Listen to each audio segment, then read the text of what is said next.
Habibi, yeah, Habibi. Habibi, yeah, Habibi.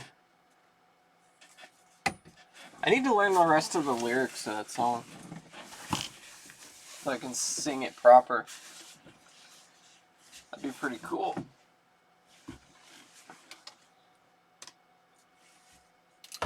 Habibi, yeah, Habibi. Allah, Allah, ya Baba, Allah, Allah, ya Baba. I don't know. I don't know the rest of the lyrics though. Alright, let's see how this is going. I think, looks like the focus is way off again. So let me edit this. Camera control. For some reason, it turned the freaking focus back on. I don't know if exposure should be manual or not. But man, it's freaking annoying, man. Okay, is this better? That is not better. That didn't do anything. 1 second. Sorry. Hey, indie dev guy. Habibi. Yeah, Habibi. Habibi. Yeah, Habibi. Oh, oh. We had it. Oh, maybe. God dang it. God dang it, Bobby. Get your camera in focus. Okay. How's that? Is that better? I don't know why it reactivates the autofocus. Like every time I turn the thing off. Looks good? Alright. Alright. Well, we'll stick with that for now, I guess. Allah, Allah, ya Baba. Allah, Allah, ya Baba. I've been listening to Arabic music like all morning. It's like stuck in my head.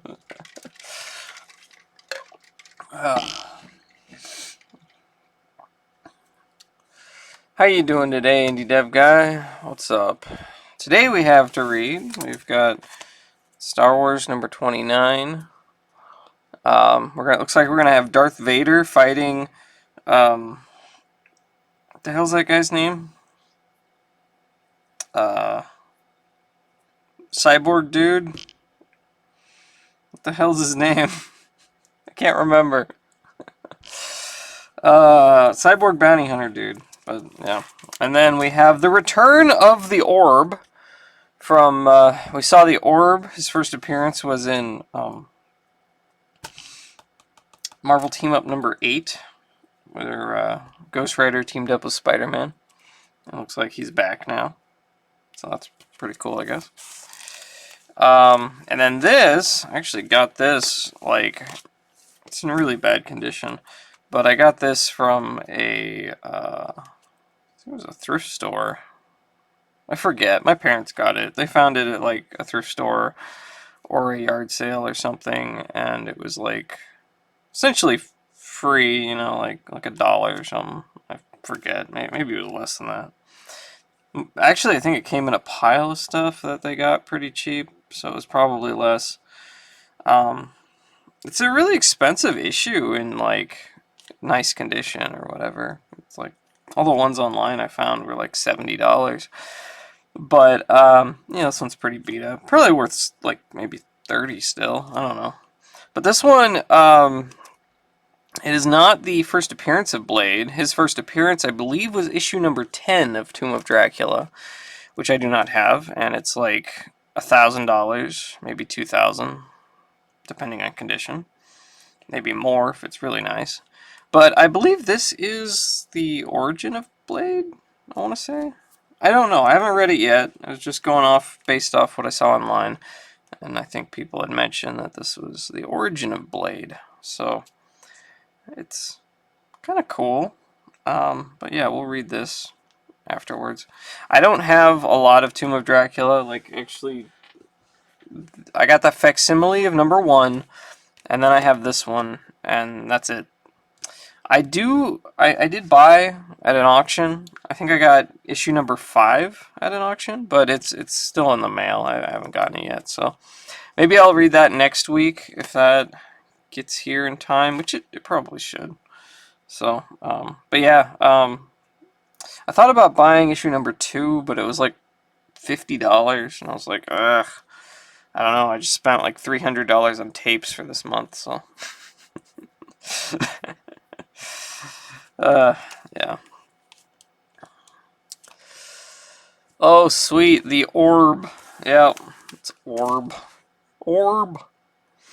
The Tomb of Dracula. Dracula. Yeah. Yeah. Yeah. I don't know. I gotta check and see what stuff is ending this week, because this week is actually on my comic shop. It's their Prime auction. They do 4 quarterly auctions that they call their Prime auctions. They're like the big auctions that they do 4 times a year, like one every season. Um, and right now is their fall auction. So that's usually when they have all the big stuff go up, and they got masses of like Golden Age stuff that goes up, 1940s comics, and a lot of really good stuff usually. Um, Fortunately, this time there's not a whole lot that I want to bid on. I guess I say unfortunately, but I actually don't have a lot of extra money right now, so yeah, might might be a good thing that there's not a whole lot on there that I want to bid on. There's a couple things, but um, yeah. Trying to think. But yeah, I haven't seen if they had any Tomb of Draculas on there. If they have any kind of lower grade stuff at auction that's not like graded, like I kind of hate buying slabbed comics. You know, like on the slab, the graded stuff. Unless it's like something really special, like if you're gonna buy Amazing Spider-Man #1 or Amazing Fantasy 15, or you're gonna buy a Marvel Spotlight #5, or Tales of Suspense 39, stuff like that. Like, sure. You probably don't want to read it anyway because it's so valuable. Like, I'm okay with, like, buying those kinds of things on the slab and just getting a facsimile to read. But for most things, I don't want them graded. Like, and there's just like an obsession with grading in the comic world right now. I guess for the past like 10 years or so. Like so much stuff is just graded.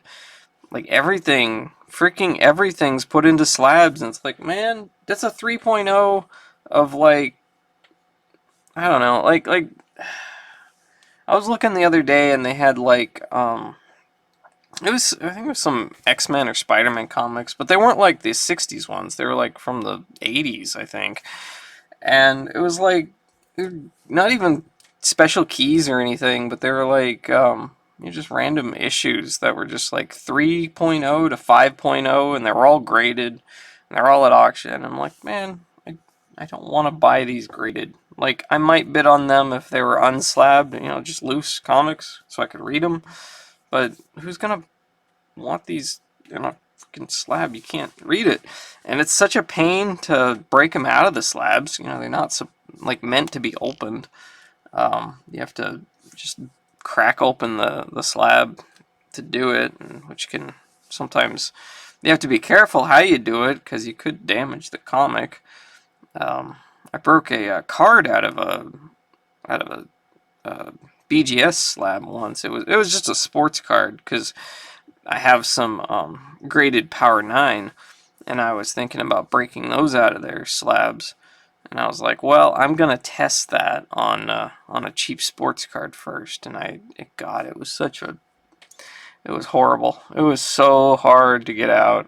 I I would just be kind of in a panic if I was trying to break power out of one of those things. But yeah, people overdo grading. I think that was my point. Like, I'm not against grading as a concept, but when you grade everything, or just like low conditions of stuff. I'm just like, man, why? Just why? For a while, I saw a ton of Saturn games like that. Oh, okay, yeah, yeah. For a little while, the video game grading was kind of a big thing. Was it like Wada? Wada was doing that. I think BGS also does some video game grading as well. Uh, BGS, CGC. I think it was CGC. I was thinking of. I don't think BGS does it. But yeah, it's. I don't know. Like, there's places that do grading for like action figures, like mint on card, vintage Star Wars stuff like that, which I could see. I guess I could see that. Loose figures, less so. Video games, like if it's a sealed thing, then sure, I guess I could see like you got a sealed copy of, I don't know, Pokemon Blue version, for example. I don't know, and you're not gonna open it. You just want to like preserve it. There's plenty of open copies out there. And sure, I guess, just to put on your wall or something. But you could also just put it in like a plastic case or something. You don't really need to pay someone to grade it for you, I guess. But yeah, with some of the comics and the cards and stuff, I kind of understand because they're so condition sensitive, and a lot of them are just more for collections and stuff than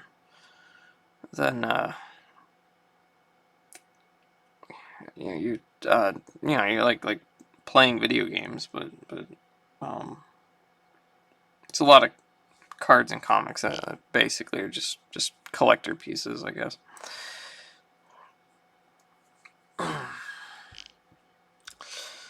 Why grade the video games? So they can get more money for it. That's why. That's pretty much the reason for any of the grading stuff. Yeah.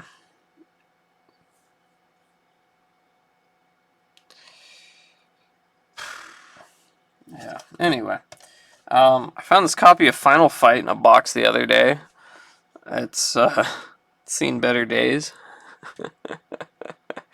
I've never played Final Fight. I don't even know if this will work. It's got a $5 sticker on there. I don't know why. I don't even know where I got this. Like, it was in the shed. Like, I was digging through boxes in the storage shed, and I just found this in one of the boxes, and I was like, huh, that's Final Fight. Okay. Let's see if it works. Get it graded. Just send this in for grading. Please grade my Final Fight. I found it.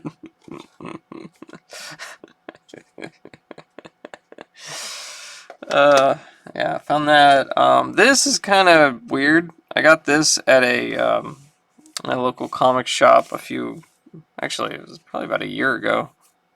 A year or 2 years. I bought it because I looked online and I could not find it anywhere. I couldn't find it on YouTube. I couldn't even really find it for sale anywhere. It's Amazing Spider-Man Master Mix, MC Spidey and Friends.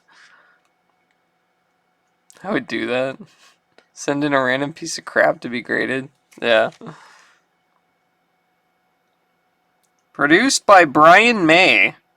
So Brian May from Queen produced this, and Justin Shirley Smith. 1995. Owned by Duck Productions under license of EMI Records. It's got 5 tracks on it. Amazing Spider-Man Master Mix, Sad Bit, White Trouser Mix, Brown Trouser Mix, and MC Spidey's Favorite Stings. It's got it's like McFarlane artwork on the front, and inside we've got the cover to Amazing Spider-Man number 50 by John Romita. Yeah, that's it. That's all the art. Dedicated to Stan Lee, Excelsior. It's kind of neat. It's a weird, very weird type of case. Almost feels like those Japanese cases. Parlophone. Oh, printed in UK. Okay, so I guess that makes sense. They sometimes use different jewel cases there, which is a little bit more similar to some of the Japanese stuff. It's interesting. Yeah, kind of weird. And then this I found at the antique mall. I had it priced for $8, and I took it home. It's How the Best Was Won, 1933 to 1960, on Beta. A sparkling collection of award winners and nominees. Here's the limited gold edition of animated shorts from the Disney Gold Mine. Each is a timeless example of the animator's art, a gem that sparkles with untarnished wit, humor, and beauty. What's it got? It's got Building a Building, Funny Little Bunnies, Three Orphan Kittens, Ferdinand the Bull, Goliath 2? Oh yeah, Disney cartoons from like the 1930s. Mainly the 1930s. Yeah, there's one from 1960, but the rest are all from the 1930s. But yeah, it's what a beta tape looks like. Look at that. Isn't that neat? Don't see these too often. I also have Crocodile Dundee on beta. I think it might be sealed though. I used to have some more beta tapes. Like I had He-Man on beta. I kind of wish I kept it, but I sold that one. This out. We got Walt Disney Home Video Spring 1985 Mini Catalog. We got Robin Hood. I actually have some of the original art cells for Robin Hood. I don't know if we sold any of them. I know we still have a couple of them. But yeah. There's wow, $80. $80. Man, these tapes were expensive back in 1985. Holy crap. Holy crap. Robin Hood on beta. VHS or beta. You can get it on either. Video cassette, $79.95. That's so much money, man. God dang. Why is that one so much money? The other ones are like $29.95. They're like $30. Well, I guess the feature movies. Yeah, $80 in 1985. Yeah. I guess the feature movies are more expensive. Oh, okay. Yeah. Because that's 83 minutes. And then here we got Pop and Rock. It's like pop, jazz, rhythm and blues, cartoon, rock and roll. Okay. That one is 45 minutes. That one is $29.95. And then we have rock, rhythm, and blues for $29.95. That's 46 minutes. Or 45 minutes. And then we have another one there. That's another music album, 46 minutes for $29.95. But then we have Tron, which is 95 minutes, and that's $84.95 for Tron. Inflation calculator says $80 and 85 is $233 in today money. Yeah, that's expensive. Holy crap, it's a lot of money to be a tape master back in the 80s, man. At least the mid 80s. Sure, I think they became a lot cheaper towards the end, but yeah, I mean that's why so many people rented back then. You didn't just go out and buy your tapes so often unless it was like something really special. Oh god, there's so much more. There's so much more here. We got Running Brave. 106 minutes, $69.95. We got Never Cry Wolf, a Carol Ballard film, $80. Winnie the Pooh and Friends, 45 minutes, $30. The Love Bug, Herbie Goes to Monte Carlo, Herbie Goes Bananas, Pollyanna. Oh, Treasure Island, that's a cool one. That's really cool. I'd like to have that.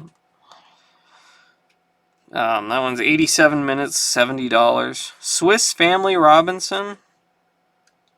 Old Yeller. We got Cartoon Classics. Best of 1931 to 1948. Scary Tales. Ooh, that'd be a fun one. Donald Duck and the Gorilla. Duck Pimples, The Skeleton Dance. Haunted House. Donald's Lucky Day and Pluto's Judgment Day. 43 minutes, $50. Pluto, Chippendale, Mickey's Crazy Careers. Well, that one's got Tugboat Mickey. Wow, that's cool. That's really cool. I like the really old Disney animation. I hate Disney as a company now, but I like their old stuff. Like their really old stuff. Hey, it's the Absent-Minded Professor. Look at that. That was oh, you could get it. Wow. Okay, so $69.95 on video cassette or $34.95 on Laserdisc. Laserdisc costs half as much. CED disc is $24.95. I don't know what a CED disc is though. I feel like I should know that. The Black Hole, $70 on video cassette. Wow. Wow.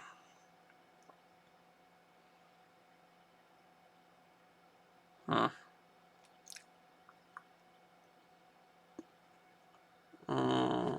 Gosh, there's so much. There's so much on here. There's so much on here. Yeah, Tron was $85 on tape, but Laserdisc is only $35. Laserdisc was a lot cheaper.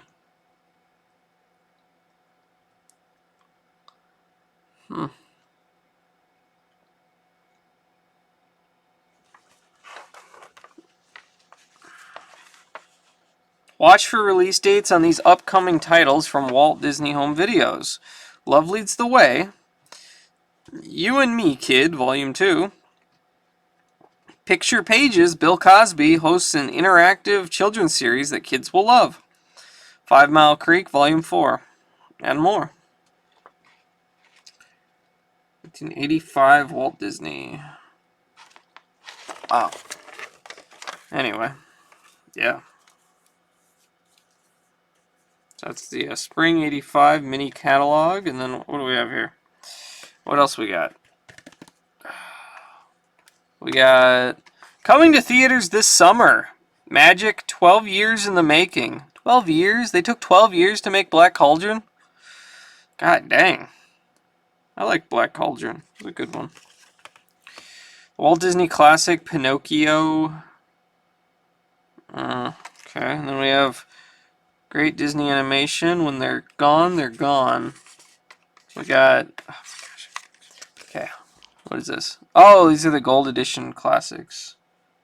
Okay. How the Best Was Won. Yeah, that's what I have here. Life with Mickey, Donald B. picture. VHS and beta video cassette, $29.95. Okay, so this tape would have cost like about $30, I think, for this one. Anyway, yeah. Just thought that was kind of cool. This old beta tapes. I'd like to collect more beta tapes. That'd be cool. Anyway, we're at like 25 minutes now. Usually I only give it like 10, but we got sidetracked here. So let's get started with reading, I guess. Alright. So, yeah, let's start off with Star Wars. Dun, dun, dun, dun, dun, dun, dun, dun, dun, dun, dun. I gotta play music that they won't mute me for. I bet you if you even hum the Imperial March, they'll probably mute you.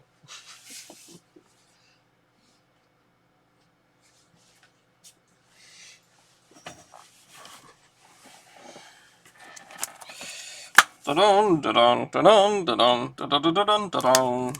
There you go.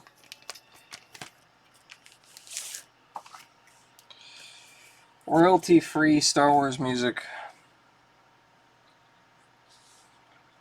Okay, here we go. Star Wars issue number 29.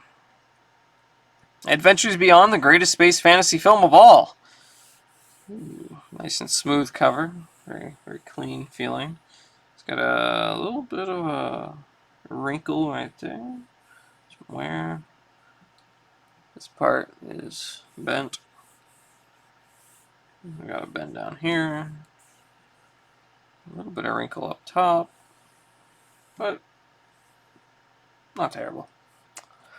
Does royalty-free Star Wars music exist? I don't know. Hey, we got stormtroopers. Alright. Let us begin. Cyborg bounty hunter man butt.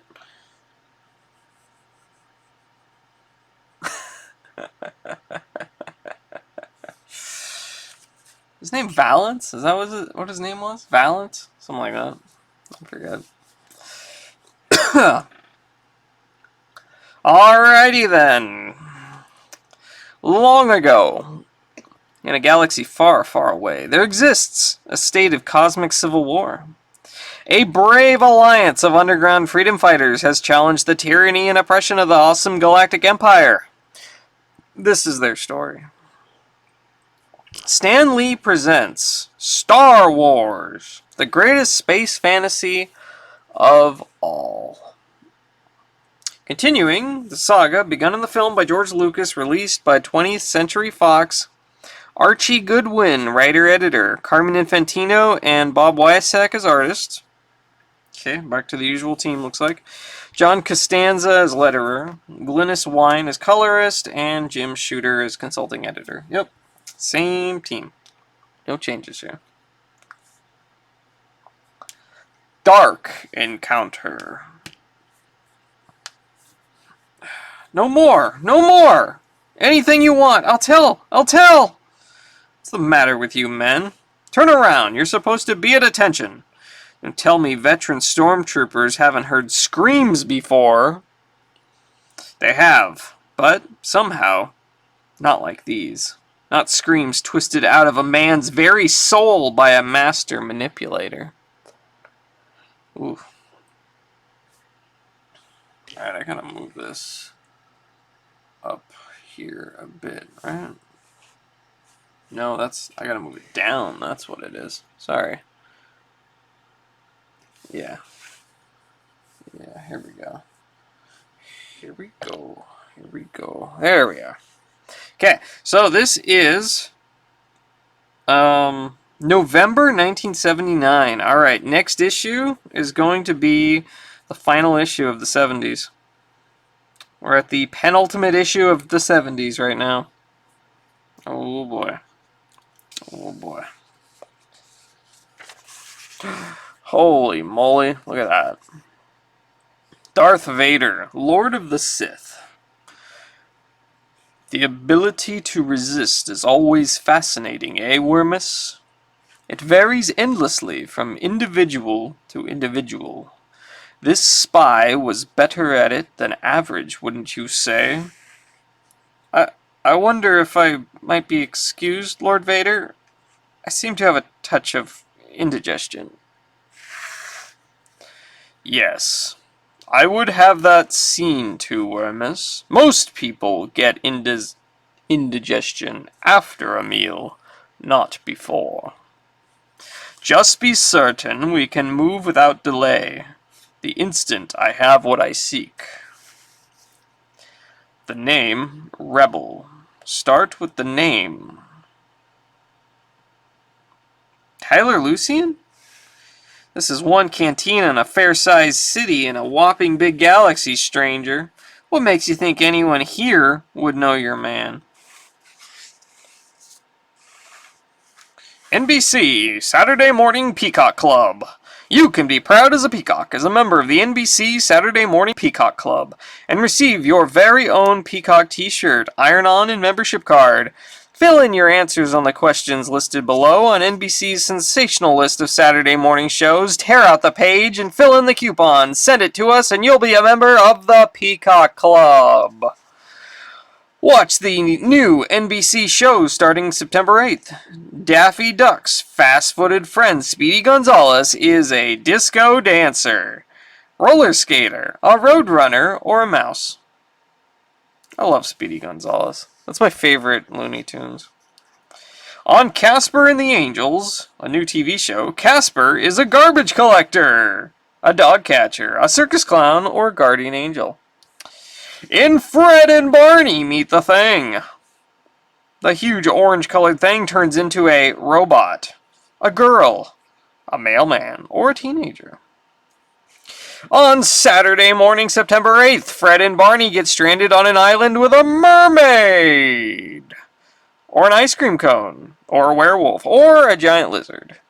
Greetings, Judgment Wings. How you doing?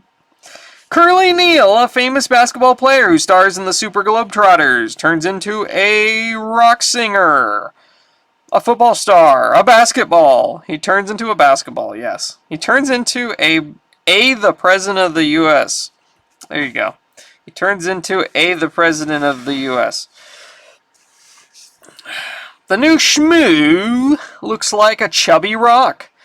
Looks like your sister. Looks like a furry bear. Or another Shmoo.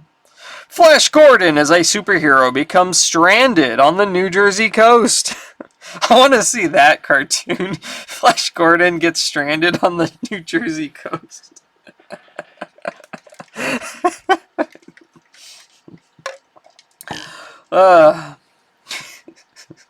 Flash Gordon is a superhero who becomes stranded on a raft on the planet Mongo or in a candy factory.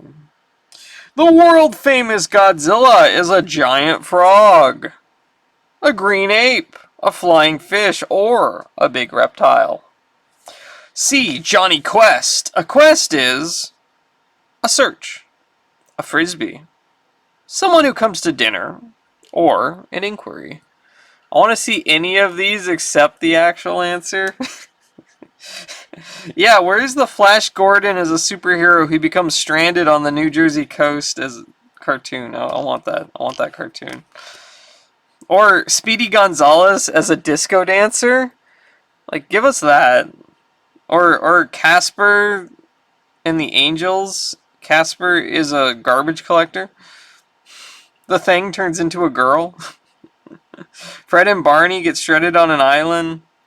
Stranded on an island with a werewolf or a mermaid or an ice cream cone. I don't know.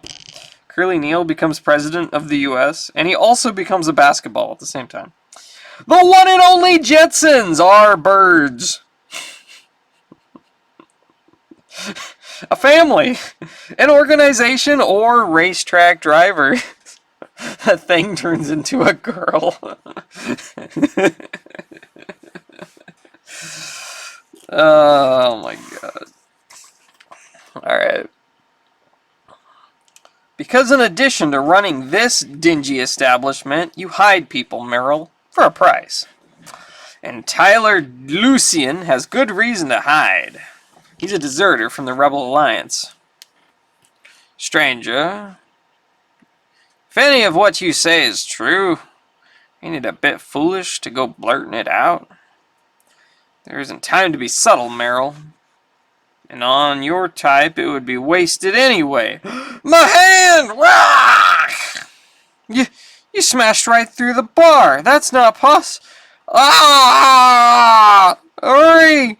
Block and move! He's crushing my hand! Facoom! What up, Judge? Zadap! Wow! Now, Merle, you were about to tell me something, weren't you? You're nothing sentient. You can't be.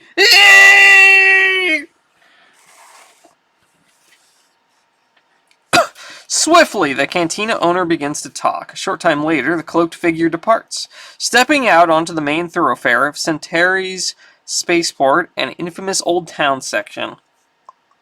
But as he starts anxiously away... One moment, citizen. We've had reports of a disturbance at Merrill's, but you seem in a hurry to leave. Turn around and tell us why, but be slow. and careful about it. Naturally, the last thing I want is trouble with Imperial troopers. Skinny, can't compete, win, gain pounds, inches, and confidence. With shape a new you with weight on. Real foreign money, only 10 cents.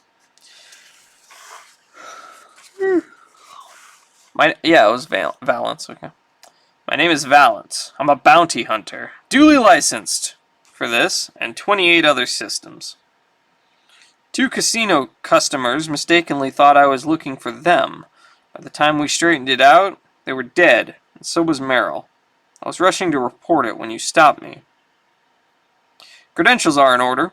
I guess we can let you go with a warning. Old Town's free and easy, Valance. But it's not the Outworld, so... Wait, something's bothering me. Get his cowl back. No, don't! I thought I saw a glint of metal. He's a Borg! Miserable cyborgs trying to pass. Can't let something like him get away with killing normal organics. Thank you, Trooper. Until now, I don't think I was certain about my course of action. For Zack! Now I'm committed. I'm in a race against Darth Vader, and Tyler Lucian is the prize. Dun dun dun. In the days of the Old Republic, Ruby Flame Lake was a splendid, popular resort, attracting visitors by the thousands to Centauri's from throughout the mid-systems. Under the hand of the Empire, deeply buried lava beds which warmed the lake were trapped for intense industrial purpose. Within a decade, the lava beds were exhausted. The once sparkling gem-like waters were opaque, clouded forever by waste. And once elegant guest towers were fallen into ruin and disuse. Yet the area still attracts some, if they are desperate or without hope. Tyler Lucian is both, and no more than during the long, melancholy moments of sunset.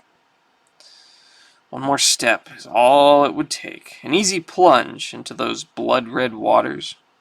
The pollutants in there can dissolve metal in hours. Flesh would surely only take minutes. A dad joke. Have lunch with a superhero. These metal lunchboxes come with unbreakable half-pint thermos. Choose from Spider-Man, Wonder Woman, Superman, or Super Friends, and Hulk, each $6.99 plus 25 cents postage and handling. Marvel hand puppets. Enact your own scene. You can be the Hulk, Superman, Captain America, or Thor, Fearless One. Each set of 2, $3.49 plus 75 cents. All 4 for $6.49 plus $1.25. Battlestar Galactica by Mattel, right from Galactica. These authentic 3 3/4 inch figures are now being offered to you. Choose from Daggett, Adamo, Lieutenant Starbuck, Ovion, Cylon, and Imperious Leader. Each $2.49 plus 50 cents postage and handling. 5 for $11.99. Underoos. Wear these great polyester cotton t-shirts and briefs in full color.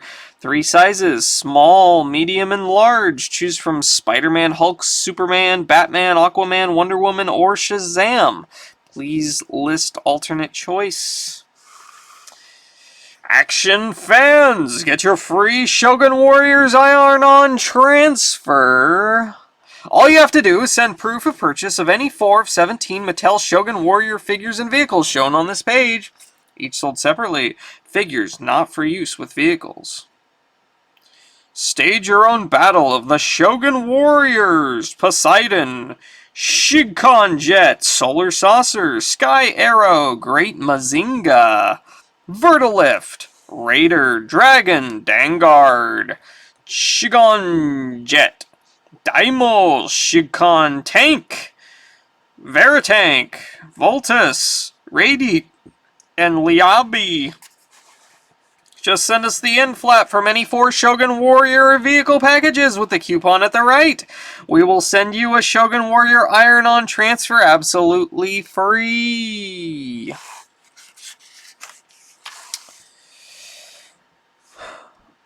If I had that kind of nerve, I wouldn't have fled Yavin Base as the Death Star was approaching. Annihilation seems so certain. If there had been a shred of hope, I might have held on. Only after I'd stolen the supply ship, raced away, then I heard the transceiver about him.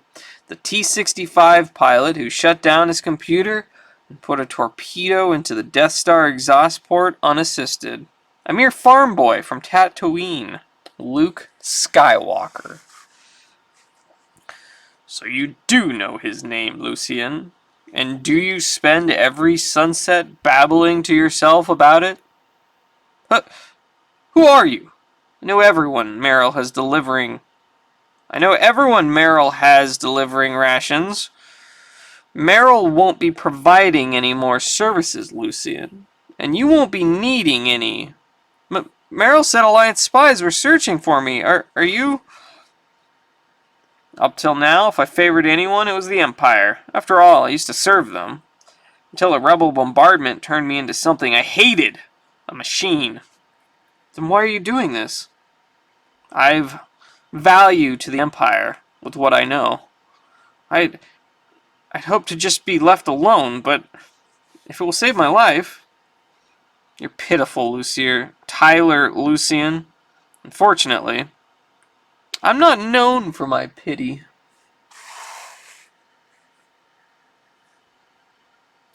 A TIE fighter appears suddenly, screaming over the lake out of the setting sun. And its bent wings silhouette, its sleek structure, make it plain. It's not just any TIE ship. Darth Vader. It's the TIE Advance. It is only a moment's distraction. Here this soon? But a moment is far more than Tyler Lucian thought he had. He grasps it desperately, using it to race for sanctuary. Fdow! Too late. He's inside the tower. You're a fool, Valance. And now, you're going to die for it. But then you've suspected that for some time, ever since you let Luke Skywalker and C-3PO get away alive back on the Junction, back in Star Wars number 27. The hunter turns his back on his prey, and flinging off his cloak, he charges toward the walkway leading to shore. The way Darth Vader will come.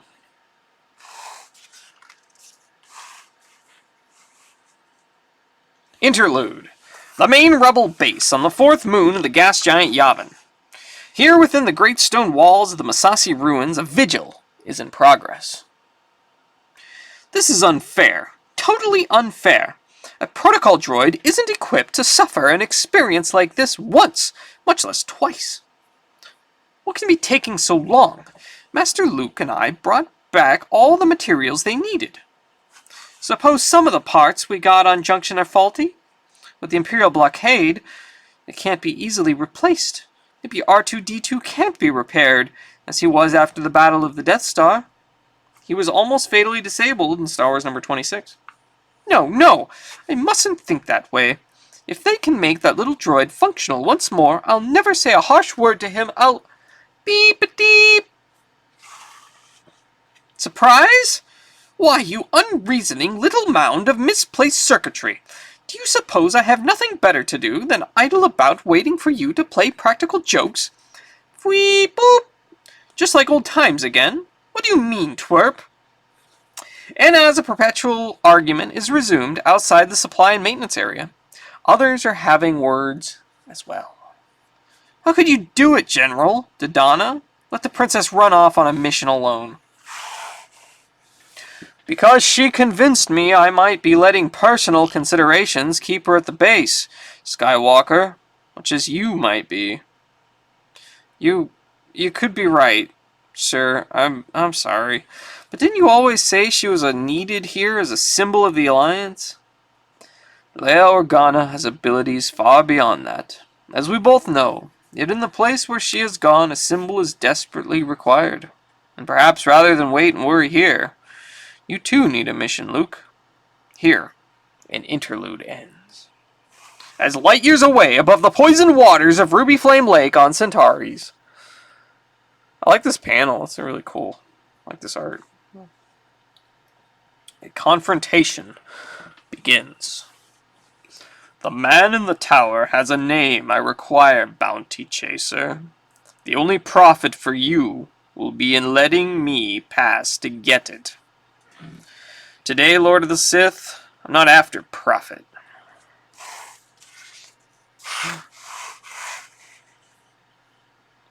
You may have wrung Tyler Lucian's name from some rebel spy, but I'm ready to fight to see you don't get the Death Star Destroyer's name from him.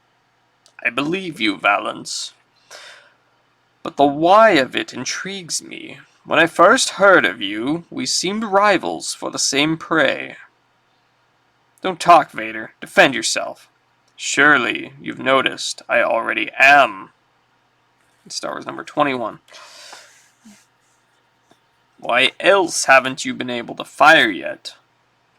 Why else has your weapon become so heavy? It is impossible for you to hold. How can you fight against the power of the Force? Like this! For cow!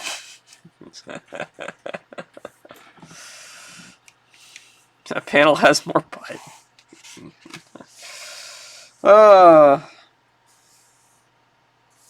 Face front, pilgrims, I am pleased to announce Marvel's new inflation fighting plan. For a limited time only, you can get 4 titles for the price of 3. In other words, when you subscribe to 3 Marvel Mags, you receive a 4th title for free. And remember, all titles are mailed flat. Enough said. Hey, it's Stan Lee. 1970 Stan Lee. Pretty cool. E pluribus Marvel. Foom. Enough said. Your own personalized trading cards in full color? That's actually really cool. Boys and girls just like the pros, except you're the star. Frankie Hadfield, 3'6", Ohio. 4'5", weight 78 pounds. Bats switch, throws right.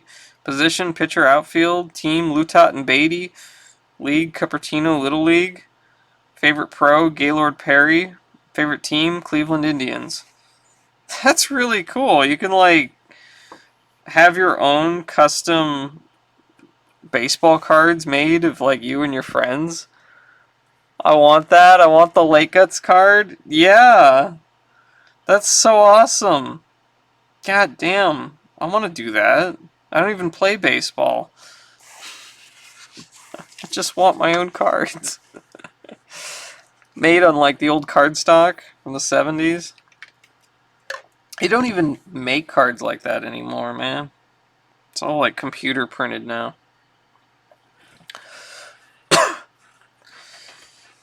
It's no small thing to bring Darth Vader to his knee. In some worlds, it might even be the stuff of legend. But it's not enough. Slaying you will be a waste, bounty hunter. With your particular abilities, could serve me well. A useful freak. Not unlike your own position within the Empire.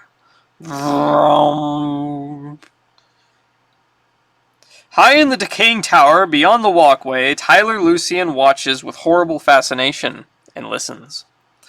That boy you're seeking and his droid held out hope. Oh, sorry, that's not Vader. That boy you're seeking and his droid held out hope of something better, Vader. A time, a life when even someone like me might not be a freak. A foolish dream, no doubt, but so is destroying the Death Star.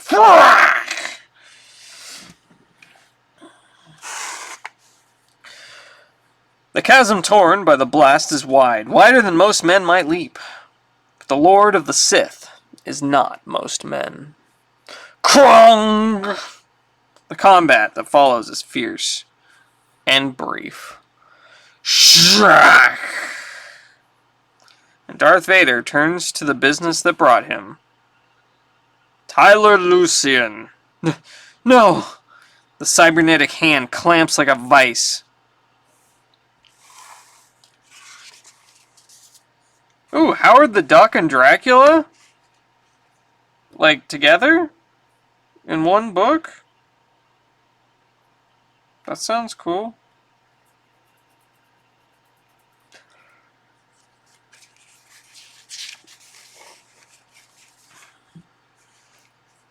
Squeezing, tightening. Still alive. Still fighting. I could almost admire you, Valance. Give this up. Join me. The medics on the cruiser can probably still save you. No. Darth Vader shrugs, kicks the bounty hunter like a great shackle, a weight that will not shake free. Lunacy! Even if I quit now, left you and the cringing coward in the tower, nothing would change. Others in this galaxy will have the same information. If I don't acquire it today, I will tomorrow. And for what will you have sacrificed yourself? You don't think they're in the same book, but now you want that too? Oh, okay. Time, Force Master. The boy you seek, the one with the droids, is good, and he's growing. Someday he'll be your equal, or your better. Any delay works in his favor, increases his chances. Any delay. Then, Valance, there can be no more.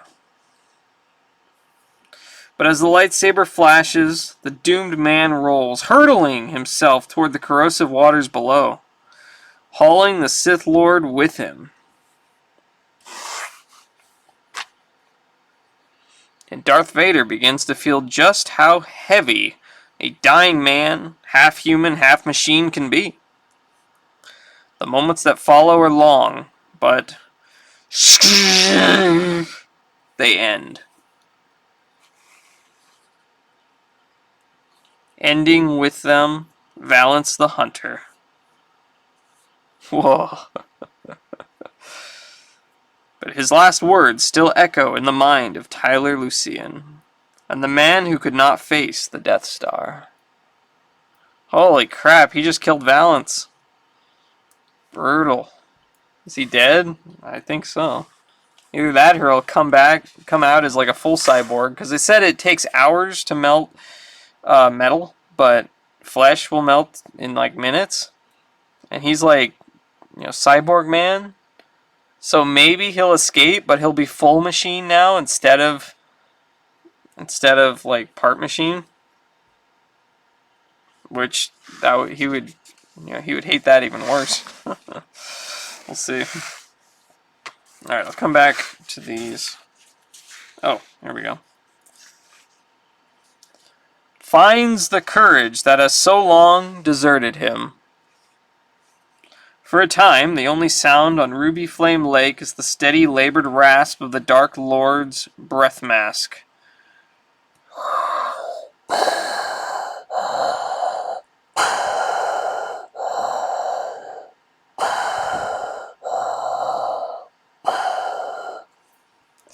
Then he turns and makes his way back to the orbiting cruiser.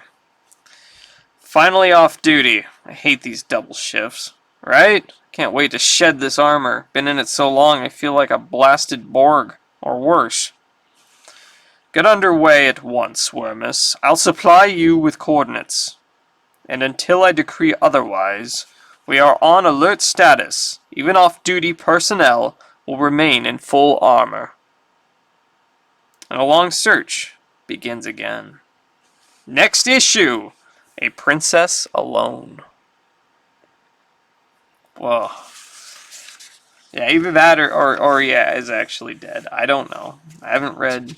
I'm reading all these for the first time along with you guys, so... What do you guys think of that issue? That's one of the best issues in a while, I think. That was pretty good. Damn. Any comments? I really like Valance. I like the last issue with Valance too. Yeah, he was really cool. My suspicion is that they'll bring him back as a full cyborg. Because I think what's going to happen is his flesh is going to melt off, and he'll just be alive just as a... basically looks like the Terminator at that point, and he's going to be just really, really, really angry. That would be my guess. But I don't know.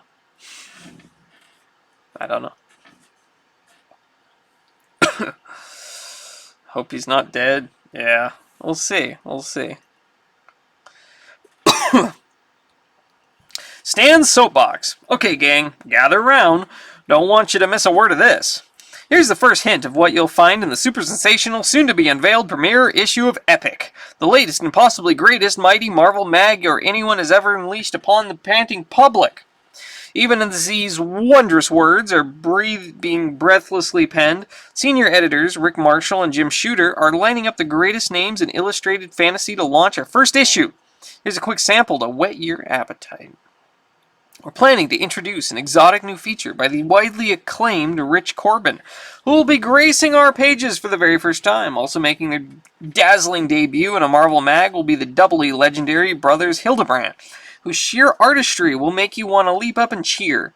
In addition, we'll reintroduce many of our most gifted alumni, luminaries such as Jim Starlin, whose Metamorphosis Odyssey merely concerns itself with the destruction of the universe, and Ernie Colin, who will show you just how glamorous a magnificent illustrated strip can be.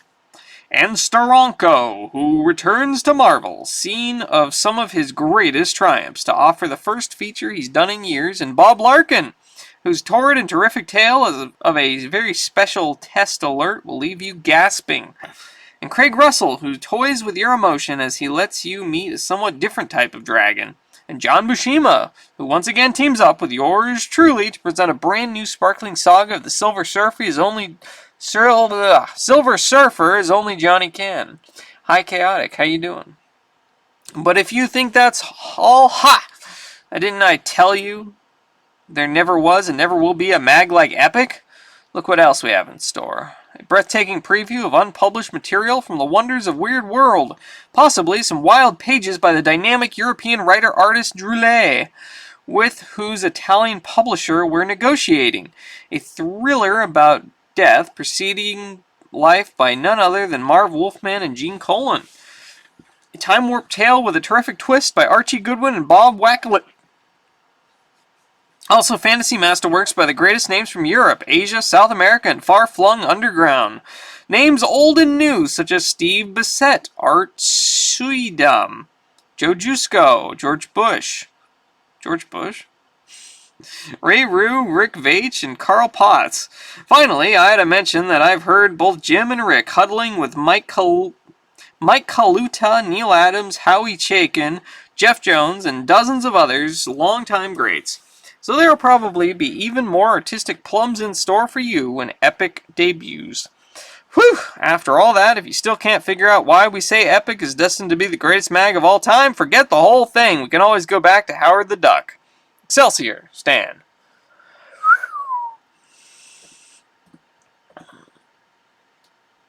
Heading out for turkey time. Thanksgiving in Canada. I'll bring you back some turkey. Oh, for a second I read that you were going to Turkey, like the country, and I was like, whoa. Heading out to Turkey. No, you're going to go eat turkey. Okay. Well, have a fun feast. Item! It has been postulated by our critics that we at the House of Ideas have trouble counting beyond 9 since we need one finger to count with. It has also been said that we hate calendars, since they remind us of our arch-enemy, the production schedule. Well, all we can say to that is, oh yeah? Just to prove, we know our nuns from our Ides, we can get together the brand new 1980 Marvel calendar, entitled The Occult World of Doctor Strange. It's chock full of amazing pinups featuring the master of the mystic arts in the most dramatic moment of his career, battling his deadliest foes, meeting eternity face to sort of face, and more. Our personal favorite is the shot of Doc, just relaxing at home. Wait till you see it. Beside the beautiful art, this calendar is stuffed with information about Doctor Strange, his friends, his enemies, and even us. The guys who produce his mind-boggling adventures. We figured that pictures of our ugly pans, cleverly inserted on our birthdays, would add to the macabre atmosphere of the whole thing. Best of all, it's only $4.95 in better bookstores everywhere. Though those nice folks at Simon & Schuster. And so what if they gave us a little help getting the months in order? We would have figured it out eventually anyway. What comes after October? Item! While you're in the bookstore seeking out your very own calendar, you may run across 2 latest offerings in the Marvel novel series from Pocket Books. One of them features none other than the Amazing Spider-Man versus the Kingpin in a thriller called Crime Campaign. The other novel features the Avengers, the X-Men, Daredevil, and the Hulk, each in their own feature-length adventure. Each novel is a bargain at $1.95 and is absolutely guaranteed not to rust, bust, or run around the garbage at night. So buy them already.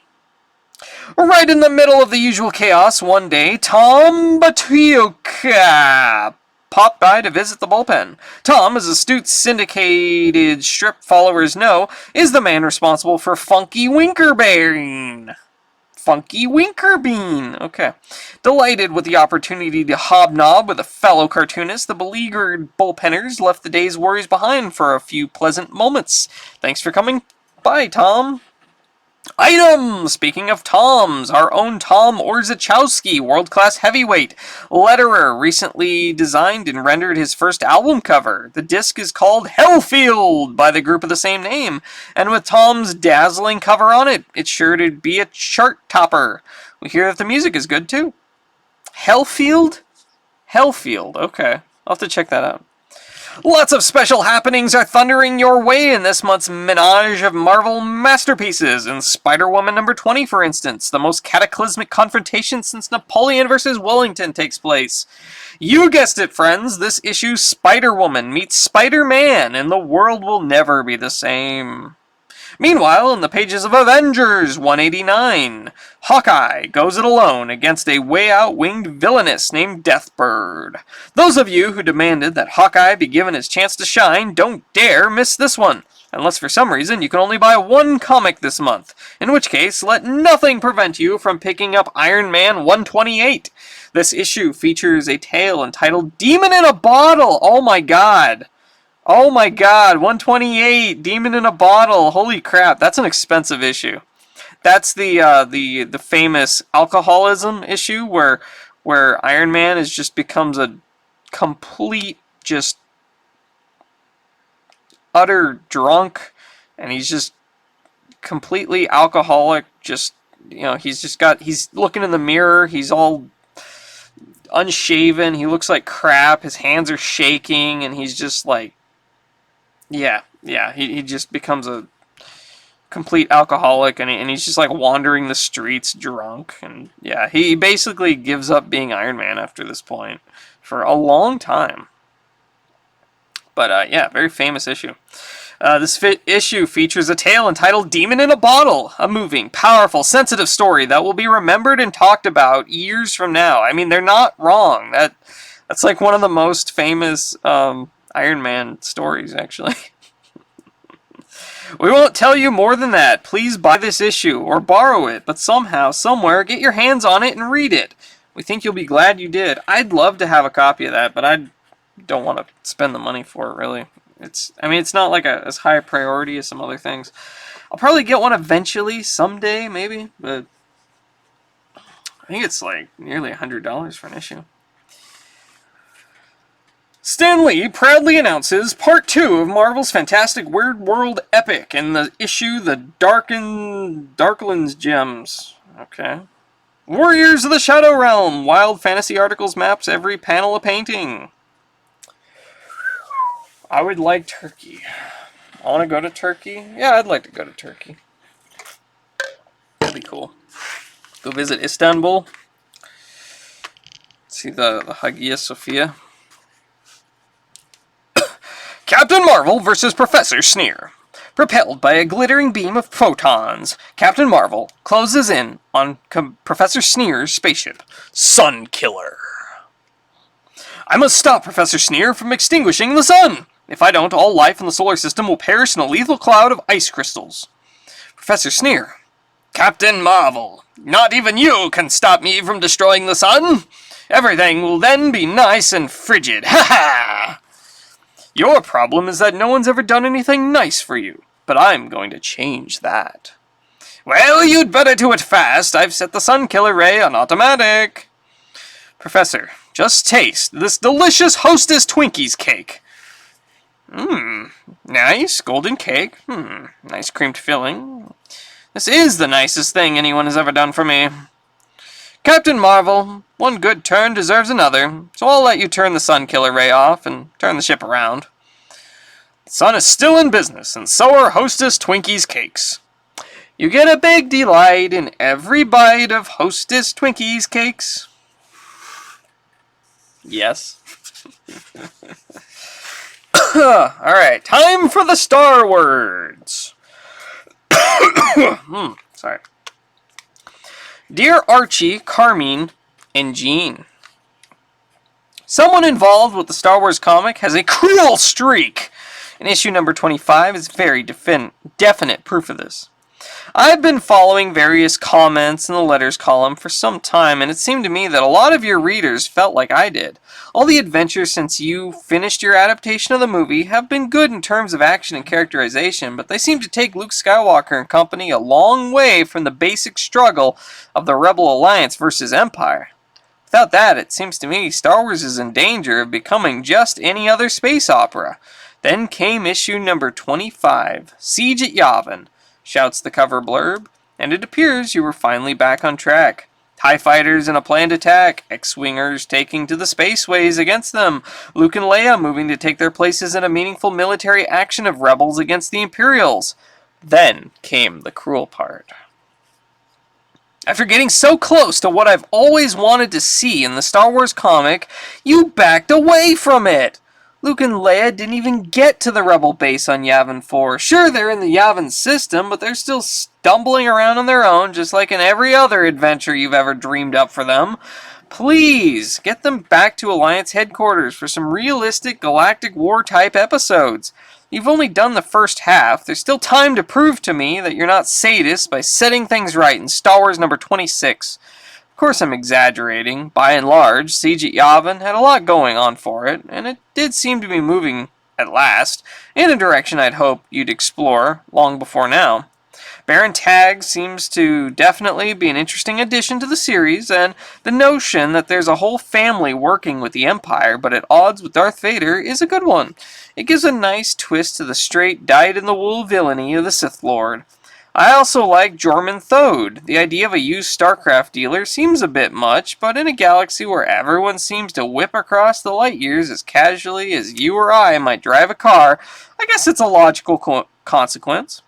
And the notion that we might someday get to see him dickering with Han Solo and Chewie for the Millennium Falcon really tickles my fancy. Art-wise, Star Wars number 25 was also good. Along with the previous issue, it seems to be a definite step up in standards over what we saw in the issues taking place on the wheel.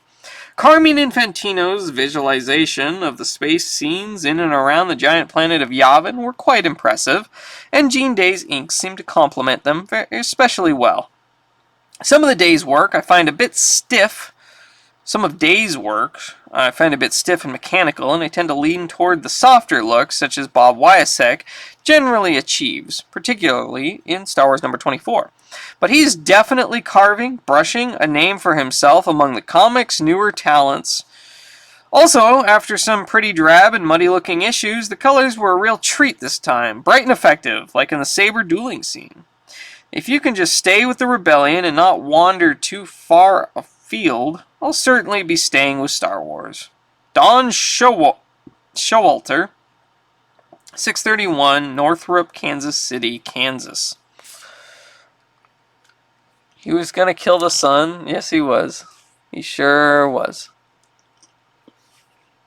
Dear Star Warriors, I am one of those readers who cannot truly appreciate a comic book unless the art is good. It is for this one single reason that I have not enjoyed your Star Wars comic, except for issues number 16 and 21. However, Star Wars 25 was perhaps the best Star Wars issue I've read. Why? Because of the great inking done by Gene Day on Mr. Infantino's pencils. I predict that Mr. Day will become another Bob Layton or Terry Austin. If you want to improve Star Wars, I would keep Gene Day on this book. It may seem this is becoming a praise Gene Day letter, but in fact, it is a praise Gene Day and Archie Goodwin letter. Archie, ever since you took over from Roy Thomas, you have given Star Wars a new direction that is reminiscent of the movie's plot. The good guys, Luke and the Rebels, versus the bad guys, Darth Vader and the Empire. It's also nice that you haven't forgotten the feelings between Luke, Han, and Leia. It's also a good idea to bring back characters from the film, such as General Dodonna. I hope you play up C-3PO and R2-D2 as the movie did so greatly. Of course, in this issue, R2 and 3PO did steal a few scenes. In all, it would seem that you are trying to bring back all the important elements of the film into the comic. For this successful attempt, I would like to thank you, Archie. I would also like to thank Gene, Carmine, Joe, Ben, and Jim for making this issue of Star Wars so enjoyable. Kenneth G. Jr., 5895 Booth Avenue, Burnaby, BC, Canada. Dear people, I don't know if Star Wars is my very favorite comic, but it's certainly one I usually read and enjoy and try not to miss. But being an art buff of sorts, one thing about it sort of gets to me. Why can't you keep a regular art team on the book?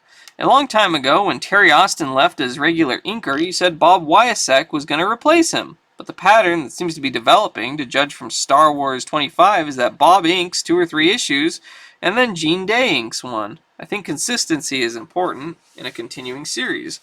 Both Day and Wyasek seem to have their good points and bad points, but while not quite in Terry Austin's class, they're obviously gradually turning into worthwhile additions to the list of Marvel artists. I just wish you'd permanently settle on one or the other. Robert Angelo, 10538 63rd Avenue, Forest Hills, New York. Well, Bob, if Star Wars were any regular monthly comic, we'd probably do exactly as you suggest. But our situation is a little different. As you may have read about from time to time in the Bullpen Bulletins, Marvel Comics are also published in other countries. One of our biggest markets outside of the United States is Great Britain. There, the comics have a slightly different format. They're in black and white and are published weekly in shorter segments than you read in the American books. In a month's time, they use about the same amount of material as would be in 2 of our comics. Now, with the great backlog of most Marvel series, this never presents a problem, but with Star Wars it did. Being a relatively new title, Star Wars had no backlog to speak of. So in order to have enough material for the British weekly comic, we found ourselves producing 2 or more issues of Star Wars per month. And we still are. With this accelerated schedule, it's sometimes necessary to use more than one inker in order to get the material completed on time for the British schedule. The way we look at it, Bob Wyasek is our first regular inker and Gene Day is our second regular inker. To those of you who only see our monthly editions over here, it probably does seem a bit strange, but amid the weird and wondrous workings of the far-flung Marvel Universe, it makes its own kind of sense. And take heart, as a result of this situation, since we eventually use all the material provided or produced, the Star Wars comic is probably further ahead of schedule than any comic book in the United States, which means you need never fear seeing a reprint in these pages as a result of the dreaded deadline doom. That's not quite as nice as knowing the Force is with you, but in these uncertain times, it's not bad. That's interesting, I didn't even know that. 204-piece Revolutionary War Soldiers. Alright, well, we got Legos. We gotta build them to believe them. Okay, well that was Star Wars issue number 29. Hope you guys liked it. Next week seems we're gonna have a Princess Leia story. Dun dun dun dun dun dun. Alright, let's pour some tea. Gotta drink some tea.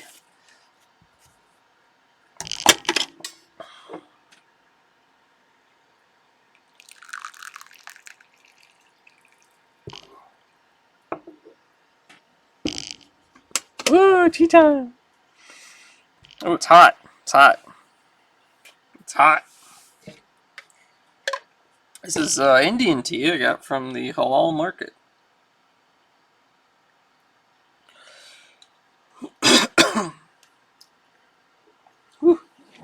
Alright, so let's take a quick look, get a sneak peek, and we can see what the next issue of Star Wars, what the cover looks like. Ooh. Issue number 30. We're already up to 30, you guys. That'll be next issue, next week. A Princess Alone. There you go. That's next week's issue. Alright, next up here we have Ghost Rider, issue number 14. The most supernatural superhero of all. Action as you like it. He's back, the Uncanny Orb! And this time, even Johnny Blaze can't stop him.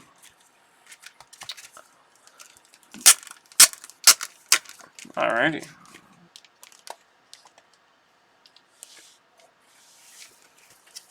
See, this one definitely isn't in the greatest condition, but it's kind of hard to get these. Some of these 70s Ghost Rider comics are a little bit hard to get, especially in like nice condition. But this one's not. I mean, it's not terrible. It's just looks like it's a little bit sun faded. It's got some wrinkles up here. I think it's got wear. It's got wear. That's alright. Alrighty. Okay, that tea is too hot to drink right now. So, alright. Alrighty then. Ghost Rider. Here we go.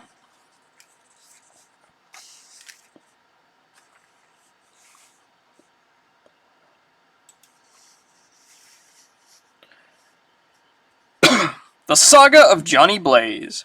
Once not so long ago, he was the pawn of Satan. He has since been freed, but for reasons he cannot yet comprehend, he still possesses Satan's spawn's strength and the searing touch of hellfire. Whether these supernatural powers are a blessing or curse, he does not know yet. Stan Lee presents The Ghost Rider. Hello, Eligod! How's it going? How you doing? You get any cool stuff in lately?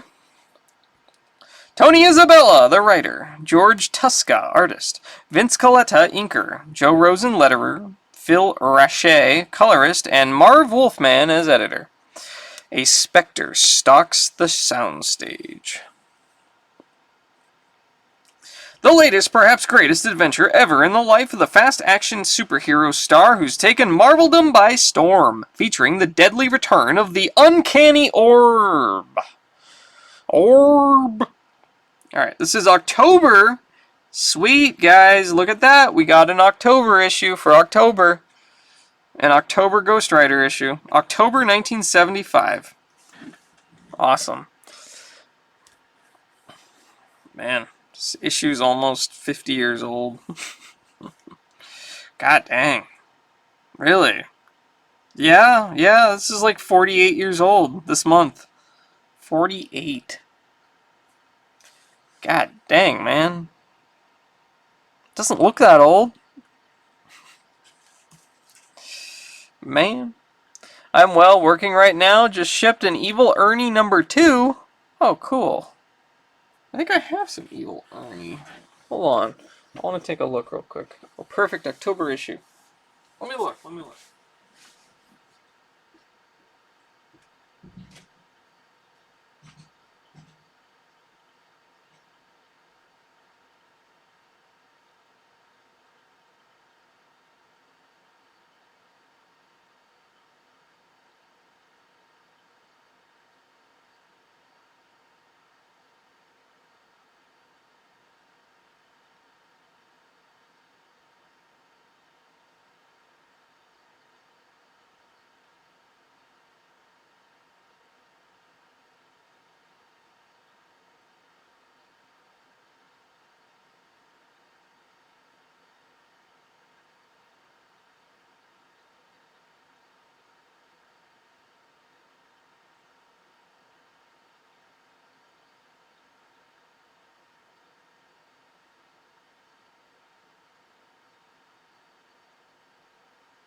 Okay. Yeah, I don't know. I'm pretty sure there's some stuff in my brother's, some old Evil Ernie stuff in my brother's old stuff. But I couldn't find it like right away. But I'll dig around later. Maybe I'll find it. But yeah, I have some old Evil Ernie stuff from back in the day. How does he eat? The orb? I don't know. I don't know. How are y'all doing? We're doing okay. We just finished Star Wars number 29. And we are starting Ghost Rider issue 14 here. October. Alright, let's go. Let's go. Ooh, that's cool. We got here, let's zoom out for this. We got like a 2-page spread here. Pretty neat.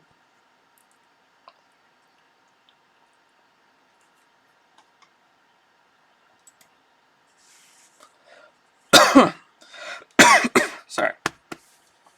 What happened last issue, you ask? Well, just for starters, Johnny Blaze got a job as a stuntman for the Stuntmaster. To further confuse you, our motorized cowboy no longer turns into the Ghost Rider every night.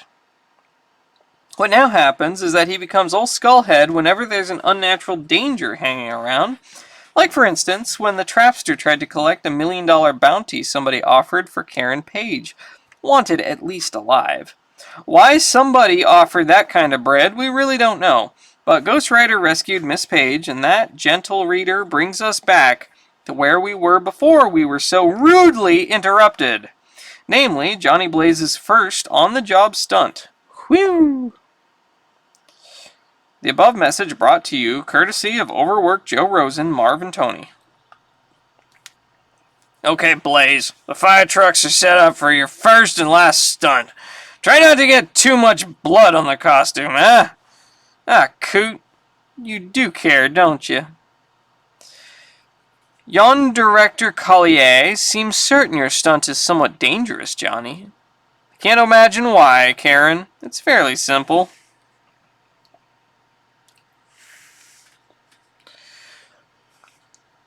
Your stunt girl, Katie Milner, is trapped on the ledge of a burning building, right? The firemen can't reach her in time, right? All I have to do is ride up a ladder, grab her, ride down a second ladder. What could be easier?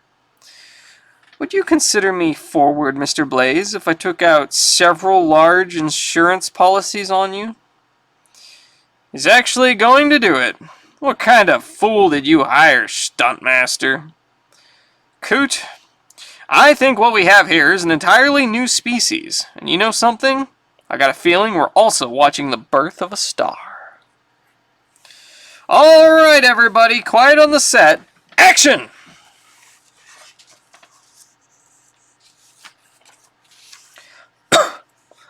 You heard what the man said, Blaze. And if he wants action... Vroom, vroom, vroom. Vroom. I reckon I'm the hombre who can deliver it. Oh no! What is that nut trying to do? He's running straight into my path. Hey, come back here, you blasted idiot! You're gonna get yourself killed! You on the motorcycle! In the name of the front office, I order you to stop. Do you hear me? I said stop! I've got to swerve so I don't hit him, but I'm also losing control of the bike. Wham! Yo! Crash!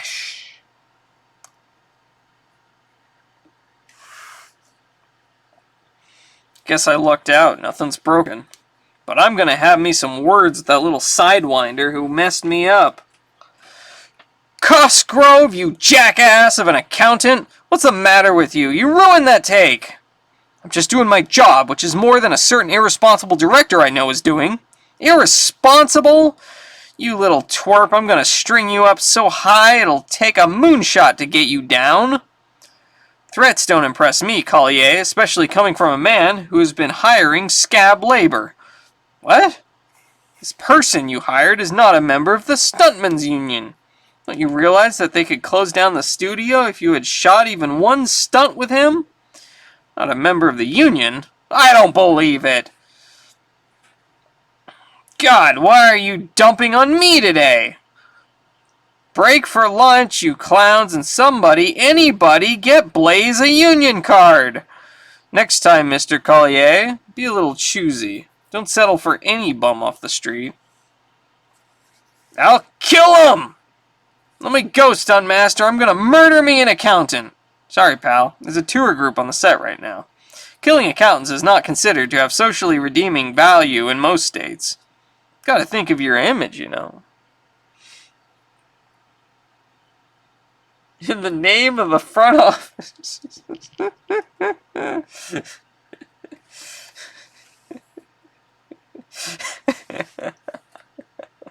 gonna start yelling that at work. Brought to you by the letter Q and the number 7.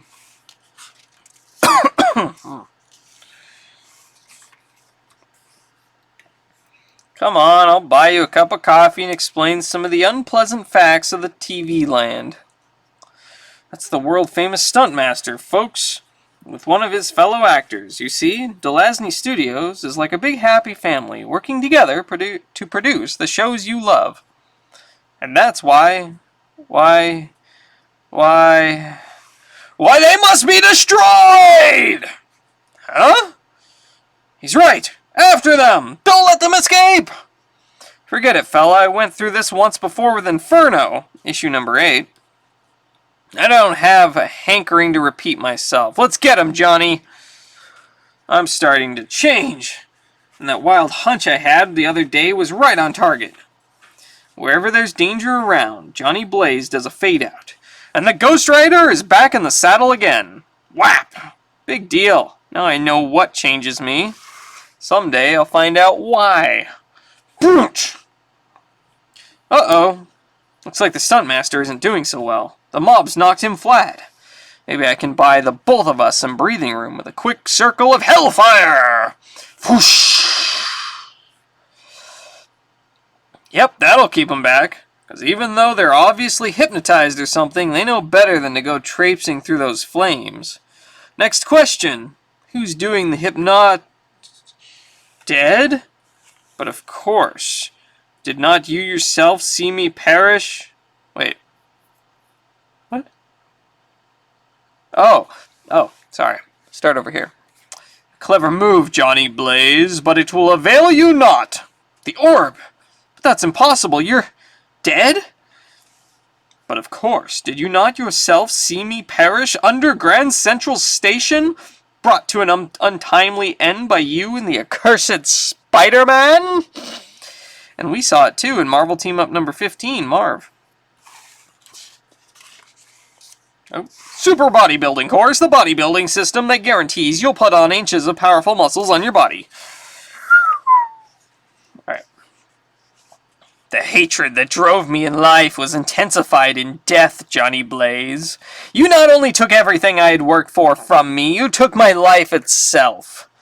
And that is why I've come back. Back from the grave, Johnny Blaze, to kill you.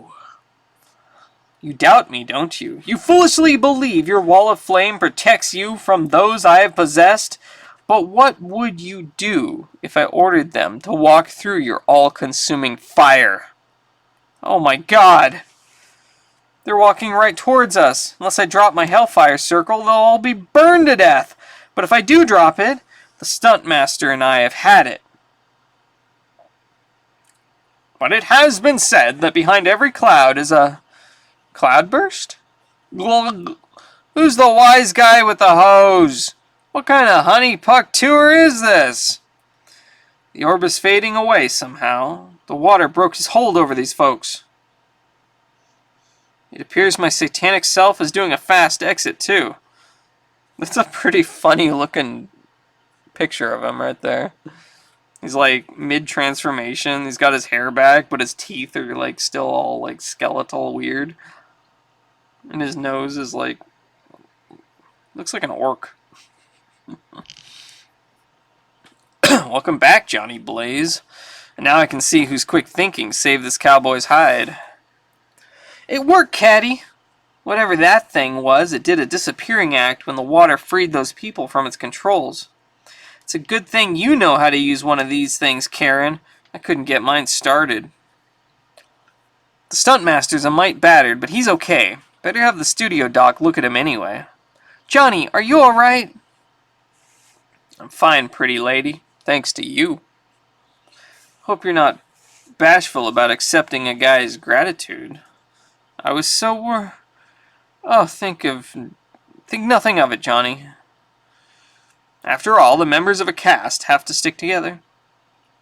But I thought, I'll go get the doc for the stuntmaster. Yeah, you do that. It's like those Animorph books. Yeah, it is. Kind of. Well, this wig has seen it. It got drenched in the backspray from Karen's hose. Hey, what's with you, Smiley? I just can't figure it. He speaks of the enigmatic Miss Page. Kind of thought the lady liked me, but that was the coldest shoulder I ever got. She stumped better men than you, friend. Look, wait here until I get some clothes on. Then in exchange for your running a small errand for me, I'll fill you in on this Karen Page story and give a tour of the studio to boot.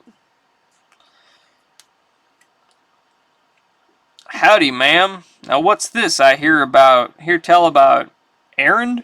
Well, kind sir, my kid brother at the UCLA Medical Center has a package for me there, and no problem. I've been wanting to do some sightseeing anyway. What would you like first, handsome? The tour or the secrets behind the star? How about both? We can ride my cycle around the place while we talk. Sounds good to me.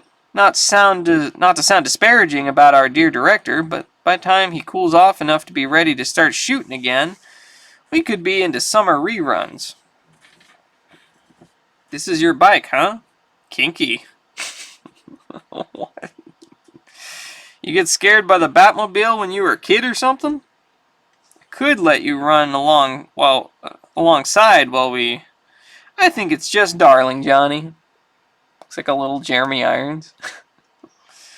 Try to understand Karen, Johnny. She's gone through quite a few unhappy romances. First there was that New York lawyer, Matt Murdock, then her ex-agent, Phil Hickok, and a few others after him.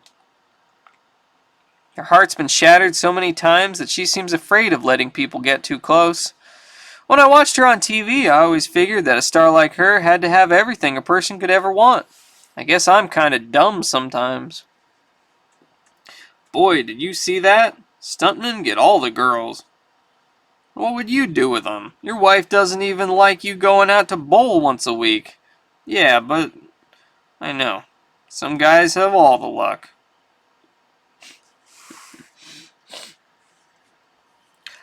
I reckon I'd better find a new place to stay then.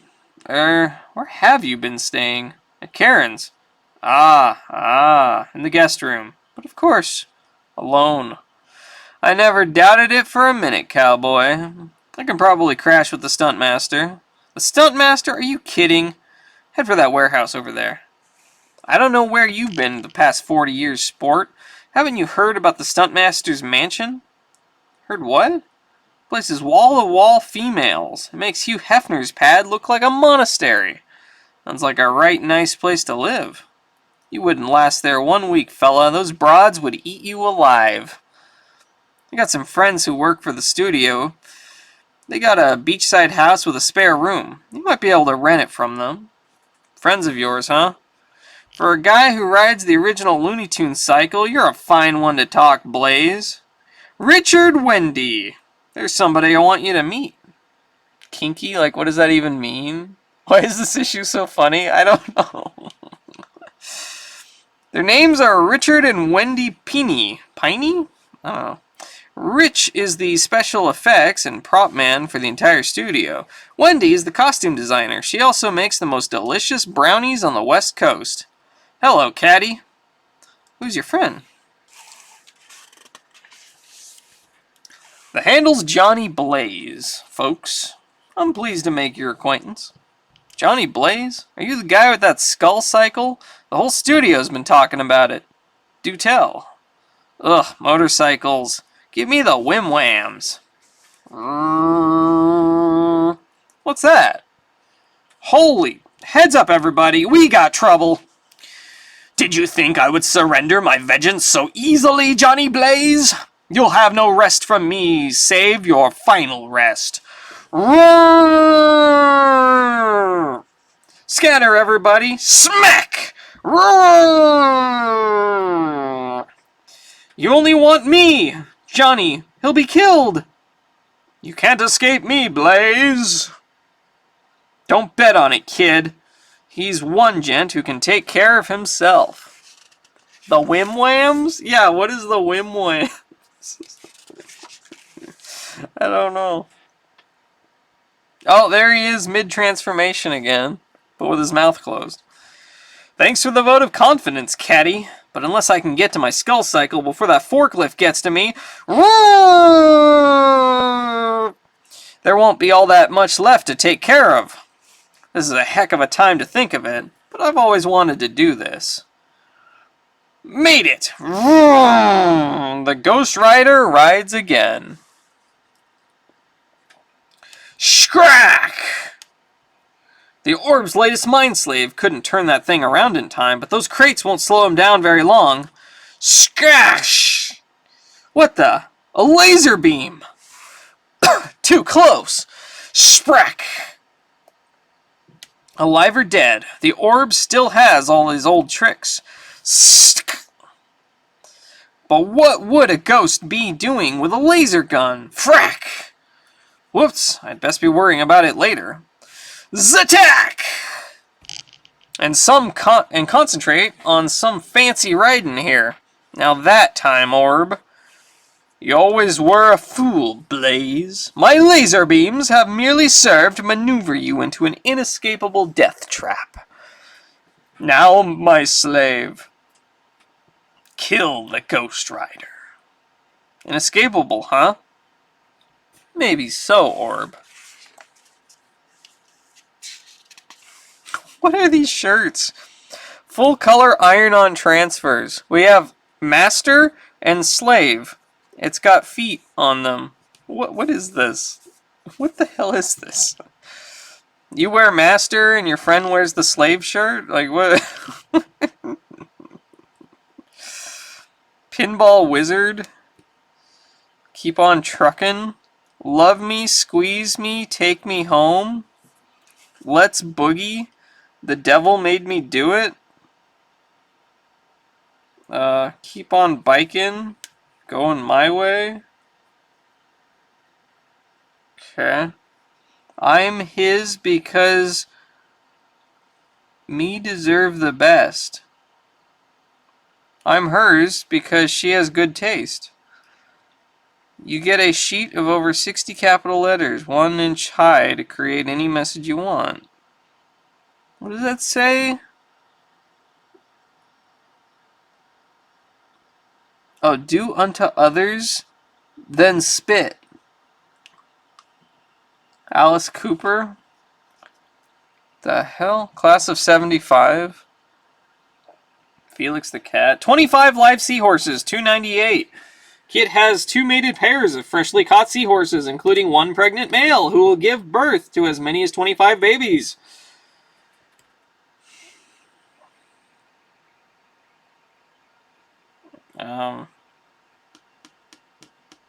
Yeah. Alright. My dad had a head shop when he was a teen. He used to have a bunch of these sheets. Really? That's cool. I want that on a shirt. You got a sheet of over 40 capital letters. Yeah, have that on the shirt. That would be great. Or just have put any message here. Just wear a shirt that says put any message here. And then there's like, what are these?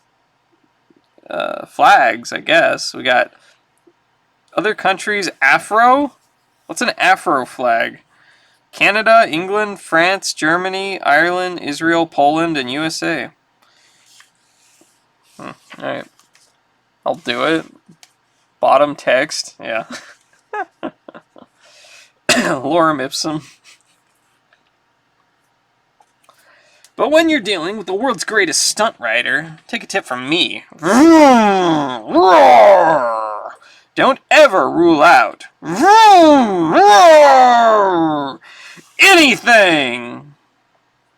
He's not even saying it though. He's thinking it. He's just thinking it.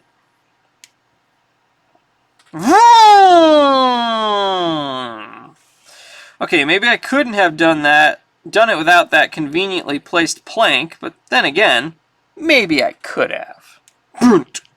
Either way, Rattler, I'm ending this little fracas here and now. He's still thinking it. Like, all of these are just thought bubbles. He's not actually saying any of this.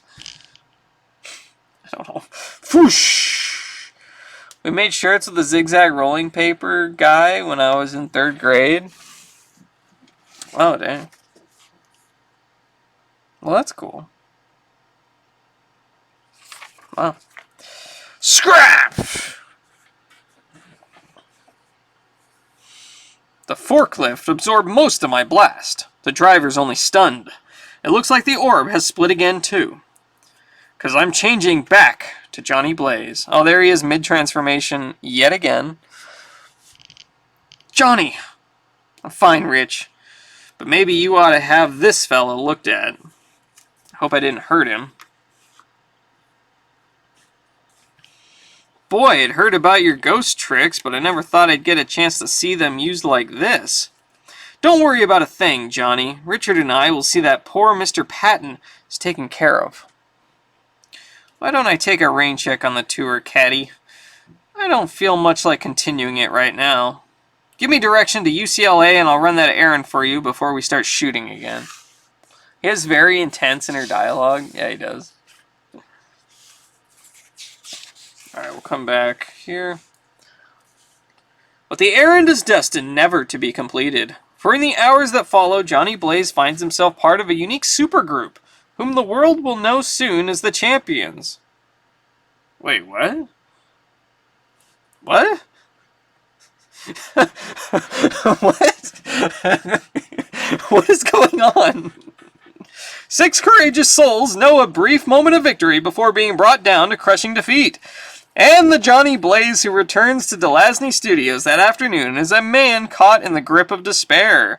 If you want all the details, be sure to pick up on the Champions #1 and #2, now on sale, and on sale in 2 short months. The defeat, his personal failure, and the cost of that failure to the others play over and over in his mind. Oh, he does his job, albeit mechanically. This is like a demo preview, like buy the full version and get the rest of the adventure. So thoroughly beaten is this Johnny Blaze that he doesn't even object when Cosgrove, for safety reasons, insists that he ride up a fire slide instead of the more exciting ladder. It's all the same to Johnny Blaze. His spirit hurts. But like every human emotion, self-pity exacts a price. Said price being quite possibly the life of stunt girl Caddy Milner, along with that of her rescuer. Something's wrong. I can feel myself starting to change. But that only happens when there's some unnatural dang. Good Lord, the orb and Karen Page. That's right, Miss Page. Just aim carefully. You've all the time in the world. Mr. Blaze isn't going anywhere, except to his death. Next issue, Vengeance on the Ventura Freeway. What the hell was that ending? What the hell? Okay. Okay. Okay. Alright, well, good thing I ordered issue 1 and 2 of the Champions. I don't have it yet, but should be here by next week. Well, that was an ending? Yeah. What the hell? The story just, like, it just cut off and turned into an advertisement. All of a sudden. Wow. Alright. Quite the issue? Yeah. Alright then, well. Alright, let's go to, Alright, where's the Star Wars? Or whatever it is. Letters to the editor. Here we are. Ghost Riders, that's it. Dear Marvel, concerning Ghost Rider number 11, it showed the usual peak of skill, which one comes to expect when a team like Tony and Sal assault the pages. That a person is glad to be able to take for granted. Many people seem to think it's wrong to expect much from anything. On the contrary, it's a nice thing to be able to take something for granted in these days when a person can't even be sure of his own president. And despite our criticisms, which we'll be getting to in a second, I think I pretty much speak for Marveldom Assembled in saying Marvel is an outfit you can trust for consistent quality. Who was President of the United States in 1975? Do you guys know? Is that like Jimmy Carter? Or is that early 80s? Who was president in 75? I have no clue. Oh my god. Oh, let's see. President in 75. Gerald Ford. Oh, okay, that's Gerald Ford. Yeah, you don't really hear a whole lot about him, do you?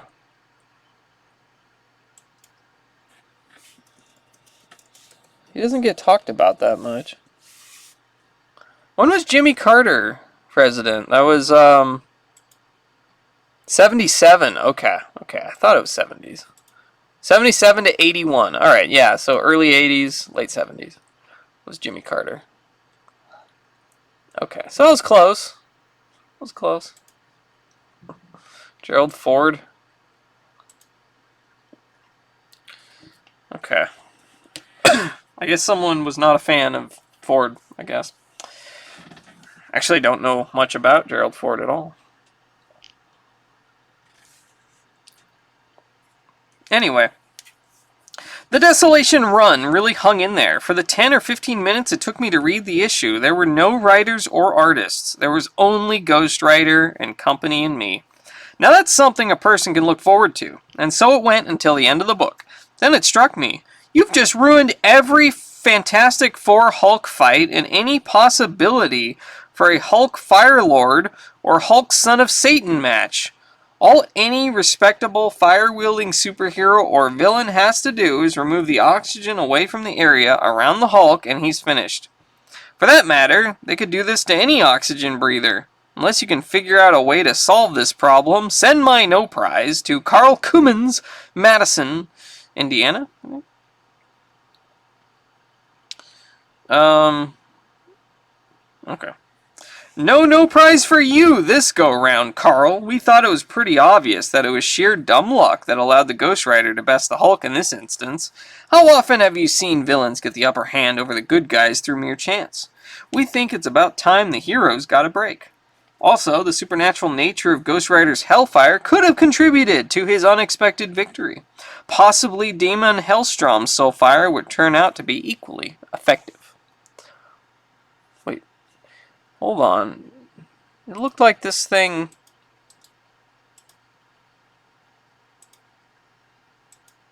Okay, I don't know. The focus? What is going on here, man? Why does the focus keep adjusting on its own? This is really irking me. Like I turned autofocus off, man. One second. Let me fix this. Okay, is that better? Is that better? I hope so. Gosh.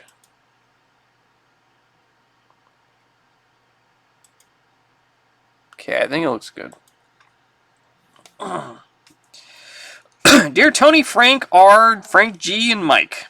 Ghost Rider number 12 was a good effort on the part of everyone concerned. In fact, to Frank Robbins, I must say that the art was his best job yet for Marvel. Next to his superb Invaders work, I have enjoyed the work of Mike Klug and Jim Mooney in the past, and also Sal Buscema on issue number 11. But Frank, your art fits Ghost Rider perfectly. Johnny Blaze's flaming skull especially looks more as I think it would look if the Ghost Rider really existed.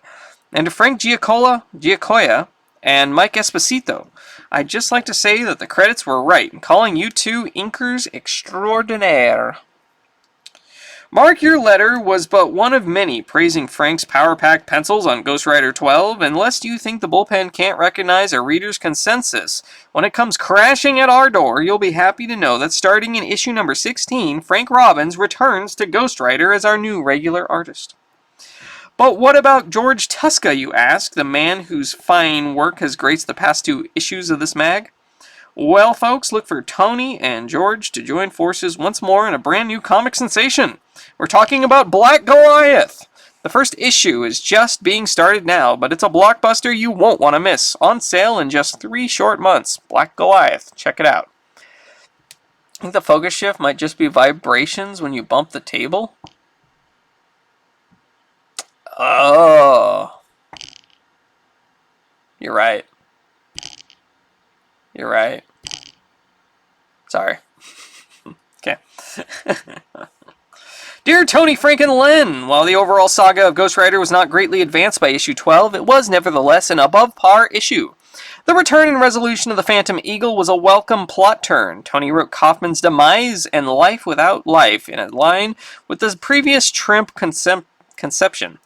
I might point out that this story does not knock out of the box another attempt at a series for the Eagle. In fact, this issue should be seen more as a pilot. This was perhaps Tony's non-cutesiest issue, and though it was no masterpiece, it was a good above-average script, and we need more of those.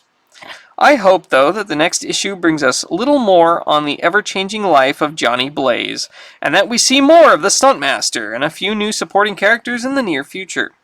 A final philosophic thought. Contrast Tony's understanding of the destructiveness of vengeance here with the usual holy mission attitude. Best exemplified in Khazar number 9. The Avenger always has those bad dreams Tony talks about, or else he is less than human. A possibility a bit too scary for me to handle. Roger Cloris, Brooklyn, New York. No bumping. I'll try not to.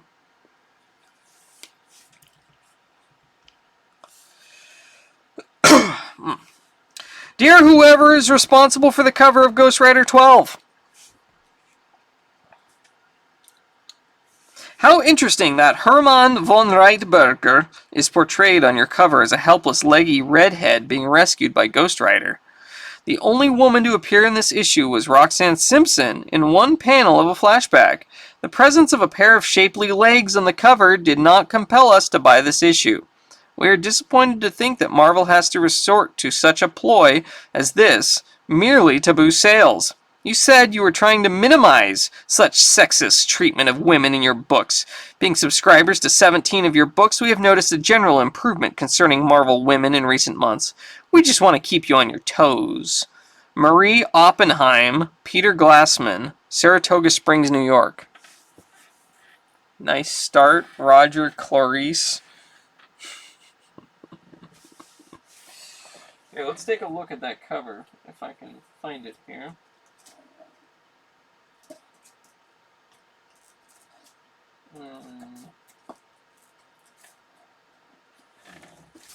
Here we go. Okay, there's the cover. So there's the leggy redhead.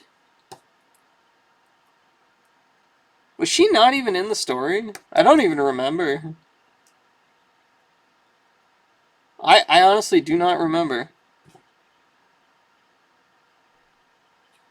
I guess she wasn't? Weird. Alright. I didn't even notice that. Mary Oppenheim, I mean. Tony would do a full pirouette to be able to take back the cover of Ghost Rider 12, troops. Rest assured, though, that neither Tony Isabella nor Frank Robbins, the storytellers of that particular chapter in the saga of Johnny Blaze, had anything to do toward giving Herman that sex change on the cover, and that they will continue their own efforts to avoid the sexist treatment of women here. Thanks for your patience. Very legs. Yeah. Next issue. Think you've seen traffic problems in the past? You ain't seen nothing till you've seen Vengeance on the Ventura Freeway. It's 8 lanes of excitement as Johnny Blaze takes on the Orb in the chase scene of the century. Don't miss it. P.S. And while you're waiting, be sure to pick up on Johnny Blaze's appearance in the first issue of The Champions. On sale even as you read these words. So yeah, the next couple weeks are going to be Champions instead of Ghost Rider, because that's the chronological next appearance of him, and whatever. So we'll get to Ghost Rider issue number 15 eventually, but we're going to have, I think, 2 issues of the Champions first. The King is back. Enough said.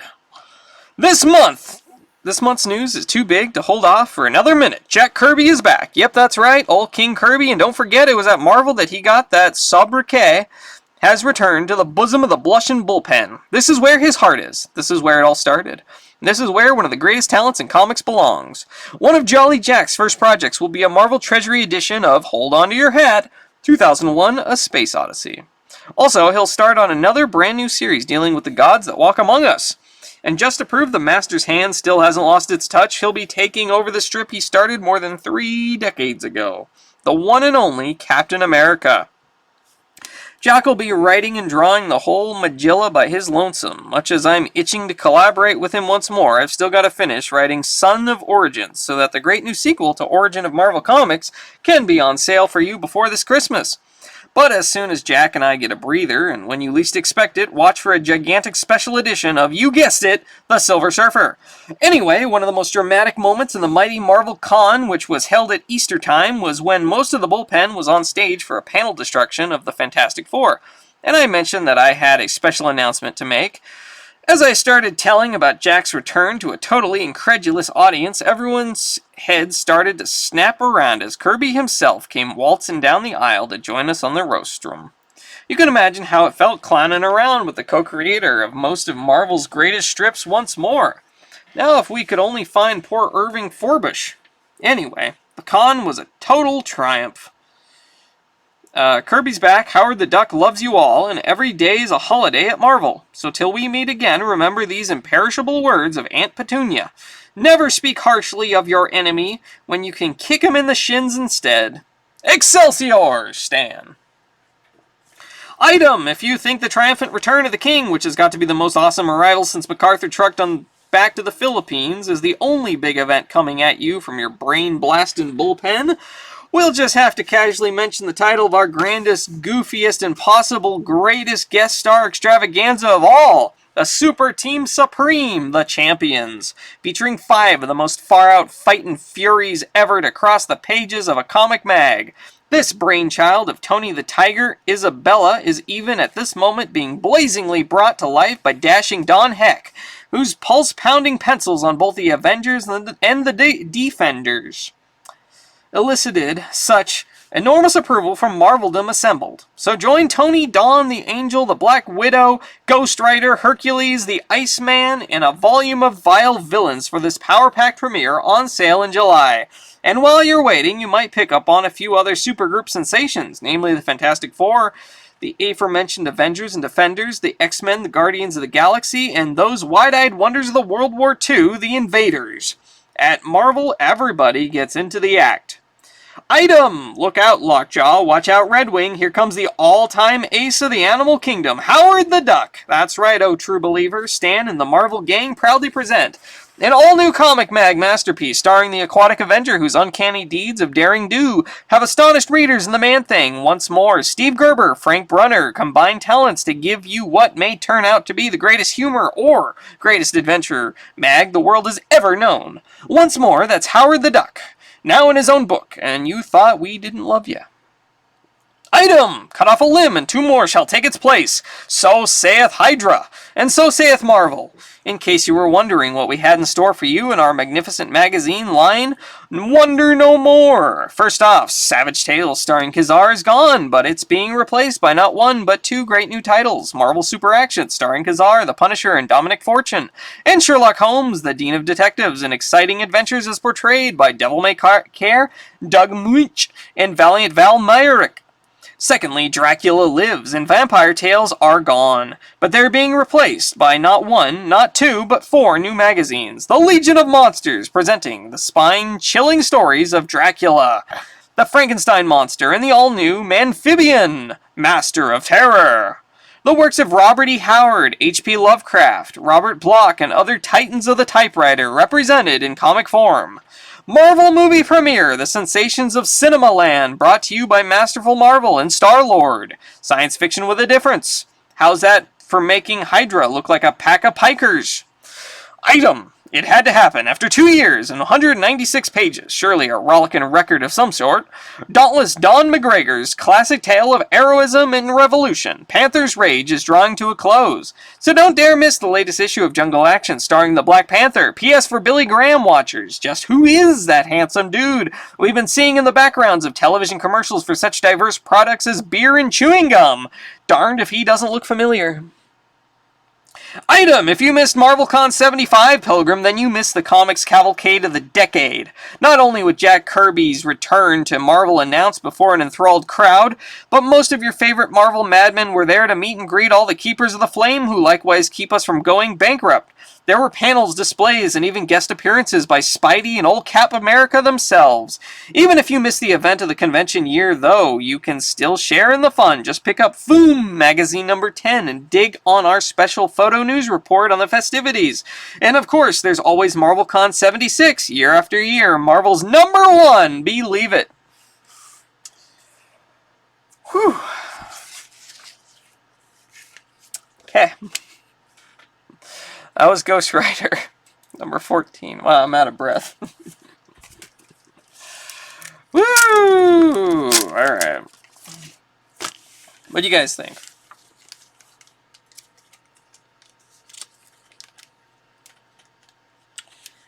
Dun, dun, dun, dun, dun, dun, dun, dun. Was there ever a Ghost Rider cartoon? I don't think there was. That would have been cool, though. You need all that breath. I surely do.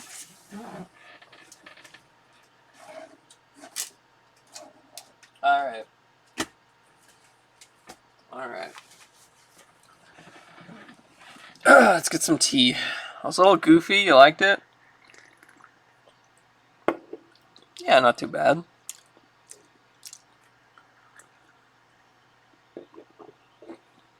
Is there a Nicholas Petrus hiding around here? If you are, I've got another box of Blue Eyes White Dragon. I could open a couple packs. If you're not, we can wait.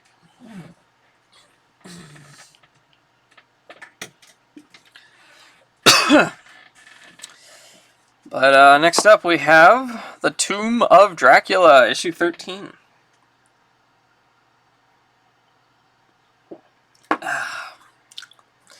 TTT, tasty tea. Okay, just give me a minute. We'll get started here. I liked it, but that ending, yeah, it was kind of a lame ending, yeah. Little unfortunate.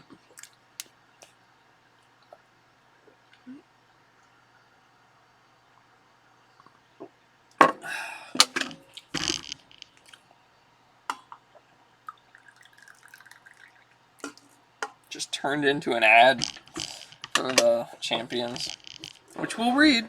Should be next week. Should have the Champions.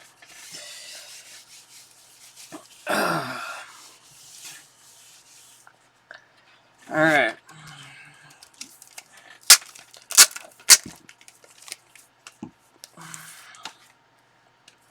The Tomb of Dracula. This one is so beat up. But, yeah. It's better than nothing, right? Oh, the cover's actually detached at one of the staples. Huh. That's unfortunate. Oh well. To kill a vampire. Oh gosh. There's a little bit of tea there. Let's clean that up. We don't want no moisture here. None at all. There we go.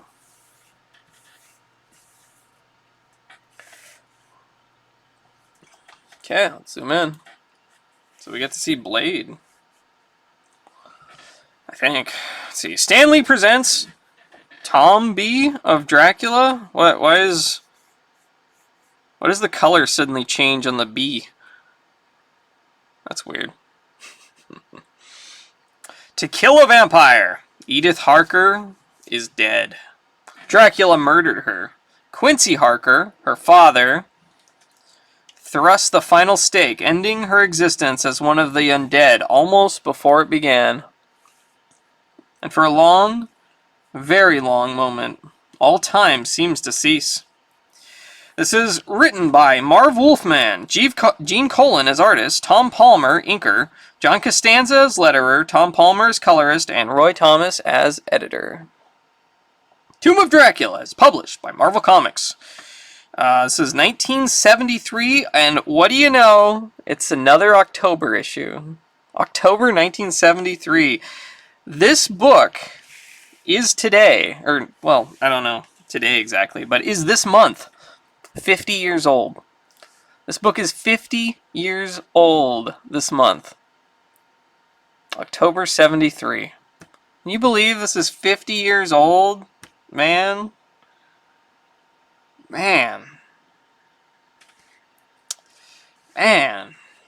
So half a century. God dang. Alright, October 73. Wow. Alright. Well, let's go. I remember once. It must have been a long time ago, my lord.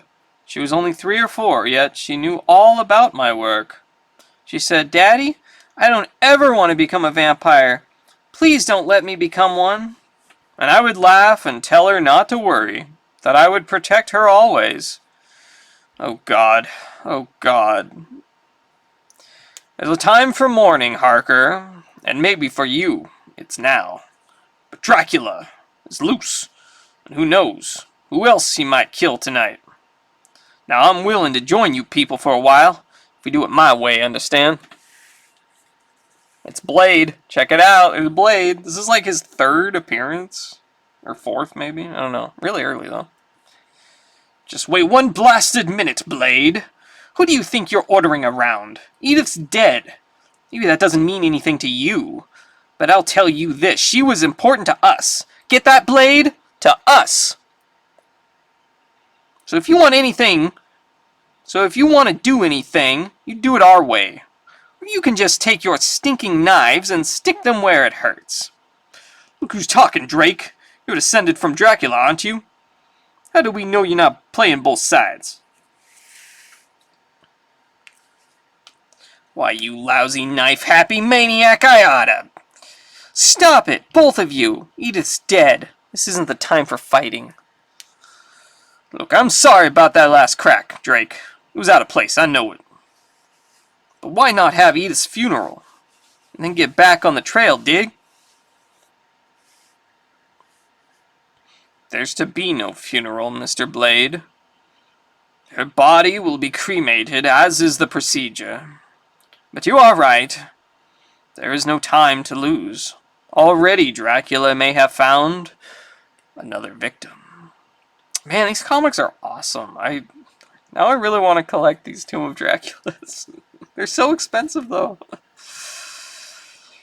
Cecile Parker's parents warned her not to take the Hyde Street on her way home from the university in the past week. 5 other co-eds had been killed in the area. Needless to say, she did not listen. Come on, girlie. Just a little kiss'll do, old skinny. Please, leave me alone. Sure, honey, after you give me a little kiss. Old skinny sure been lonely these days, know what I mean, girlie? Get away, or I swear I'll scream till someone comes. Aha, feisty one. Not like the others, eh? You'll not have to scream, woman. What? Where did you come from? I heard nothing. Not while Dracula has come to save you. Dracula? Swish! Oh, gosh. That's interesting. Like, I don't think they can actually show blood because of the comic code or whatever. Because, yeah, comic code authority up here. But it's interesting, though, that they used red as, like, the swoosh color there. Like, the color in the background there is the swoosh to imply the blood. Which is pretty cool. A little bit sneaky, I think. But very neat, very neat. Swish! Ah! Correct, dolt. Dracula, whose very blood crawls at the sight of scum like you. You'll not touch this woman, nor any female again, you simpering fool. Thank you, Come with me, Cecile Parker. Your new destiny awaits you. Come into my arms.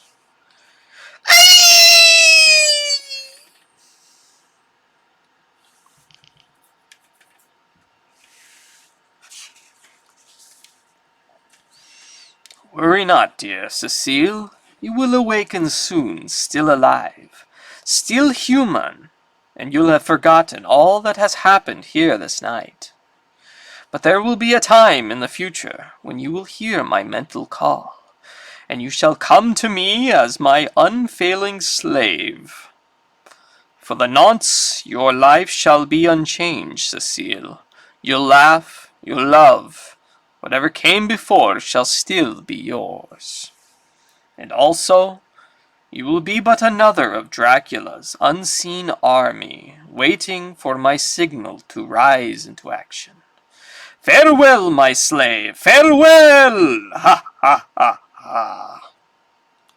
Dracula rises high into the warm July skies, and his course this night is almost skittish. He turns, he arcs, he glides through the indigo darkness, not caring of a destination nor a purpose in his flight. Dracula is going to get her one of those shirts.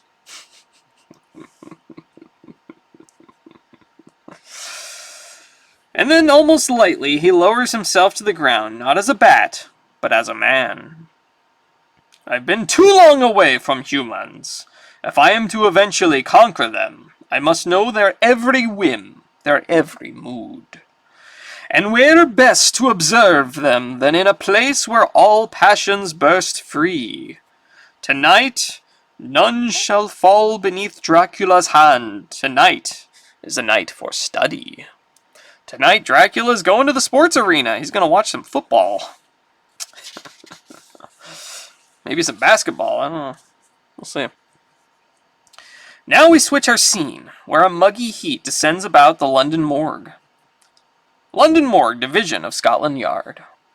While inside, the sweltering heat can also be felt, a heat that makes clothing stick to a sweaty, nervous body, a body not yet deceased. Mr. Lowe, this is the man Dr. Sun seeks. Very good, Chin. Our reports were accurate then. Why am I doing that voice? I don't know. He's supposed to be British, right? Dr. Sun shall be very pleased. You will keep our little bargain secret, Mr. Lowe? Or maybe he is Chinese. I don't know. I could lose my bloody job if they found out I was selling you the stiff. All is ready, Chen, but first I wish one look at... Ah, yes, the puncture marks, yes. Dr. Sun shall be very pleased indeed. Nice. You asked for our silence, Mr. Toomey, but you worry needlessly. No one shall learn what has happened here this night. Law, that's a relief. Why, even if the missus was to learn... She will not learn anything, Mr. Toomey, except that somehow her husband was murdered by persons unknown. BAM! And that he died with only a few paltry pounds in his wallet. Good night, Mr. Toomey. Please rest in peace. Chen, Lin, come. The stench of decomposing bodies here is sickening. Again, we shift our scene back to the Lord of Darkness. Humans. They cry out for peace, then fill these arenas with our violence to fulfill their fullest capacity. Indeed, They are fascinated by bloodshed, mystified by the very same brutality they crusade so piously against. Oh, he's watching boxing, okay. No lives are at stake here. Nothing is gained by this meaningless spectacle. There is no purpose for this mock battle. Instead, this wanton waste disgusts me, revolts me.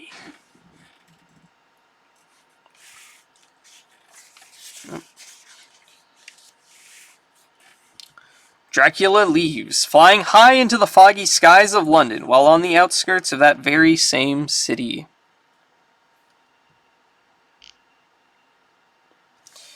What we doing out, Quincy?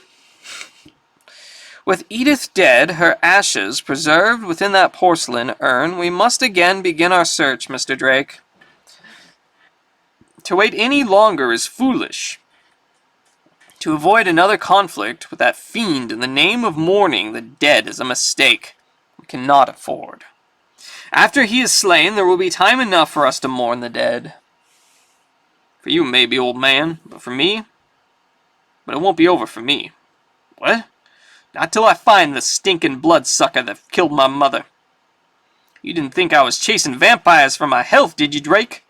You said I didn't know what it's like to lose someone. Man, I'm the original loser.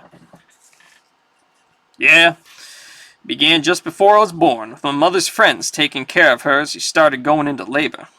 She was crying out in agony, because I was proving I was a tough one, even back then.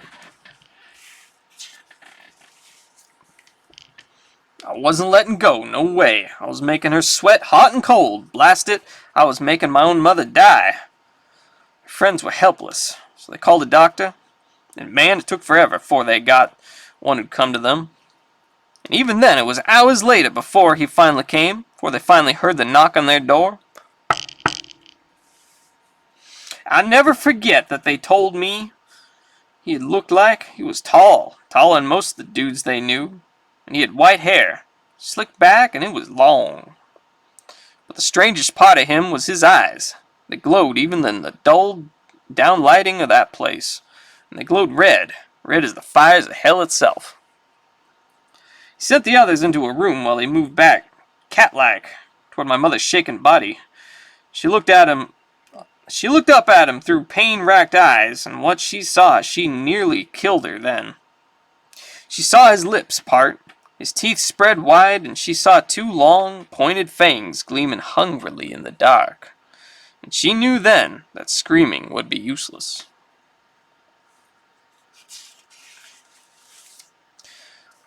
He smiled at her, said something softly in her ear. Whatever that something was, it made her break and scream. Her friends burst through the locked door to find that stinking crud crouched over my mother's body, blood dripping down his crimson-stained teeth. But it was too late. My mother was dead. They tried to stop him, but he leaped across the room like a demon possessed, broke through the glass, and disappeared into the night. But there was no stopping me from being born, and you know something? They say, when they slapped me, I never cried, and that I never cried once as a baby. Maybe I'm just saving it all, till after I find that stinking mother killer. Yeah, maybe then I'll be able to cry. Maybe then. So don't hand me any of your bull about mourning the dead, because I've been through it all before. And I'm still living with it, every time I look in the mirror and realize that a woman died giving birth to me. So take your hi-hat words and shove them, because when you've finished with your chase, I'll be starting mine. It's cool to see 50-year-old Blade. Yeah, it is. Blade's words cannot be heard by the low-flying bat, yet something suddenly sends an icy chill racing through Dracula's leathery form. And for just the briefest of moments, the man-bat feels fear. Still, it continues, over the lush olive countryside, the dotted valley and lakes forming the now familiar pathway towards a hidden hilltop sanctum. But something new has been added to this fertile valley, a tent with humans milling quietly about. For an instant, the bat forgets its silent promise and swoops downward toward the unsuspecting crowd. Then, at the last moment, it remembers and sails off, uncaring of the humans who may have spotted it. But eyes have followed its winding course, eyes which have been searching the heavens for just such a hellborn creature. For the legions that answer to Quincy Harker's call may be few, but they are ever alert.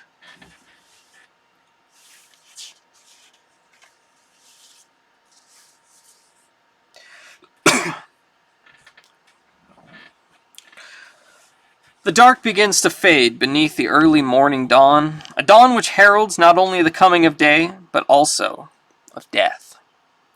An interesting one. One I shall ponder for many weeks to come. Ponder.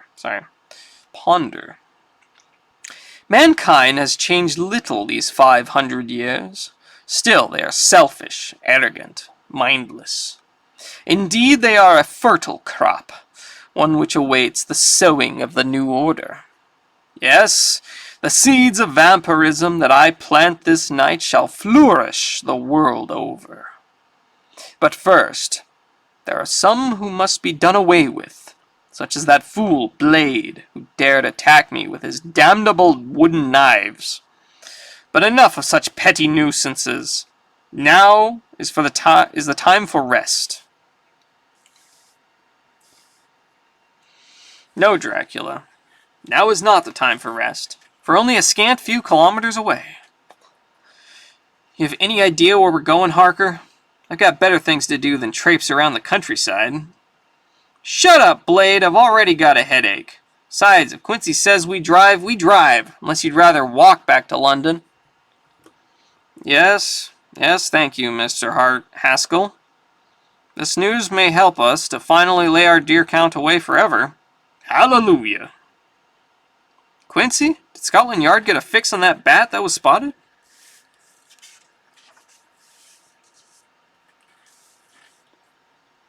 No, Mr. Drake, one of our observers has spotted what may be Dracula heading this way. He also learned that the bat has been seen here many times in the past months. Mr. Blade, I believe the action you've been waiting for is about to begin. Good timing, Harker. I'd just about fallen asleep. We couldn't allow that, could we? Taj, try the post office.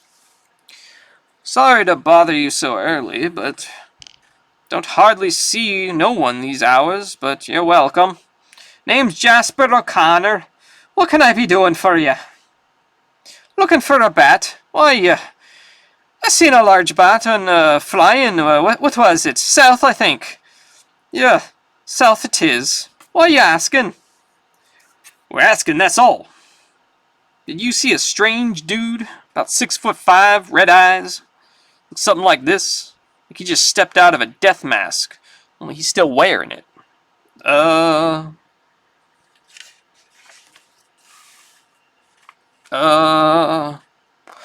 a moment, Jasper O'Connor hesitates, unsure of his words, his thoughts. Then, look at his eyes. They're blank, glazed. We must be close to Dracula. This man's under some sort of hypnosis. And if that means what I believe, the Count must be near. Quickly now. Every moment we waste gives Dracula time to escape. But Dracula has no plans for leaving. Rather, his desire is to stay and fight. And at long last to slay the vampire slayers. So, Harker and his stalwarts have found me. Very well, then, my long-time foes shall meet, and before this night has fled forever, you shall all lie dead at the feet of your master, Dracula!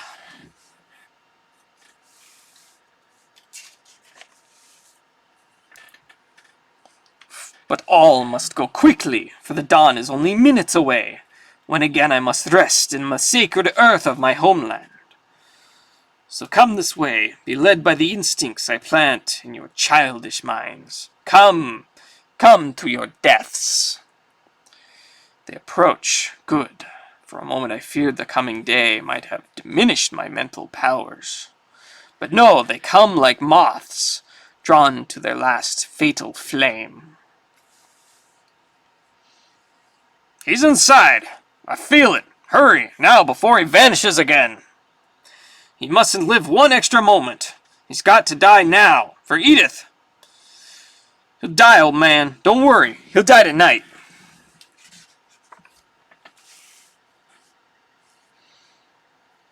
You brag too freely for a fool, Blade. If any must die this night, it shall be you.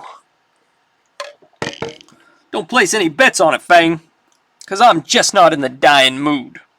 Blade, watch out! What? Fling! So you seek to distract me with one approach, and attack with another. Commendable! I had not suspected our dear Miss Van Helsing had yet entered this room. But it shall do no good, for all your arrows are useless against me. As useless as your idiot knives shall soon be when you are dead in your mouldering grave. Still, you attack, you mindless clod. Haven't you realized you've met your master? Haven't you seen that you cannot defeat Dracula?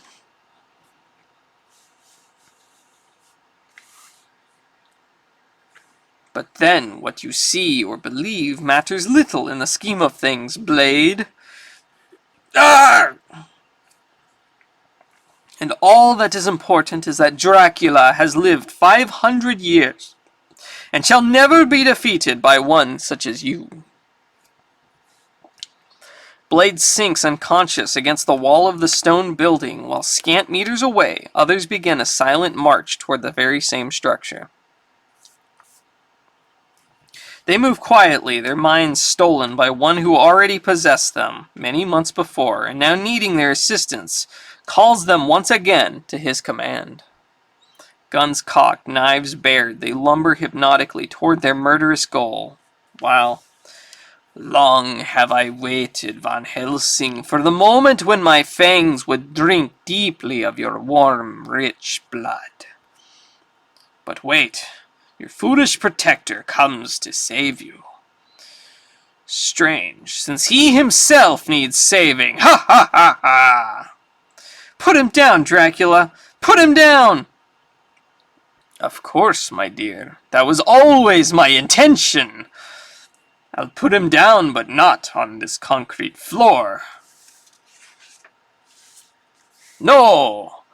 Rather, in the frigid waters that churn beneath this hilltop morgue. And if he has luck, perhaps he'll even survive his ordeal, though none have ever lived through it before. Splash! Outside, like living zombies, the possessed villagers stalk on, moving with heavy, laborious steps toward the tension-wrought mausoleum. There is no falter to their steps, no regret of the deed they must do etched upon their brows, for their minds belong not to themselves, but to a demon who some say was born without a conscience or a soul. Blade downed, Rachel. Weaponless, Taj gone, perhaps dead. There's nothing left for me to do. So at last you admit your inevitable defeat. You must understand, demon, I admit nothing! Save the fact that it shall be my wooden darts which shall end your hellish life. Your mind fails you, Hawker, or did you forget, after so many battles, that Dracula can become as the mist itself?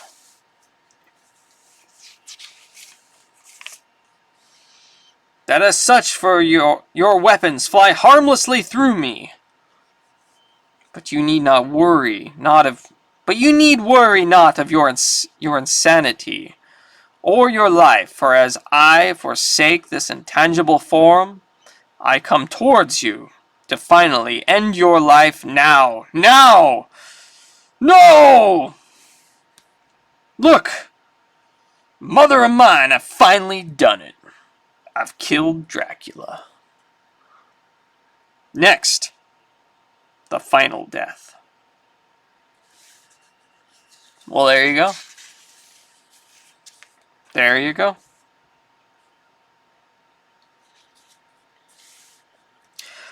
What do you guys think of that? Item! You might have guessed, and probably did, that when Mirthful Marvel finally produced a full-scale parody mag, we'd do it with a vengeance. And we have. On July 10th, the first far-out issue of our brand new crazy magazine goes on sale, headlining some of the biggest, brightest names in the humor field. We'll let you dig the full details on our awe-inspiring ad elsewhere in this issue. It was specially designed by Marv Wolfman, who's been helping Stan and Roy get it all together, but we can't resist telling you that. Just for the heck of it, a bunch of our bullpen biggies couldn't resist turning Hollywood on us and posing for a host of gagged-up photos therein. Why not try an issue, Effendi? That's crazy. Just 40 cents for 52 big pages wherever magazines are displayed.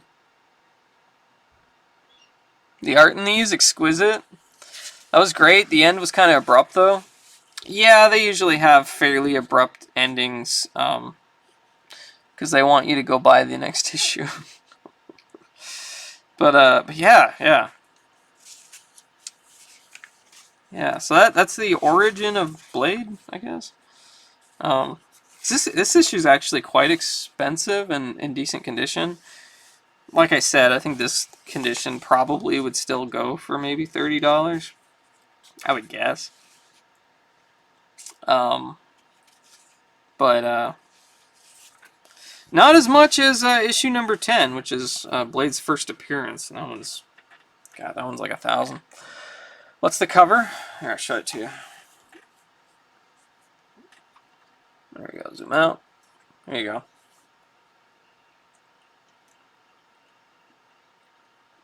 Cool. Yeah, it's a pretty cool one. Yeah, I got this one real cheap, but it was, it's rough condition. I got it from like in a pile of comics from like a yard sale or something. I don't remember exactly where my parents got it, but I think they bought like a pile of comics recently, and I think it was a yard sale or something. Wish there was more. There's just this one issue.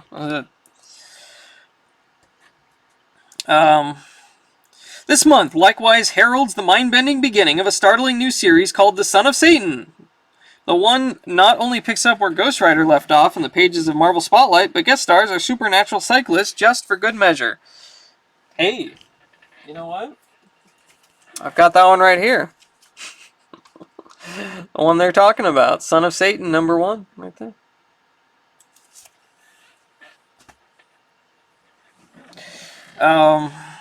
Where were we? Sneak a peek at what groovy Gary Friedrich and Happy Herb Trimp are laying down and see if you don't find Damon Hellstrom, the son of Satan, in one of the most phantasmagorical new Marvel creations of all. Item!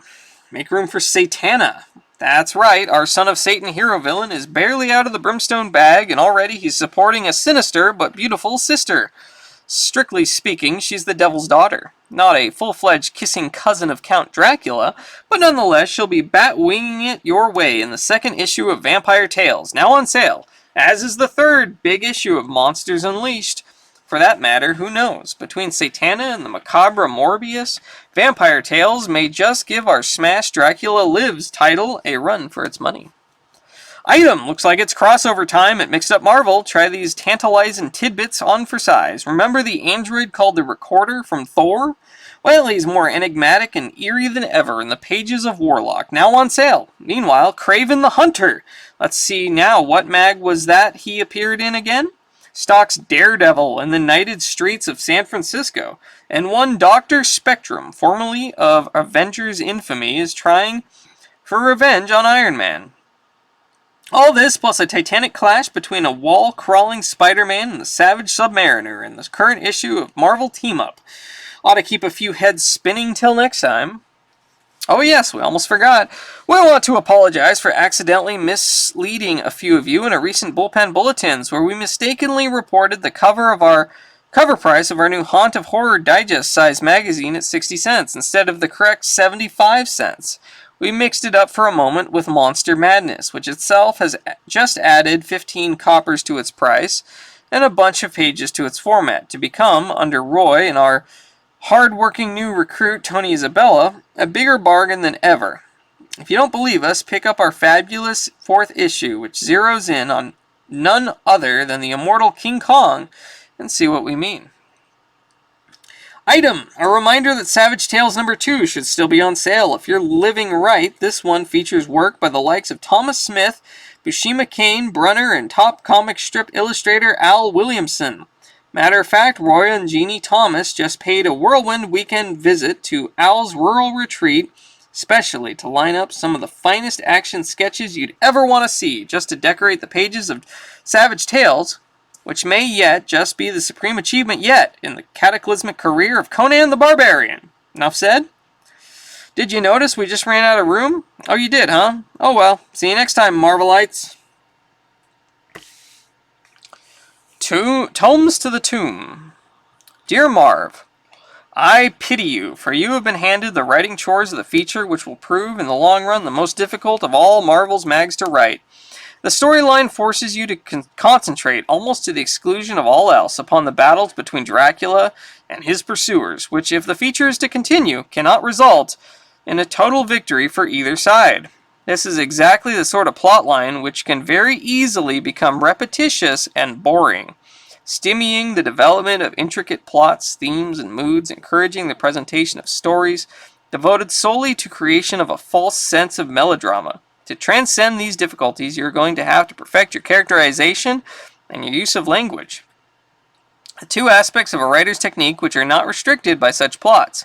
If you fail to do this, then Tomb of Dracula will, as soon as it loses the sense of excitement which invariably accompanies something that's novel in concept, and discovers its limitations, a process which is already beginning, will become one of Marvel's lesser features instead of remaining one of its best as it is now. Fortunately, having seen some of your other comics work, I think you will be able to maintain its quality. Bill Clodius, 54 West Stephen Drive, Newark, DE. I don't know what DE is. Delaware? Bill, Marv is quite aware that the Dracula book is probably one of Marvel's hardest books to write, just for the very reasons you expound. But he promises, so help him Irving Forbush, that he'll keep plugging away at trying to make each issue more novel and different than the one before. Marv has, as you've undoubtedly seen, taken the emphasis away from Dracula solely battling Drake and company to stories dealing with normal non-heroes. It doesn't mean we'll abandon Quincy's little band, but the stories that feature them will be made into something more than simply a chase and fight. Just stick around for our next issue and see what we mean. Dear Stan, Satan forbid. I am no Von Helsing, but a certain degree of knowledge regarding vampiric folklore is mine, and I must point out two blatant and quite unacceptable errors in the script for issue 9. Fishing a vampire, even a king vampire, out of the water is very much beyond the natural and supernatural. The unfortunate, holy, and pure quality of water would utterly destroy the earthbound flesh of an undead. And though it would have made for a less interesting story, the disease of vampirism cannot be contracted, and its symptoms made manifest in one evening. Thus, the barmaid and sailor could not become vampires so quickly. For the record, the customary minimum waiting period following the death of a victim is 3 days. So ludicrous are these mistakes that I fail to see why the story itself was not as bad, but it suffered. Outside of the aforementioned respects, not at all. It was a damn good tale. I personally did not care to see Dracula so mildly rebuffed by two adolescents messing around in the grass and beat up by a motorcycle gang. It did not ring well that the Lord of the Night, even at his weakness, could not deal mightily with the puny likes of them. But by the same token, I appreciate the show of gratitude, something strangely akin to compassion, which Dracula displayed toward David and Andrea. Finally, I compliment the writers for their excellent dialogue. Till next time, Gordon R. Guy, president of the Count Dracula Society of New England. Marv hangs his head low for the mistakes you cite, but he says he definitely has an answer for them. There's so many legends concerning vampires and other supernatural beings that not everything can be readily accepted as fact. One authority says vampires can't go into water, while others make no such claims. However, Marv did realize the water problems, but since Dracula did not do anything in the water other than be carried with the current, he didn't feel he invalidated any real lore. Hey, Deathmark. We're doing fine. How you doing? We're just finishing up Tomb of Dracula here. He does admit, however, his mistake with the time it takes for a mortal to become one of the undead. Again, he knew that it should take him time, but he decided for that particular story to follow actual legend. Would have hurt the plot. However, he promises that he will never that will never happen again, as he will try evermore to stick to most of the recognized authorities. However, Marv wanted to say thanks for not letting those little errors mar your enjoyment of our mag, and he wishes you and the rest of the Count Dracula Society the best. P.S. He and Roy would love to become members. How do they go about it? Dear Tomb, beautiful, Tomb of Dracula number 9, that is. Marv Wolfman's story was one of the best things to happen to the Prince of Darkness in a long time. One reason was Dracula's removal from the ruts of the Von Helsing antics for at least a brief respite. But the main claim of the story was the loose partnership between Drac and Dave. Drac almost seems, pardon the insult, human. But things weren't perfect. Although Vince Coletta's inks are perfect for galactic fantasies, Thor, Warlock, etc., his scrawny, delicate style hinders Cullen's bold, curved strokes. Do I hear an emphatic, bring back Palmer from the homestands? By the way, Dracula Lives was remarkable. Now please stop pushing it so hard and bring back the Marvel checklist. Ricky Campbell, 767 Vine Street, Clute, Texas. But Ricky, we've got to keep plugging Dracula Lives, at least till we get those issues out of Roy's bedroom. In the meantime, we've got Tom Palmer back on Drac, and believe us, no one's happier than the rest of the Batlin bullpen. As for our next issue, well, we'll just wait and see. We think it will simply blow your mind. No kidding. Marvel. Beware the ones who stalk the night. The most sinister swamp creature in the history of comic mags, the Man-Thing, walks again in the pages of Monsters Unleashed. Issue number 3, now on sale, and introducing the Devil's Daughter, Satana. Don't miss her pulse-pounding premiere in Vampire Tales. Issue number 2, now on sale. Only 75 cents. Bad internets, other than that, okay. I blame Cocoon. You shouldn't have tried to crack those eggs. I think it was the movie itself. Alright, well, that was, that was Tomb of Dracula, issue number 13. Hopefully, my stuff will be here by next week, and we should be able to read, I think it was issue number, oh gosh, alright, well I just knocked that off. Okay, well, hold on. I'm just knocking things off of my wall here. Let me check. I think I can check real quick. See which issue I bought.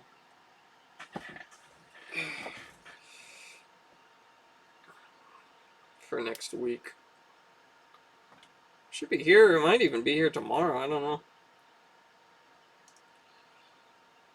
Come on, you gonna load? Okay.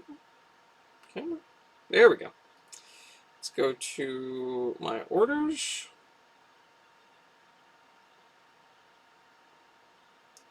What did I get here? We got, okay, Tomb of Dracula number 5. Yep. Alright. I also got Hammer's Halls of Horror. Got it for $8. That's cool. There you go. I don't know if you can see it very well, but, yeah, I got this. Well, we could maybe read this next week. It's called Hammer's Halls of Horror, The Mummy, the full film told in comics. Dr. Jekyll and Mr. Hyde, Phantom of the Opera, Karloff in The Sorcerers. It's, some kind of magazine from 1978. Kind of cool. And then Tomb of Dracula. I got issue number 5 coming in the mail here. So we can read that next week. And that's probably it for the horror stuff. What is this? Tales of Suspense number 76. Oh, cool. I didn't even know I won that. But yeah, we'll have Champions next week for Ghost Rider. Okay. Who published the Hammer comics? I'll check. Published by Top Sellers Limited. It's a British comic series. UK top sellers. I have no idea. I've never heard of them.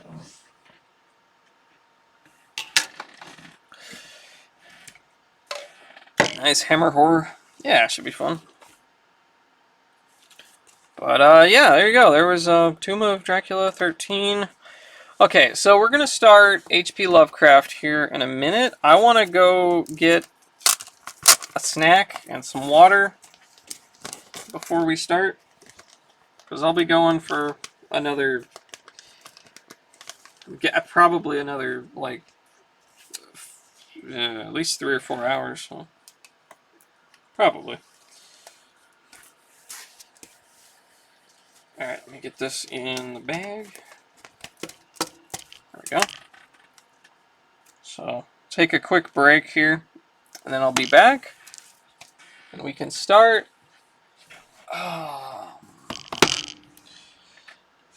The complete Cthulhu Mythos Tales here.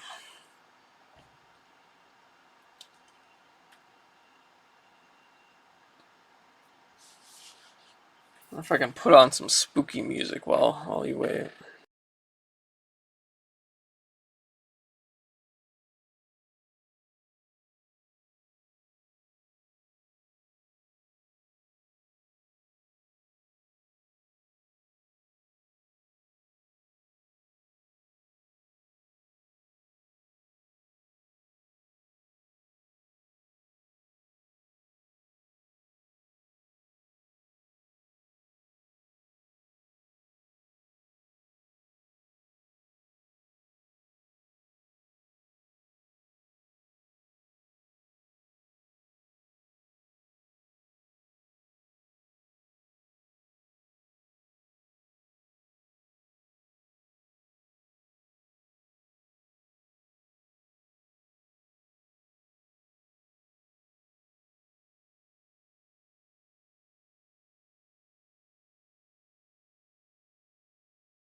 Alright, I'm back.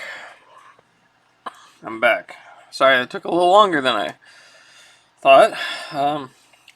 Went down for a snack, and I ended up with a full dinner.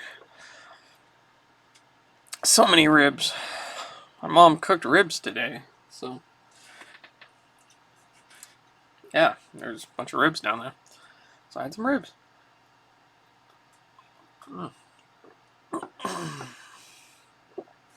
But yeah, alright.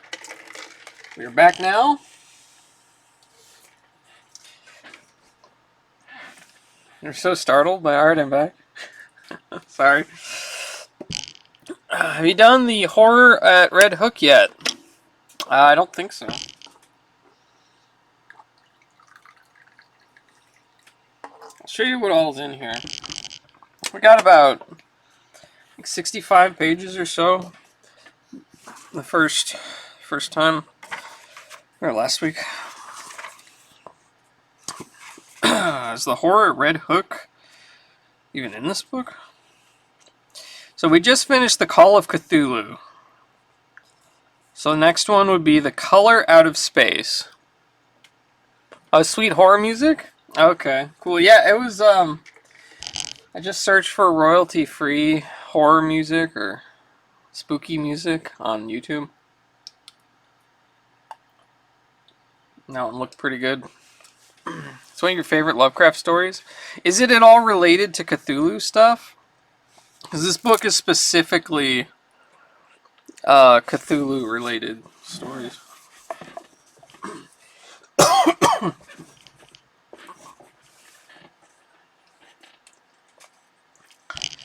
Let's see.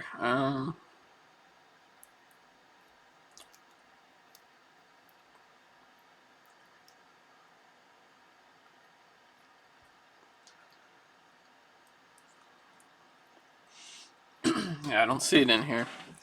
It's just set prior to the Cthulhu mythos. It's a short story. Oh, okay. Dang. Well,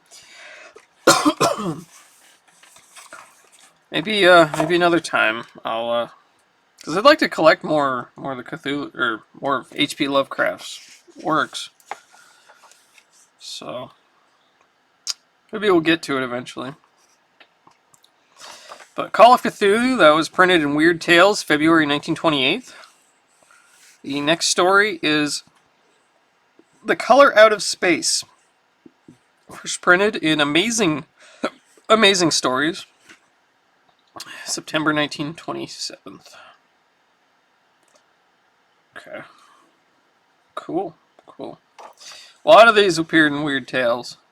Weird Tales was an awesome magazine. That's where Conan first appeared. Sorry. There's a good bit of not related to Cthulhu. Yeah. He wrote a lot. He did wrote a lot. The Nameless City.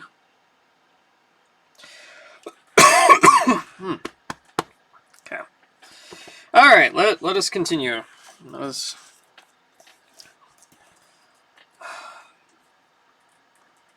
The Color Out of Space.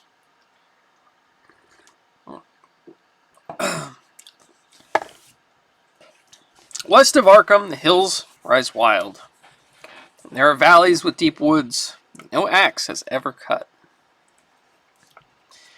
There are dark, narrow glens where the trees slope fantastically and where thin brooklets trickle without ever having caught glint of the sunlight.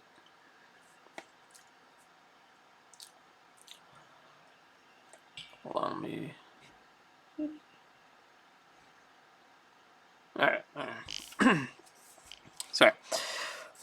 On the gentler slopes there are farms, ancient and rocky, with squat, moss-coated cottages brooding eternally over New England's secrets in the lee of great ledges.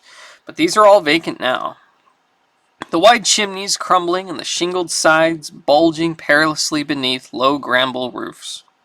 The old folk have gone away, and foreigners do not like to live there. French Canadians have tried it, Italians have tried it, and the Poles have come and departed. It is not because of anything that can be seen or heard or handled, but because of something that is imagined. The place is not good for the imagination, and does not bring restful dreams at night. It must be this which keeps the foreigners away, for old Ammi Pierce has never told them of anything he recalls from the strange days. Ammi, whose head has been a little queer for years, is the only one who still remains, or who ever talks of the strange days. And he dares to do this because his house is so near the open fields and the traveled roads around Arkham.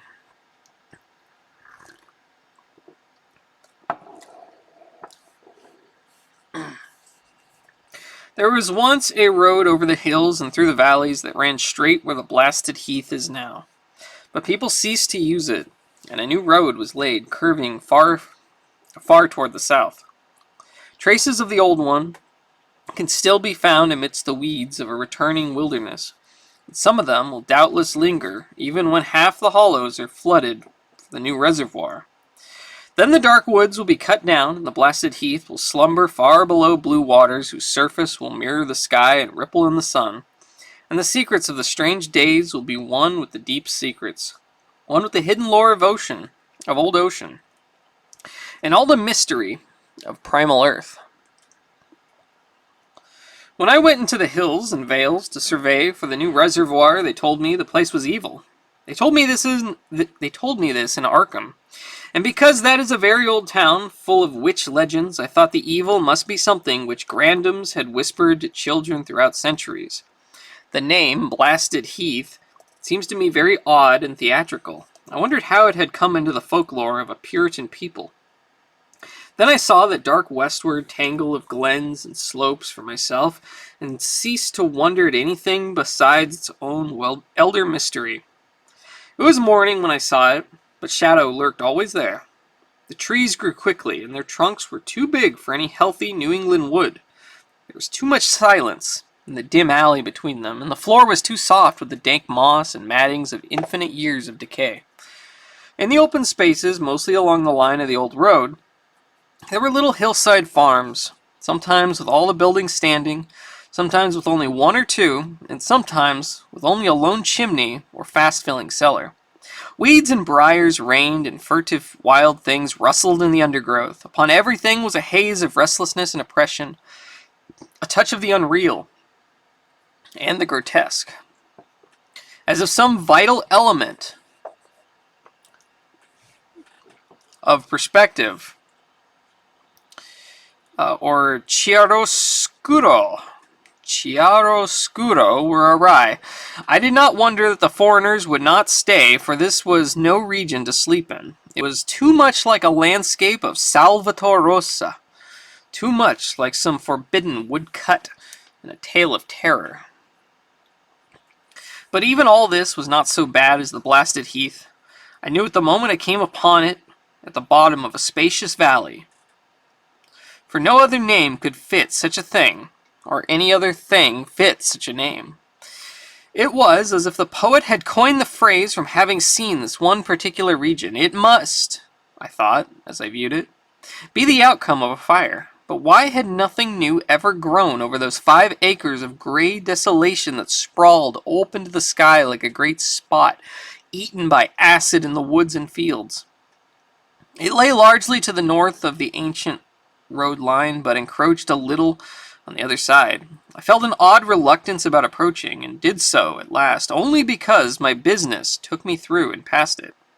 There was no vegetation of any kind on that broad expanse, but only a fine gray dust or ash which no wind seemed to ever blow about. The trees near it were sickly and stunted. Many dead trunks stood or lay rotting at the rim. As I walked hurriedly by, I saw the tumbled bricks and stones of an old chimney and cellar on my right, and the yawning black maw of an abandoned well, whose stagnant vapors played strange tricks with the hues of the sunlight. Even the long, dark woodland climb beyond seemed welcome in contrast, and I marveled no more at the frightened whispers of Arkham people. There had been no house or ruin near. Even in the old days, the place must have been lonely and remote, and at twilight, dreading to repass that ominous spot, I walked circuitously back to the town by the curving road in the south.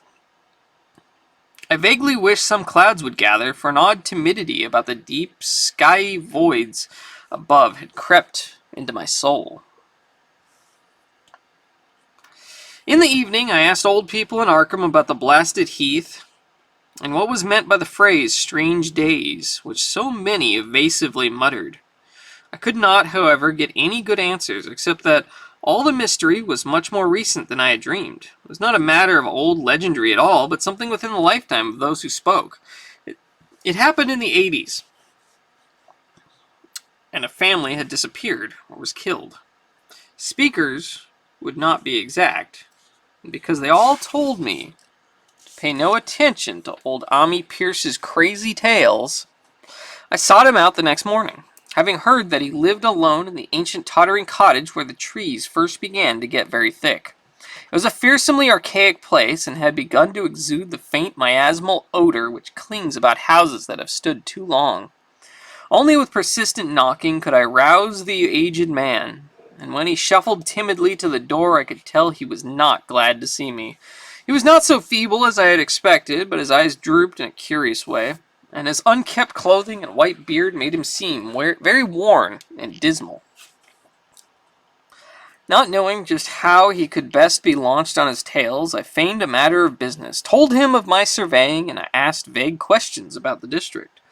He was far brighter and more educated than I had been led to think, and before I knew it, had grasped as much of the subject as any man I had talked with in Arkham. He was not like other rustics I had known in the sections where reservoirs were to be. From him there were no protests at the miles of old wood and farmland to be blotted out, though perhaps there would have been had not his home lain outside the bounds of the future lake. Relief was all that he shewed, relief at the doom of the dark ancient valleys through which he had roamed all his life. They were better under water now, better under water since the strange days, and with this opening, his husky voice sank low, while his body leaned forward, his right forefinger began to point shakily and impressively. It was then that I heard the story, and as the rambling voice scraped and whispered on, I shivered again and again despite the summer day. Often I had to recall the speaker from ramblings, piece out scientific points which he knew only by a fading parrot memory of professors' talk, or bridge over gaps where a sense of logic and continuity broke down. When he was done, I did not wonder that his mind had snapped a trifle, or that the folk of Arkham would not speak much of the blasted heath. I hurried back before sunset to my hotel, unwilling to have the stars come out above me in the open, and the next day returned to Boston to give up my position. I could not go into that dim chaos of old forest and slope again, or face another time that gray blasted heath where the black well yawned deep beside the tumbled bricks and stones. The reservoir will soon be built now, and all those elder secrets will be safe forever under watery fathoms. But even then, I do not believe I would like to visit that country by night. At least not when the sinister stars are out. Nothing could bribe me to drink the new city water of Arkham. It all began, old Ami said, with a meteorite. Before that time, there had been no wild legends at all since the witch trials, and even then, these western woods were not feared half so much as the small island in the Miskatonic, where the devil held court beside a curious stone altar older than the Indians. These were not haunted woods, and their fantastic dusk was never terrible till the strange days. And there had come that white noontide cloud, that string of explosions in the air, and that pillar of smoke from the valley, far in the wood. And by night all Arkham had heard of the great rock that fell out of the sky and bedded itself in the ground beside the well at Nahum Gardner's place. That was the house which had stood where the blasted heath was to come. The trim white Nahum Gardner house amidst its feral gardens and orchards. Nahum had come to town to tell people about the stone, and had dropped in at Ami Pierce's on the way. Ami was 40 then, and all the queer things were fixed very strongly in his mind. He and his wife had gone with the 3 professors from Miskatonic University, who hastened out the next morning to see the weird visitor from unknown stellar space, and had wondered why Nahum had called it so large the day before. It had shrunk, Nahum said, as he pointed out the big brownish mound above the ripped earth, and the charred grass near the archaic well sweep in his front yard. But the wise men answered that stones do not shrink. Its heat lingered persistently, and Nahum declared it had glowed faintly in the night. The professors tried it with a geologist's hammer and found it was oddly soft. It was, in truth, so soft as to be almost plastic, and they gouged rather than chipped a specimen to take back to the college for testing. They took it in an old pail borrowed from Nahum's kitchen, for even the small piece refused to grow cool. On the trip back, they stopped at Amy's to rest and seemed thoughtful when Mrs. Pierce remarked that the fragment was growing smaller and burning the bottom of the pail. Truly, it was not large, but perhaps they had taken less than they thought. The day after that, all this was in June of '82. The professors had trooped out again in great excitement. As they passed Amy's, they told him what queer things the specimen had done, and how it faded wholly away when they put it in a glass beaker. The beaker had gone too, and the wise men talked of the strange stone's affinity for silicon. It had acted quite unbelievably in that well-ordered laboratory, doing nothing at all, and shewing no occluded gases when heated on charcoal, being wholly negative in the borax bead, and soon proving itself absolutely non-volatile at any producible temperature, including that of the oxyhydrogen blowpipe. On an anvil it appeared highly malleable, and in the dark its luminosity was very marked. Stubbornly refusing to grow cool, it soon had the college in a state of real excitement, and when upon heating before the spectroscope it displayed shining bands unlike any known colors of the normal spectrum. There was much breathless talk of new elements, bizarre optical properties, and other things which puzzled men of science are wont to say when faced by the unknown. Hot as it was, they tested it in a crucible with all the proper reagents. Water did nothing, hydrochloric acid was the same, nitric acid, and even aqua regia merely hissed and spattered against its torrid invulnerability. Ami had difficulty in recalling all these things, but recognized some solvents as I mentioned them in the usual order of use. They were ammonia, caustic soda, alcohol, and ether, nauseous carbon, disulfide, and a dozen others. But although the weight grew steadily less as time passed and the fragment seemed to be slightly cooling, there was no change in the solvents to shew that they had attacked the substance at all. It was a metal, though, beyond a doubt. It was magnetic for one thing, and after its immersion in the acid solvents were seemed to be faint traces of the Widmanstatten figures found on meteoric iron. When the cooling had grown very considerably, the testing was carried on in glass, and it was in a glass beaker that they left all the chips made of the original fragment during the work. The next morning, both chips and beaker were gone without a trace, and only a charred spot marked the place on the wooden shelf where they had been. All this the professors told Ami as they paused at his door, and once more he went with them to see the stony messenger from the stars, though this time his wife did not accompany him. It had now most certainly shrunk, and even the sober professors could not doubt the truth of what they saw. All around the dwindling brown lump near the well was a vacant space where the earth had caved, and whereas it had been a good 7 feet across the day before, it was now scarcely 5. It was still hot, and the sages studied its surface curiously as they detached another and larger piece with hammer and chisel. They gouged deeply this time, and as they pried away the smaller mass, they saw that the core of the thing was not quite homogeneous. They had uncovered what seemed to be the side of a large colored globule embedded in the substance. The color, which resembled some of the bands in the meteor's strange spectrum, was almost impossible to describe, and it was only by analogy that they called it color at all. Its texture was glossy, and upon tapping, it appeared to promise more brittleness and hollowness. One of the professors gave it a smart blow with a hammer, and it burst with a nervous little pop. Nothing was emitted, and all trace of the thing vanished with the puncturing. It left behind a hollow spherical space about 3 inches across, and all thought it was probable the others would be discovered as the enclosing substance wasted away. Conjecture was vain, so after a futile attempt to find additional globules by drilling The seekers left again with their new specimen, which proved, however, as baffling in the laboratory as its predecessor has been. Aside from being almost plastic, having heat, magnetism, and slight luminosity, cooling slightly in powerful acids, possessing an unknown spectrum, wasting away in air, and attacking silicon compounds with mutual destruction as a result, it presented no identifying features whatsoever, and at the end of the test, the college scientists were forced to own that they could not place it. It was nothing of this earth, but a piece of the great outside, and as such, dowered with outside properties and obedient to outside laws. That night there was a thunderstorm, and when the professors went out to Natham's the next day, they met with a bitter disappointment. The stone, magnetic as it had been, must have had some peculiar electrical property, for it had drawn the lightning, as Nahum said, with a singular persistence.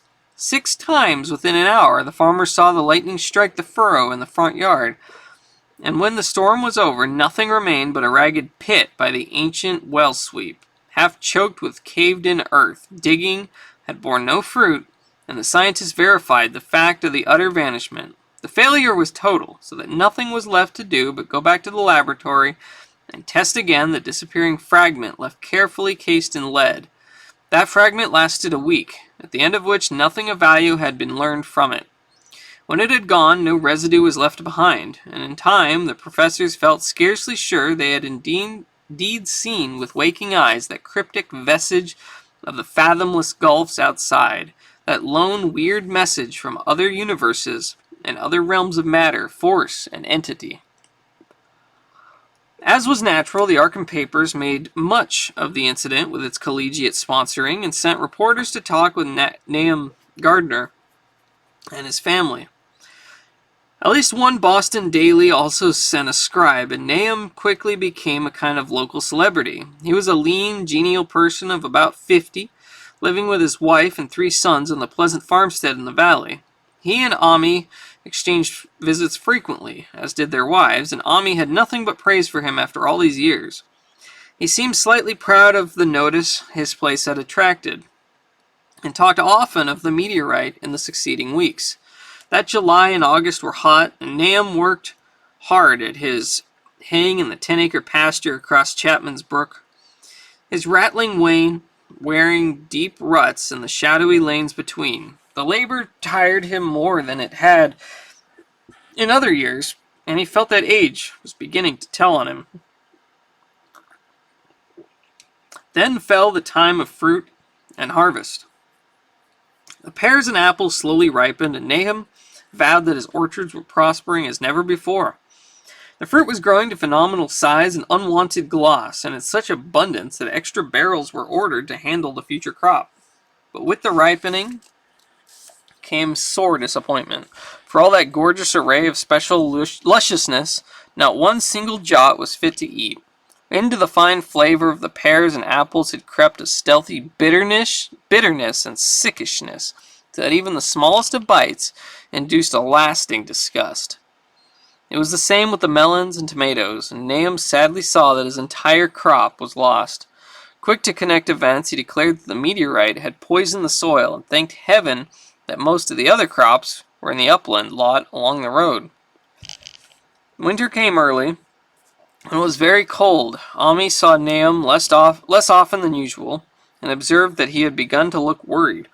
The rest of his family, too, seemed to have grown taciturn, and were far from steady in their church-going or their attendance at the very social events of the countryside.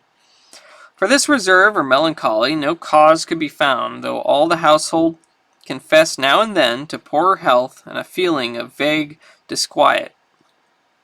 Nahum himself gave the most definite statement of anyone when he said he was disturbed about certain footprints in the snow. They were the usual winter prints of red squirrels, white rabbits, and foxes, but the brooding farmer professed to see something not quite right about their nature and arrangement. He was never specific, but appeared to think that they were not as characteristic of the anatomy and habits of squirrels and rabbits and foxes as they ought to be. Ami listened without interest to this talk until one night, when he drove past Nahum's house in his sleigh on his way back from Clark's Corners. There had been a moon, and a rabbit had run across the road. and the leap of the rabbits were longer than either Omni or his horse liked. The latter, indeed, had almost run away when brought up by a firm rein. Thereafter, Omni gave Nahum's tales more respect, and wondered why the gardener dogs seemed so cowed and quivering every morning. They had, it developed, nearly lost the spirit to bark. In February, the McGregor boys from Meadow Hill were out shooting woodchucks, and not far from the Gardner place bagged a very peculiar specimen. The proportions of its body seemed slightly altered in a queer way impossible to describe, while its face had taken on an expression which no one ever saw in a woodchuck before. The boys were genuinely frightened, and threw the thing away at once, so that only their grotesque tales of it ever reached the people of the countryside. But the shying away of the horses near Nahum's house had now become an acknowledged thing, and all the basis for a cycle of whispered legend was fast taking form. People vowed that the snow melted faster around Nahum's than it did anywhere else. Sorry. And in early March, there was an odd discussion in Potter's General Store at Clark's Corners. Stephen Rice had driven past Gardner's in the morning and had noticed the skunk cabbages coming up through the mud by the woods across the road. Never were things of such size seen before, and they held strange colors that could not be put into any words. Their shapes were monstrous, and the horse had snorted at an odor which struck Stephen as wholly unprecedented. That afternoon, several persons drove past to see the abnormal growth, and all agreed that plants of that kind ought never to sprout in a healthy world. The bad fruit of the fall was before freely mentioned, and it went from mouth to mouth that there was a poison in Nahum's ground. Of course it was the meteorite, and remembering how strange the men from the college had found that stone to be, several farmers spoke about the matter to them. One day they paid Nahum a visit, but having no love of wild tales and folklore, were very conservative in what they inferred. The plants were certainly odd, but all skunk cabbages are more or less odd in shape and odor and hue. Perhaps some mineral element from the stone had entered the soil, but it would soon be washed away. And as for the footprints and frightened horses, of course, this was mere country talk, which was such a phenomenon as the aerolite would be certain to start. There was really nothing for serious men to do in cases of wild gossip, for superstitious rustics will say and believe anything. And so all through the strange days the professors stayed away in contempt. Only one of them, which given 2 files of dust for analysis and a police job over a year and a half later, recalled that the queer color of that skunk cabbage had been very like one of the anomalous bands of light shewn by the meteor fragment in the college spectroscope, and like the brittle globule found embedded in the stone from the abyss. The samples in this analysis case gave these same odd bands at first, though later they lost the property. The trees budded prematurely around Nahum's, and at night they swayed ominously in the wind. Nahum's second son, Thaddeus, a lad of 15, swore that they swayed also when there was no wind, but even the gossip would not credit this. Certainly, however, restlessness was in the air. The entire Gardner family developed the habit of stealthily listening, though not for any sound which they could consciously name. The listening was, indeed, rather a product of moments when consciousness seemed half to slip away. Unfortunately, such moments increased, week by week, till it became common speech that something was wrong with all Nahum's folks. When the early saxifrage came out, it had another strange color, not quite like that of the skunk cabbage, but plainly related and equally unknown to anyone who saw it. Nahum took some blossoms to Arkham and shewed them to the editor of the Gazette, but that dignitary did no more than write a humorous article about them in which the dark fears of rustics were held up to polite ridicule. It was a mistake of Nahum's to tell a stolid city man about the way the great overgrown mourning cloak butterflies behaved in connection with the saxifrages. April brought a kind of madness to the country folk, and began that disuse of the road past Nahum's which led to its ultimate abandonment. It was the vegetation. All the orchard streets blossomed forth in strange colors, and through the stony soil of the yard and adjacent pasturage there sprang up a bizarre growth which only a botanist could connect with the proper flora of the region. No sane, wholesome colors were anywhere to be seen except in the green grass and leafage, but everywhere those hectic and prismatic variants of some diseased underlying primary tone without a place among the known tints of earth. A Dutchman's breeches became a thing of sinister menace, and the bloodroots grew insolent in their chromatic perversion. Amy and the gardeners thought that most of the colors had a sort of haunting familiarity, and decided that they reminded one of the brittle globule in the meteor. Nahum plowed and sowed the 10-acre pasture and the upland lot, but did nothing with the land around the house. He knew it would be of no use, and hoped that the summer's strange growths would draw all the poison from the soil. He was prepared for almost anything now, and had grown used to the sense of something near him waiting to be heard. The shunning of his house by neighbors told him, of course, but it told on his wife more.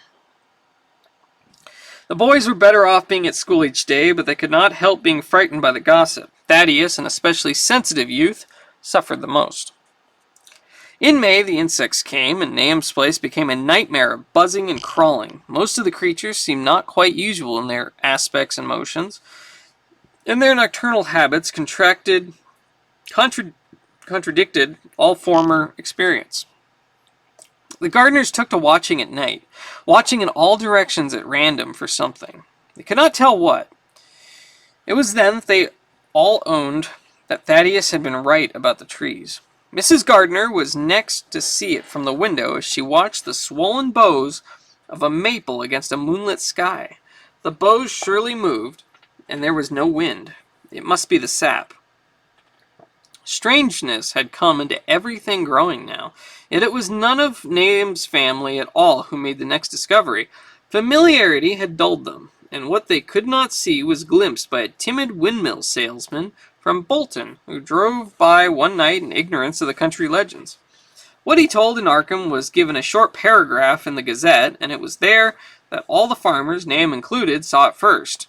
The night had been dark and buggy lamps faint, but around a farm in the valley which everyone knew from the account must be Nahum's, the darkness had been less thick. A dim though distinct luminosity seemed to inhere in all the vegetation, grass, leaves, and blossoms alike, while at one moment a detached piece of the phosphorescence appeared to stir furtively in the yard near the barn.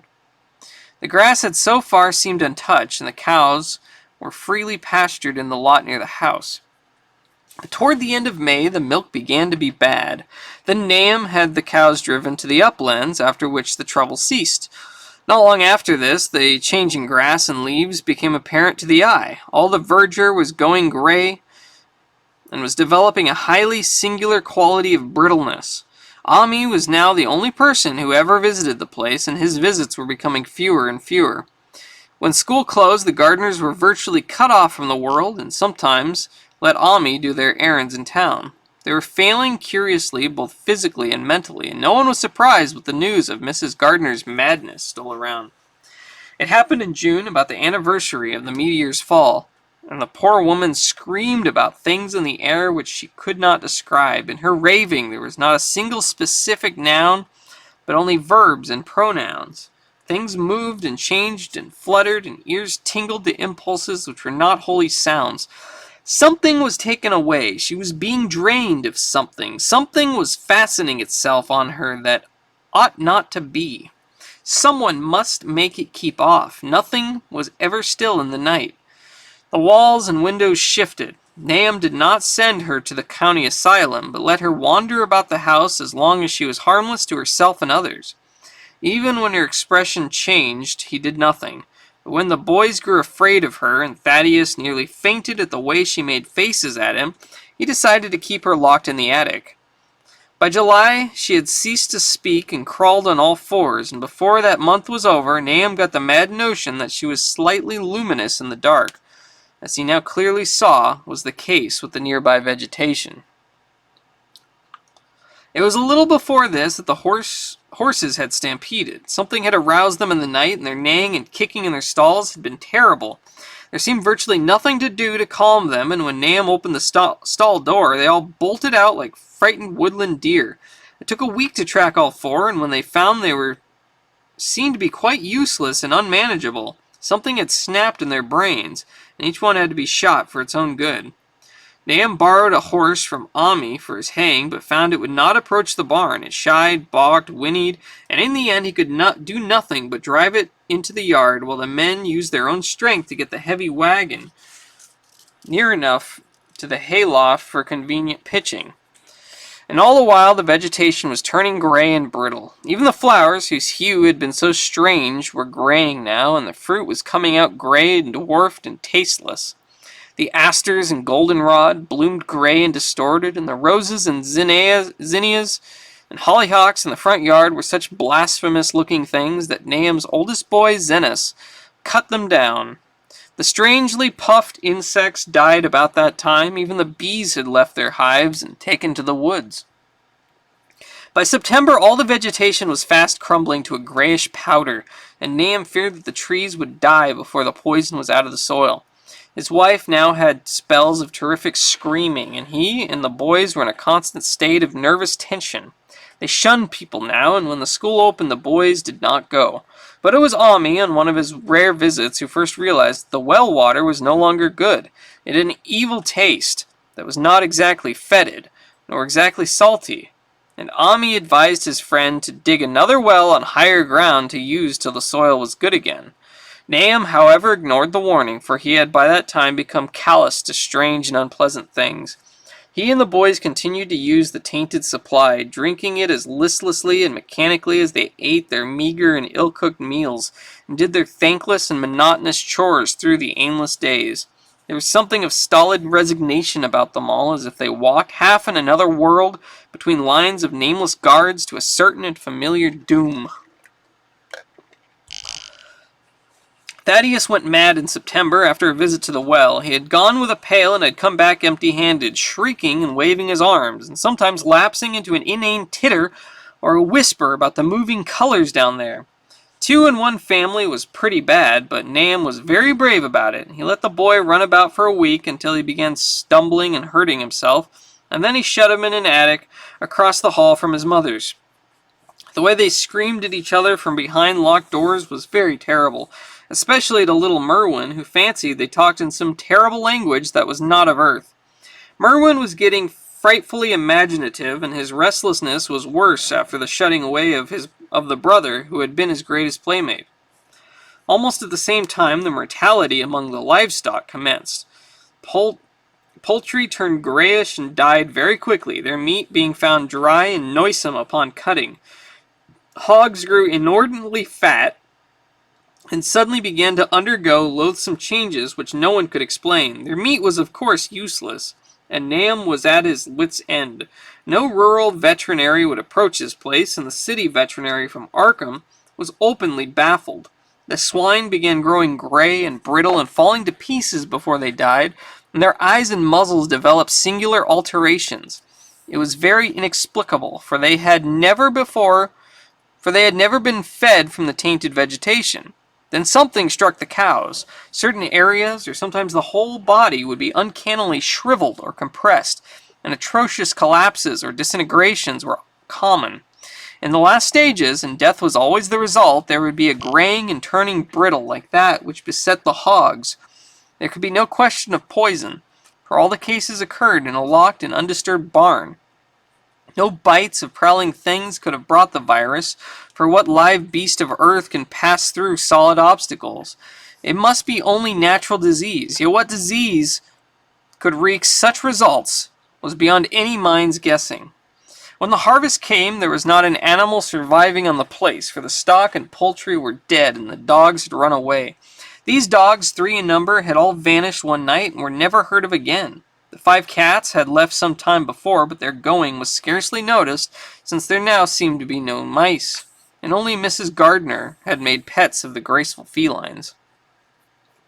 On the 19th of October, Nahum staggered into Omni's house with hideous news. The death had come to poor Thaddeus in his attic room, and had come in a way which could not be told. Nahum had dug a grave in the railed family plot behind the farm, and he had put therein what he found. There could have been nothing from outside, for the small barred window and locked door were intact, but it was much as it had been in the barn. Ami and his wife consoled the stricken man as best they could, but shuddered as they did so. Stark terror seemed to cling around the gardeners and all they touched. And the very presence of one in the house was a breath from regions unnamed and unnameable. Ami accompanied Nahum home with the greatest reluctance and did what he might to calm the hysterical sobbing of little Merwin. Zenos needed no calming. He had come of late to do nothing but stare into space and obey what his father told him, and Ami thought that his fate was very merciful. Now and then Merwin's screams were answered faintly from the attic, and in response to an inquiring look, Nahum said that his wife was getting very feeble.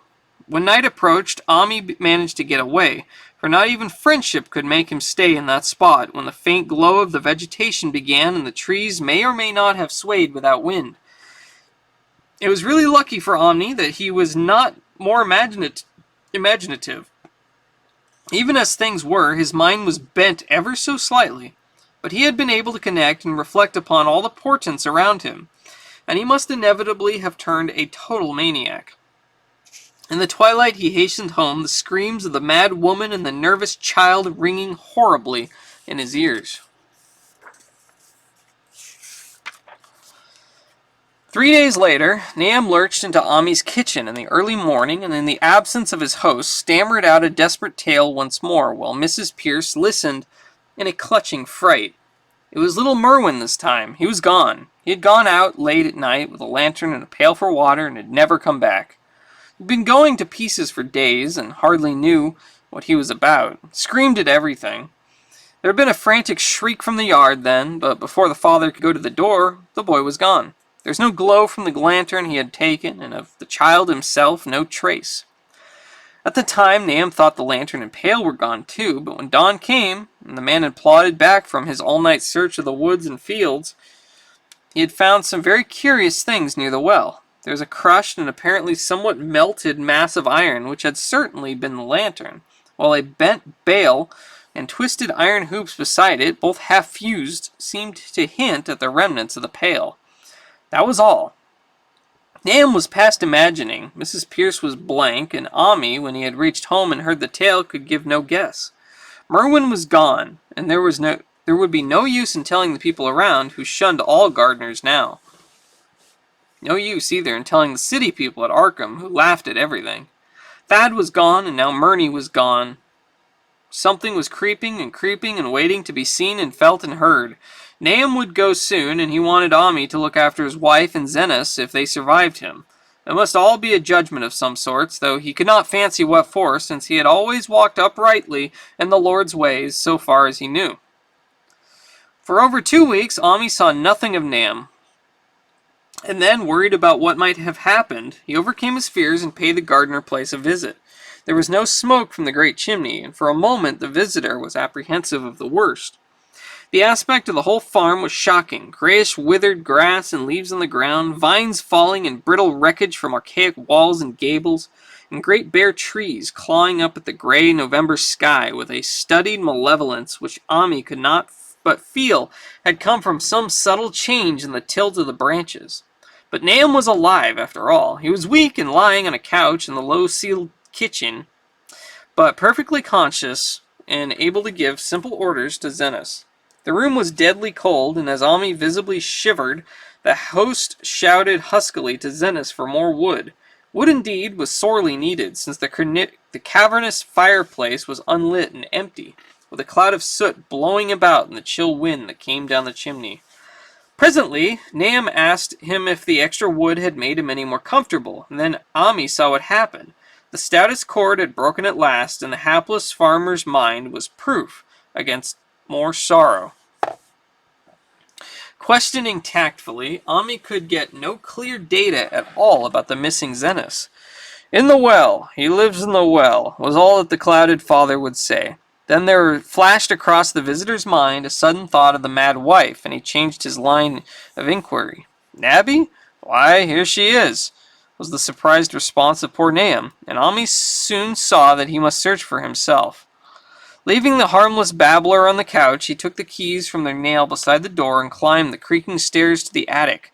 It was very close and noisome up there, and no sound could be heard from any direction. Of the 4 doors in sight, only one was locked, and on this he tried various keys on the ring he had taken. The third key proved the right one, and after some fumbling, Ami threw open the low white door.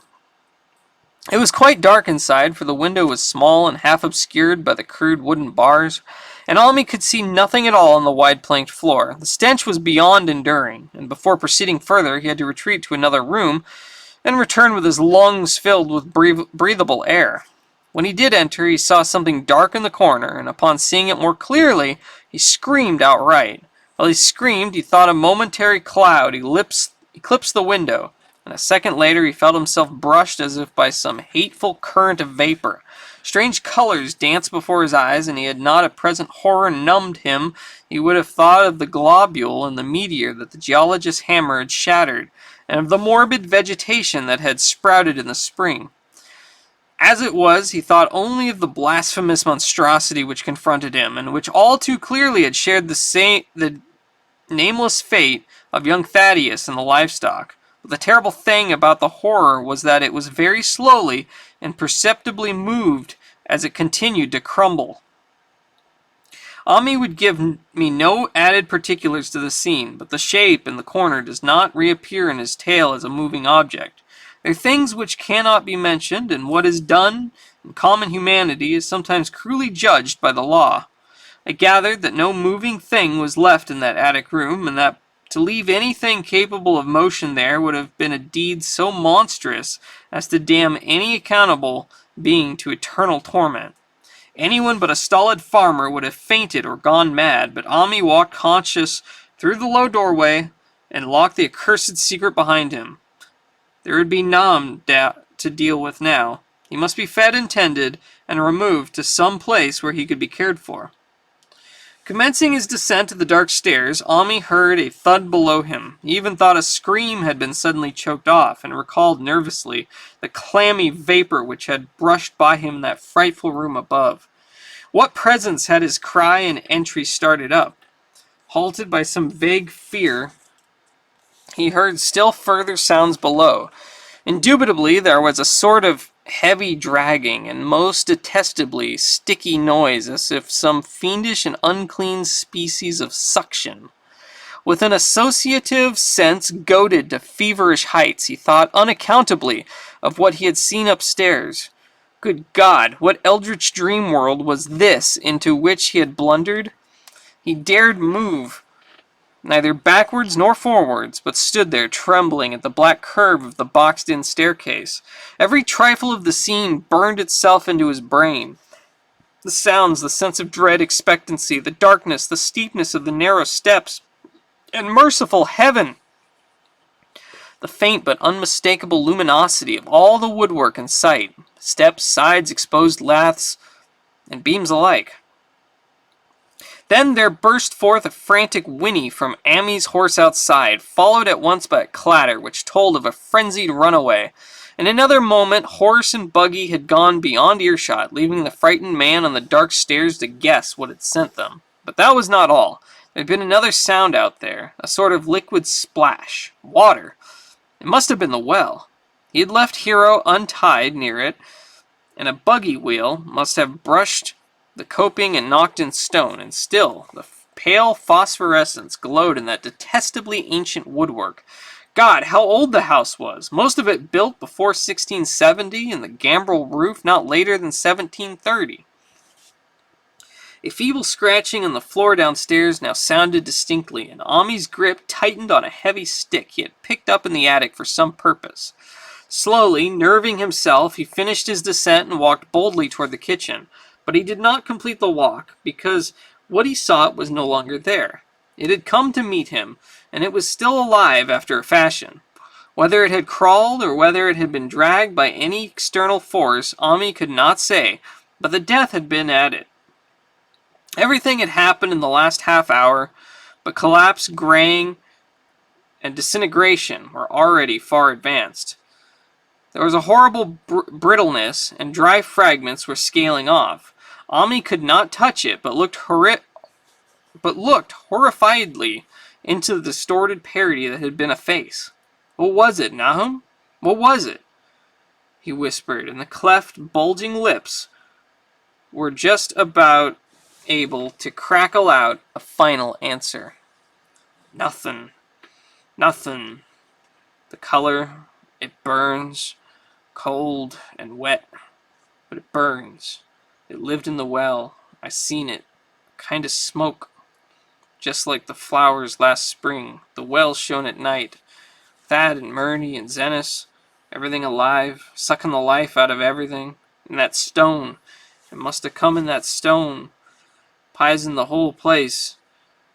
Don't know what it wants. That round thing them men from the college dug out in stone. They smashed it. It was the same color. Just the same, like the flowers and plants. Must have been more of 'em. Seeds. Seeds they growed. I seen it in the fuss time this week. Must have got strong on Zennis. He was a big boy, full of life.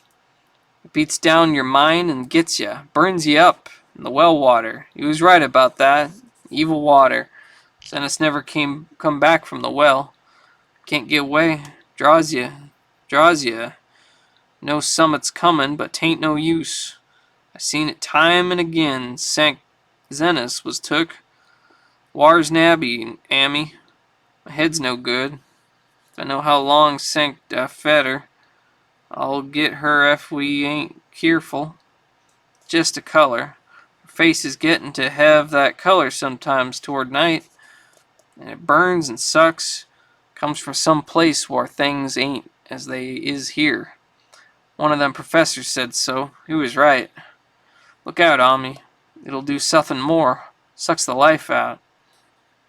But that was all.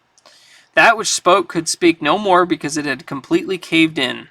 Ammi laid a red checked tablecloth over what was left and reeled out the back door into the fields. He climbed the slope to the 10-acre pasture and stumbled home by the north road in the woods. He could not pass that well from which his horse had run. He had looked at it through the window and had seen that no stone was missing from the rim. Then the lurching buggy had not dislodged anything after all. The splash had been something else. Something which went into the well after it had done with poor Nahum. When Ammi reached his house, the horse and buggy had arrived before him, and thrown his wife into fits of anxiety. Reassuring her without explanations, he set out at once for Arkham, and notified the authorities that the Gardner family was no more. He indulged in no details, but merely told of the deaths of Nahum and Nabby, that of Thaddeus being already known, and mentioned that the cause seemed to be the same strange ailment which had killed the livestock. He also stated that Merwin and Zenas had disappeared. There was considerable questioning at the police station, and in the end, Ammi was compelled to take 3 officers to the Gardner farm, together with the coroner, the medical examiner, and the veterinary who had treated the diseased animals. He went much against his will, for the afternoon was advancing, and he feared the fall of night over that accursed place. But it was some comfort to have so many people with him. The 6 men drove out in a Democrat wagon, following Ammi's buggy, and arrived in the pest-ridden farmhouse about 4 o'clock. Used as the officers were to gruesome experiences, not one remained unmoved at what was found in the attic and under the red checked tablecloth and on the floor below. The whole aspect of the farm with its gray desolation was terrible enough, but those 2 crumbling objects were beyond all bounds. No one could look long at them, and even the medical examiner admitted that there was very little to examine. Specimens could be analyzed, of course, so he busied himself in obtaining them, and here it develops that a very puzzling aftermath occurred at the college laboratory where the 2 phials of dust were finally taken. Under the spectroscope, both samples gave off an unknown spectrum, in which many of the baffling bands were precisely like those which the strange meteor had yielded the previous year. The property of emitting the spectrum vanished in a month, the dust thereafter consisting mainly of alkaline phosphates and carbonates. Ammi would not have told the men about the well if he had thought that they meant to do anything then and there. It was getting towards sunset, and he was anxious to be away, but he could not help glancing nervously at the stony curb by the great sweep, and when a detective questioned him, he admitted that Nahum had feared something down there, so much so that he had never even thought of searching it for Merwin or Zenas. After that, nothing would do but that they empty and explore the well immediately. So Ammi had to wait trembling while pail after pail of rank water was hauled up and splashed on the soaking ground outside. The men sniffed in disgust at the fluid, and toward the last held their noses against the fetor that they were uncovering. It was not so long a job as they feared it would be, since the water was phenomenally low. There is no need to speak too exactly of what they found. Merwin and Zenos were both there, in part, though the vestiges were mainly skeletal. There was also a small deer and a large dog in about the same state, and a number of bones of smaller animals. The ooze and slime at the bottom seemed inexplicably porous and bubbling, and a man who descended on handholds with a long pole found that he could sink the wooden shaft to any depth in the mud floor without meeting any solid obstruction. Twilight had now fallen, and lanterns were brought from the house. Then, when it was seen that nothing further could be gained from the well, everyone went indoors and conferred in the ancient sitting room, while the intermittent light of a spectral half-moon played wanly on the gray desolation outside. The men were frankly nonplussed by the entire case, and could find no convincing common element to link the strange vegetable conditions. The unknown disease of livestock and humans, and the unaccountable deaths of Merwin and Zenos in the tainted well. They had heard the common country talk, it is true, but could not believe that anything contrary to natural law had occurred. No doubt the meteor had poisoned the soil, but the illness of persons and animals who had eaten nothing grown in that soil was another matter. Was it the well water? Very possibly. It might be a good idea to analyze it. But what peculiar madness could have made both boys jump into the well? Their deeds were so similar, and the fragments shewed that they both suffered from the gray, brittle death. Why was everything so gray and brittle? It was the coroner, seated near a window overlooking the yard, who first noticed the glow about the well. Night had fully set in, and the abhorrent ground seemed faintly luminous with more than the fitful moonbeams. But this new glow was something definite and distinct, and appeared to shoot up from the black pit like a softened ray from a searchlight, giving dull reflections in the little ground pools where the water had been emptied. It had a very queer color, and as all the men clustered round the window, Ami gave a violent start, for this strange beam of ghastly miasma was to him of no unfamiliar hue. He had seen that color before, and feared to think what it might mean. He had seen it in the nasty, brittle globule in that aerolite 2 summers ago, had seen it in the crazy vegetation in the springtime, had thought he had seen it for an instant that very morning against the small barred window of that terrible attic room where nameless things had happened. It had flashed there a second, and a clammy, hateful current of vapor had brushed past him, and then poor Nahum had been taken by something of that color. He had said so at the last, said it was like the globule in the plants. After that had come the runaway in the yard and the splash in the well, and now that well was belching forth to the night a pale, insidious beam of the same demonic taint. It does credit to the alertness of Ami's mind that he puzzled even at the tense moment over a point which was essentially scientific. He could not but wonder at his gleaning of the same impression from a vapor glimpsed in the daytime against a window opening on the morning sky, and from a nocturnal exhalation seen as a phosphorescent mist against the black and blasted landscape. It wasn't right, it was against nature, and he thought of those terrible last words of his stricken friend. "They come from some place where things ain't as they is here. One of them professors said so."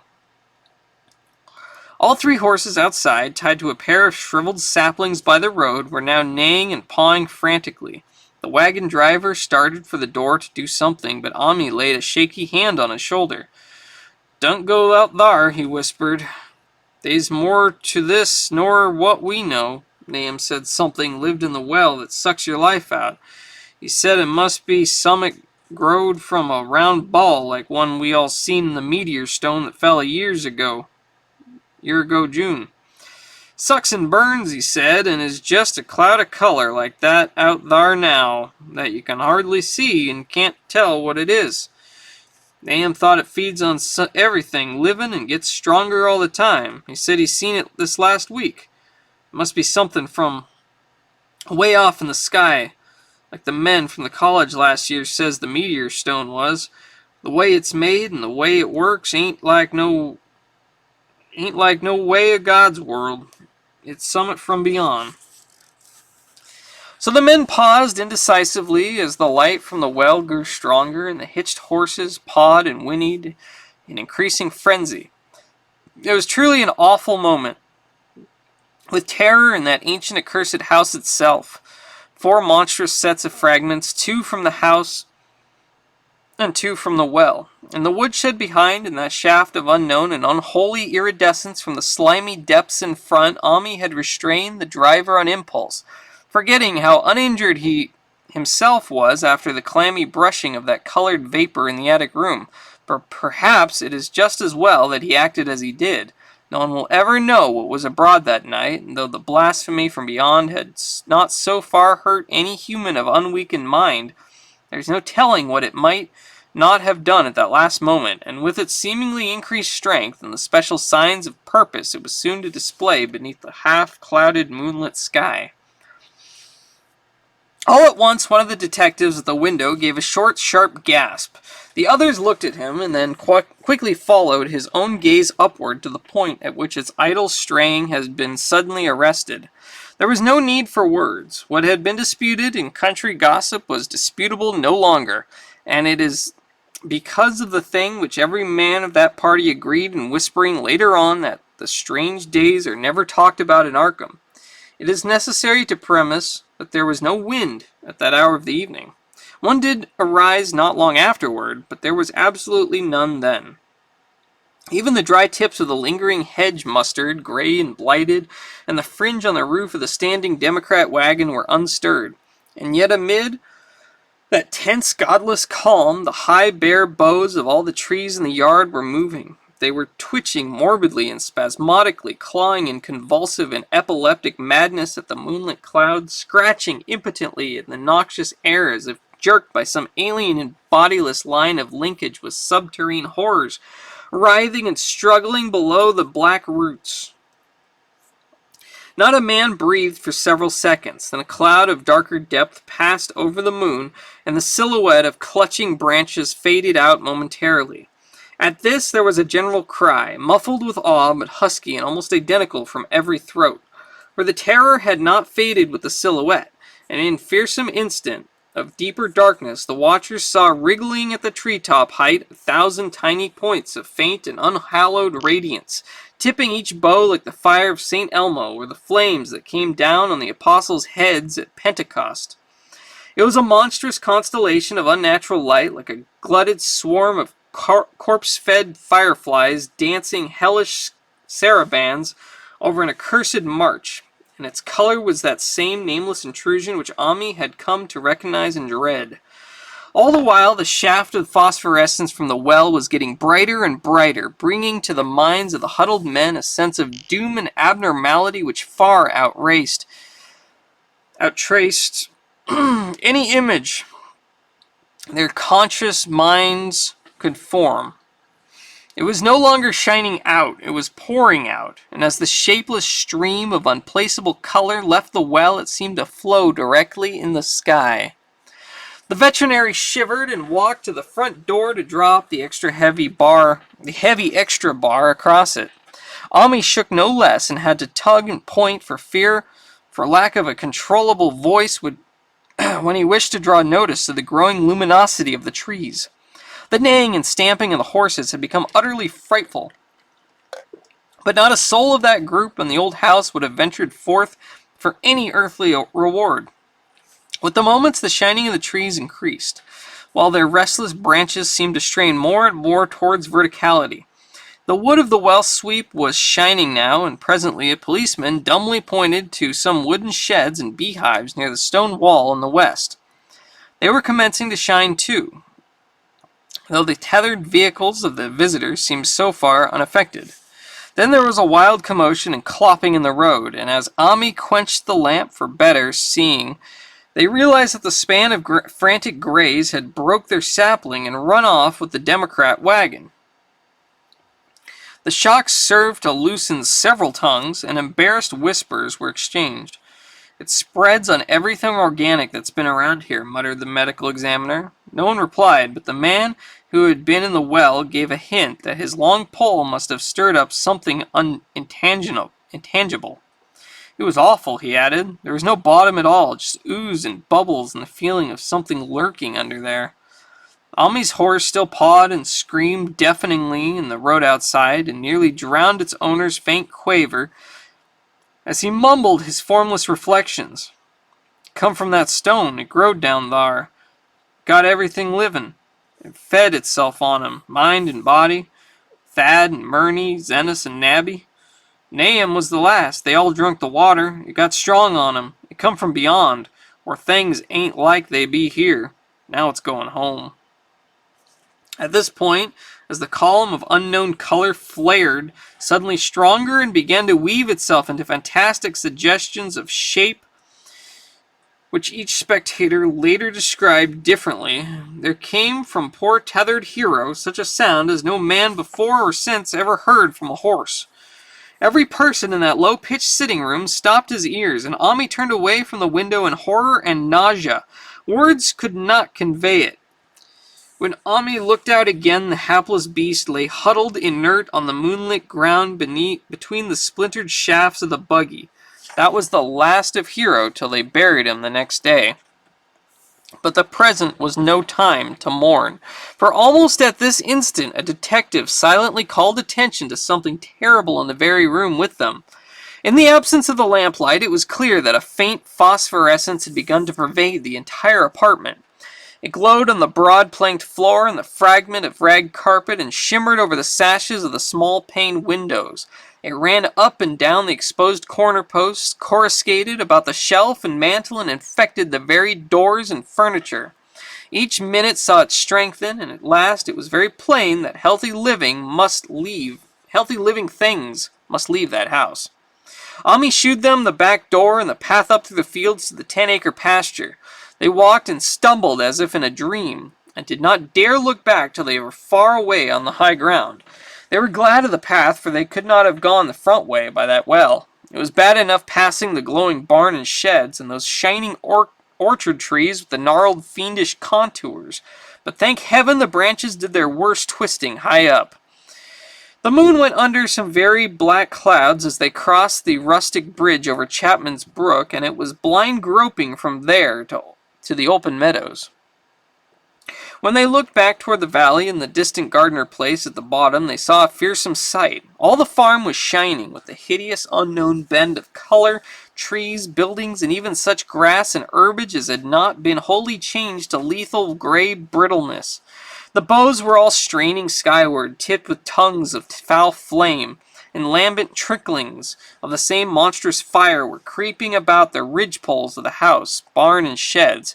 It was a scene from a vision of Fuseli.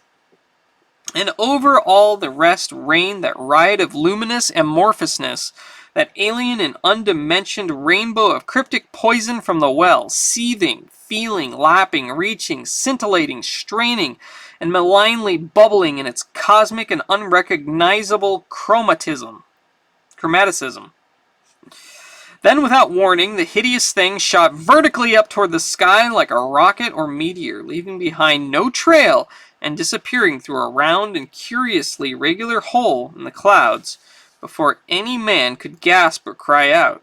No watcher can ever forget that sight, and Ami stared blankly at the stars of Cygnus, Deneb, twinkling above the others, where the unknown color had melted into the Milky Way. But his gaze was the next moment called swiftly to earth by the crackling in the valley. It was just that, only a wooden ripping and crackling, and not an explosion, as so many others of the party vowed. Yet the outcome was the same. For in one feverish, kaleidoscopic instant, there burst up from that doomed and accursed farm a gleamingly eruptive cataclysm of unnatural sparks and substance, blurring the glance of the few who saw it, and sending forth to the zenith a bombarding cloudburst of such colored and fantastic fragments as our universe must needs disown. Through quickly reclosing vapors, they followed the great morbidity that had vanished, and in another second they had vanished too. Behind and below was only a darkness to which the men dared not return. and all about was a mounting wind which seemed to sweep down in black frore gusts from interstellar space. It shrieked and howled and lashed the fields and distorted the woods in a mad cosmic frenzy, till soon the trembling party realized it would be no use waiting for the moon to shew what was left down there at Nahum's. Too awed to even hint theories, the 7 shaking men trudged back down to Arkham by the North Road. Ami was worse than his fellows and begged them to see him inside his own kitchen instead of keeping straight on to town. He did not wish to cross the nighted, wind-whipped woods alone to his home on the main road, for he had an added shock that the others were spared, and was crushed forever with a brooding fear he dared not even mention for many years to come. As the rest of the watchers on that tempestuous hill had stolidly set their faces toward the road, Ami had looked back an instant at the shadowed valley of desolation so lately sheltering his ill-starred friend. And from that stricken, faraway spot he had seen something feebly rise, only to sink down again upon the place from which the great shapeless horror had shot into the sky. It was just a color, but not any color of our earth or heavens, because Ami recognized that color and knew that this last faint remnant must still lurk down there in the well. He has never been quite right since. Ami would never go near the place again. It is over half a century now since the horror happened, but he has never been there and will be glad when the new reservoir blots it out. I shall be glad too, for I do not like the way the sunlight changed color around the mouth of that abandoned well I passed. I hope the water will always be very deep, but even so I shall never drink it. I do not think I shall visit the Arkham country hereafter. 3 of the men who had been with Ami returned the next morning to see the ruins by daylight, but there were not any real ruins, only the bricks of the chimneys, the stones of the cellar, some mineral and metallic litter here and there in the rim of that nefandous well, save for Ami's dead horse, which they towed away and buried in the buggy which they shortly returned to him.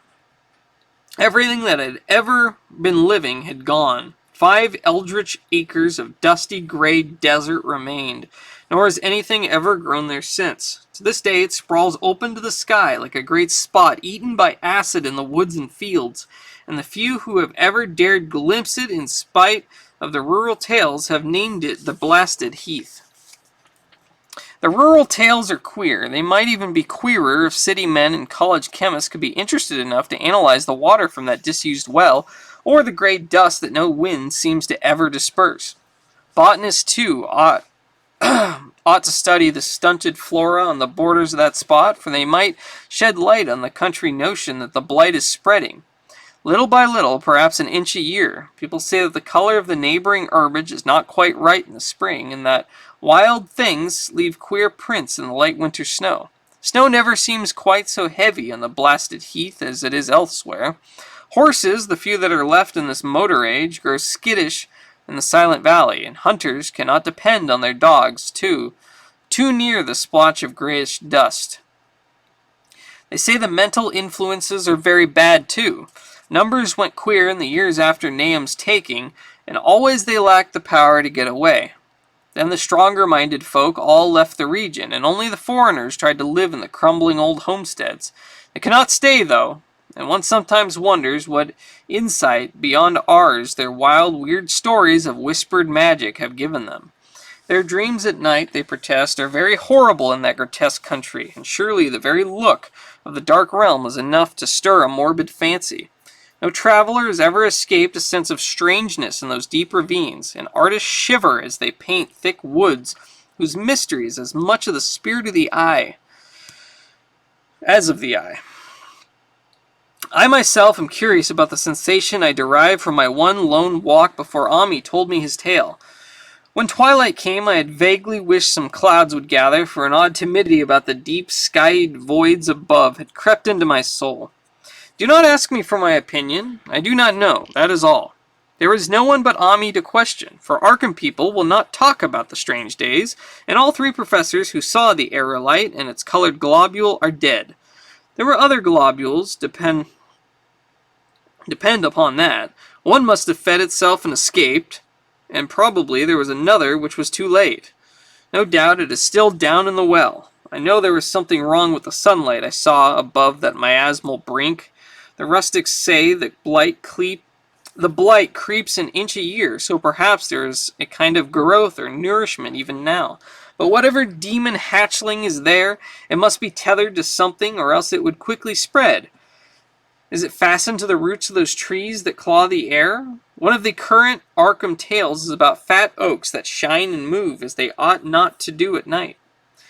What it is, only God knows. In terms of matter, I suppose the thing Ami described would be called a gas. But this gas obeyed laws that are not of our cosmos.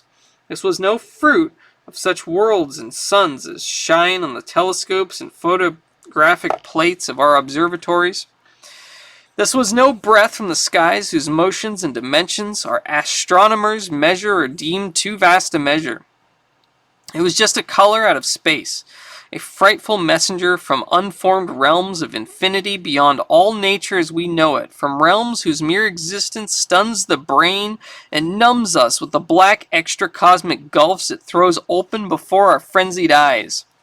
I doubt very much if Ami consciously lied to me, and I do not think his tale was all a freak of madness as the townfolk had forewarned.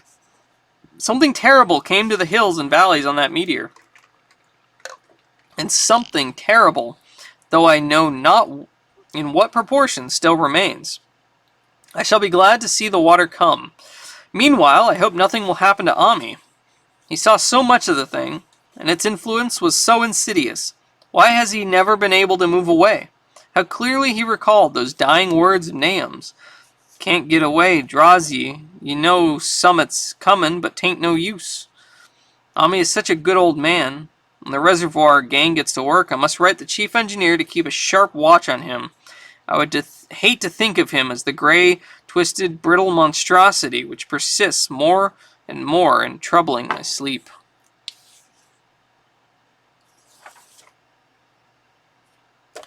Alright. That was The Color of Space, or The Color Out of Space. Whew. What do you guys think? GG.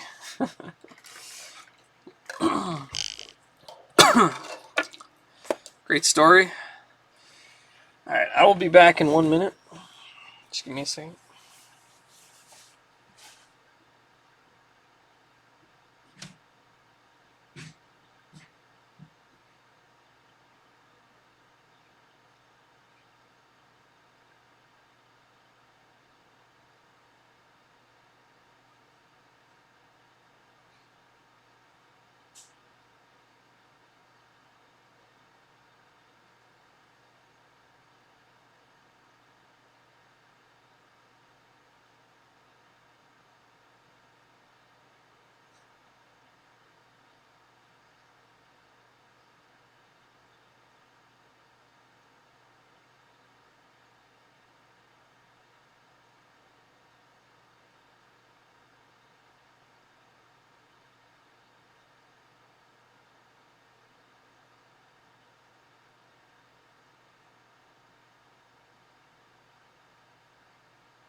Alright, let me catch up here. Hello, Shaky Johnson. How you doing? Interesting world building. I watched 3 or 4 movies of it. There's a movie of this that story that we just read. The one with Nicolas Cage is good until the last 5 minutes. The European version's better. There's a really disturbing, scary foreign one. First one I'd seen it. Will Wheaton is one of the kids. Oh. A Color Out of Space. Oh, really? I didn't know they made a movie of that. No clue. Well, that's cool. Alright. take a look here. Color Out of Space. That was Amazing Stories, September 1927. And then this one looks very short, actually. It's just 2 pages. This is the History of the Necronomicon. Oakman, Rebel Press, 1938. And then we have The Curse of Yig, Weird Tales, November 1929.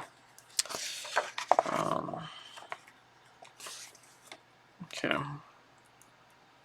Alright. 1 second. Let's see if we can get a more comfortable chair. This chair is incredibly uncomfortable. What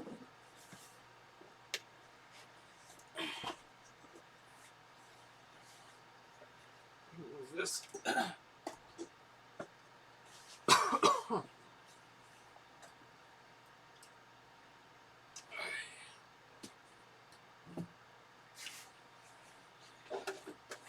So let's try this chair. Maybe this will be a little bit better.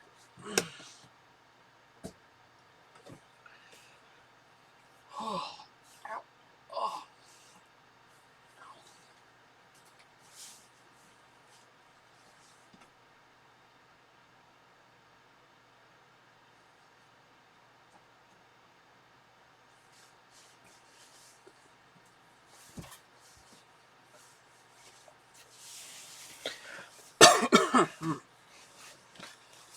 Let's see. I don't know if this chair's any better, but oh well. Go with it for a bit. 2010 German version. Can't read that much in one sitting. Might need reading glasses, or it could be ADD. Really? It was only like 20 something pages.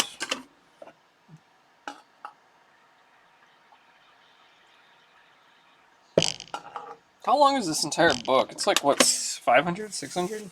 Let me check. It'd be nice if we could finish this by the end of the month, but yeah, it's about 600 pages. Which means I would need to do 10 readings if I did 60 pages a day, which I did about 65 pages last week. That's about what I was planning for today. So, like 10 streams.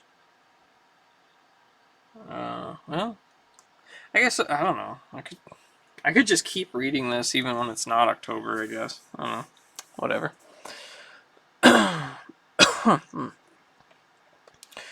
have ADD, inattentive, like affects reading comprehension, mind wanders too much, get hyper-focused when writing. Huh. Alright, well.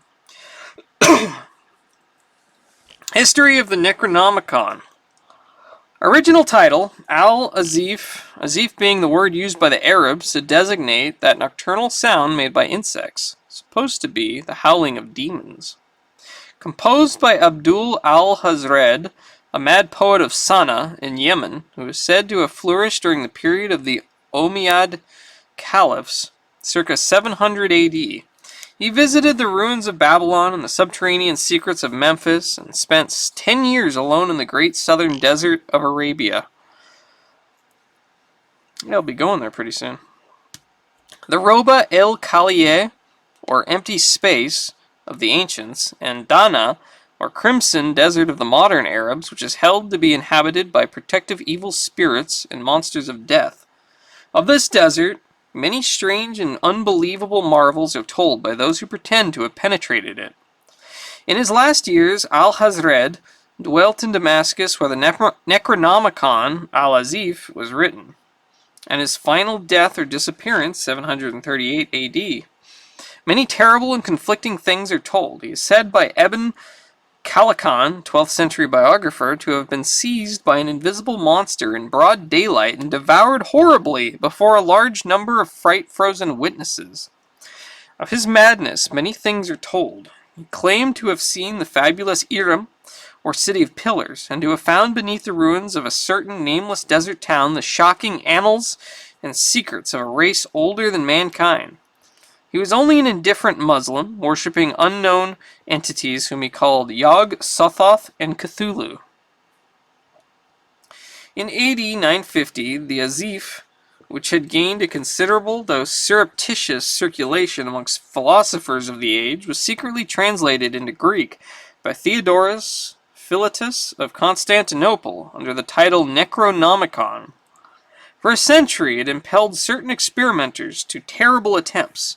When it was suppressed and burned by the Patriarch Michael, after this it is only heard of furtively.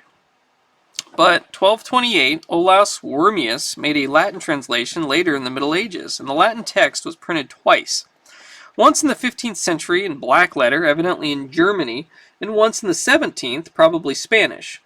Both editions being without identifying marks and located as to time and place by internal typographical evidence only. The work, both Latin and Greek, was banned by Pope Gregory IX in 1232, shortly after its Latin translation, which called attention to it. The Arabic original was lost as early as Wormius' time, as indicated by his prefatory note, and no sight of the Greek copy, which was printed in Italy between 1500 and 1550, has been reported since the burning of a certain Salem man's library in 1692. An English translation made by Dr. Dee was never printed, and exists only in fragments recovered from the original manuscript. Of the Latin text now existing, one, 15th century, is known to be in the British Museum under lock and key, while another, 17th century, is in the Bibliothèque Nationale at Paris. A 17th century edition is in the Widener Library at Harvard, and in the Library of Miskatonic University in Arkham. Also, in the Library of the University of Buenos Aires, numerous other copies probably exist in secret, and a 15th century one is persistently rumored to form part of the collection of a celebrated American millionaire. A still vaguer rumor credits the preservation of a 16th century Greek text in the Salem family of Pickman, but if it was so preserved, it vanished with the artist R.U. Pickman, who disappeared in early 1926.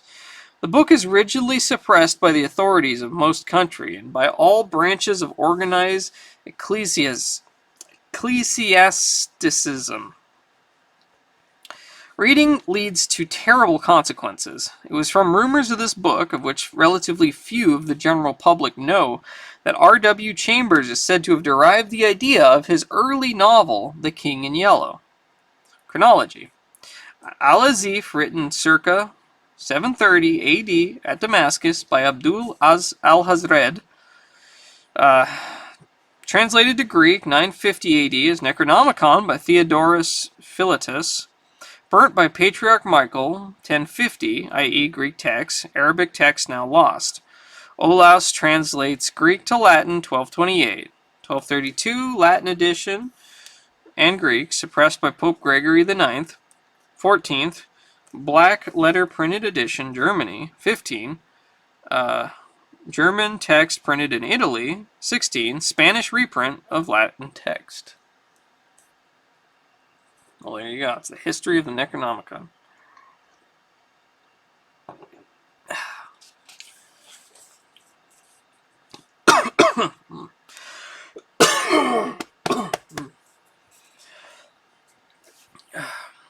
The Curse of Yig with Zealia Bishop.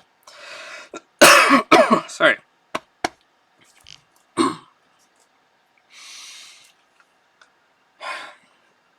In 1925, I went into Oklahoma looking for snake lore, and I came out with a fear of snakes that will last me the rest of my life. I admit it's foolish, since there are natural explanations for everything I saw and heard, but it masters me nonetheless. If the old story had been all there was to it, I would not have been so badly shaken. My work as an American Indian ethnologist has hardened me to all kinds of extravagant legendary, and I know that simple white people can beat the Redskins at their own game when it comes to fanciful inventions.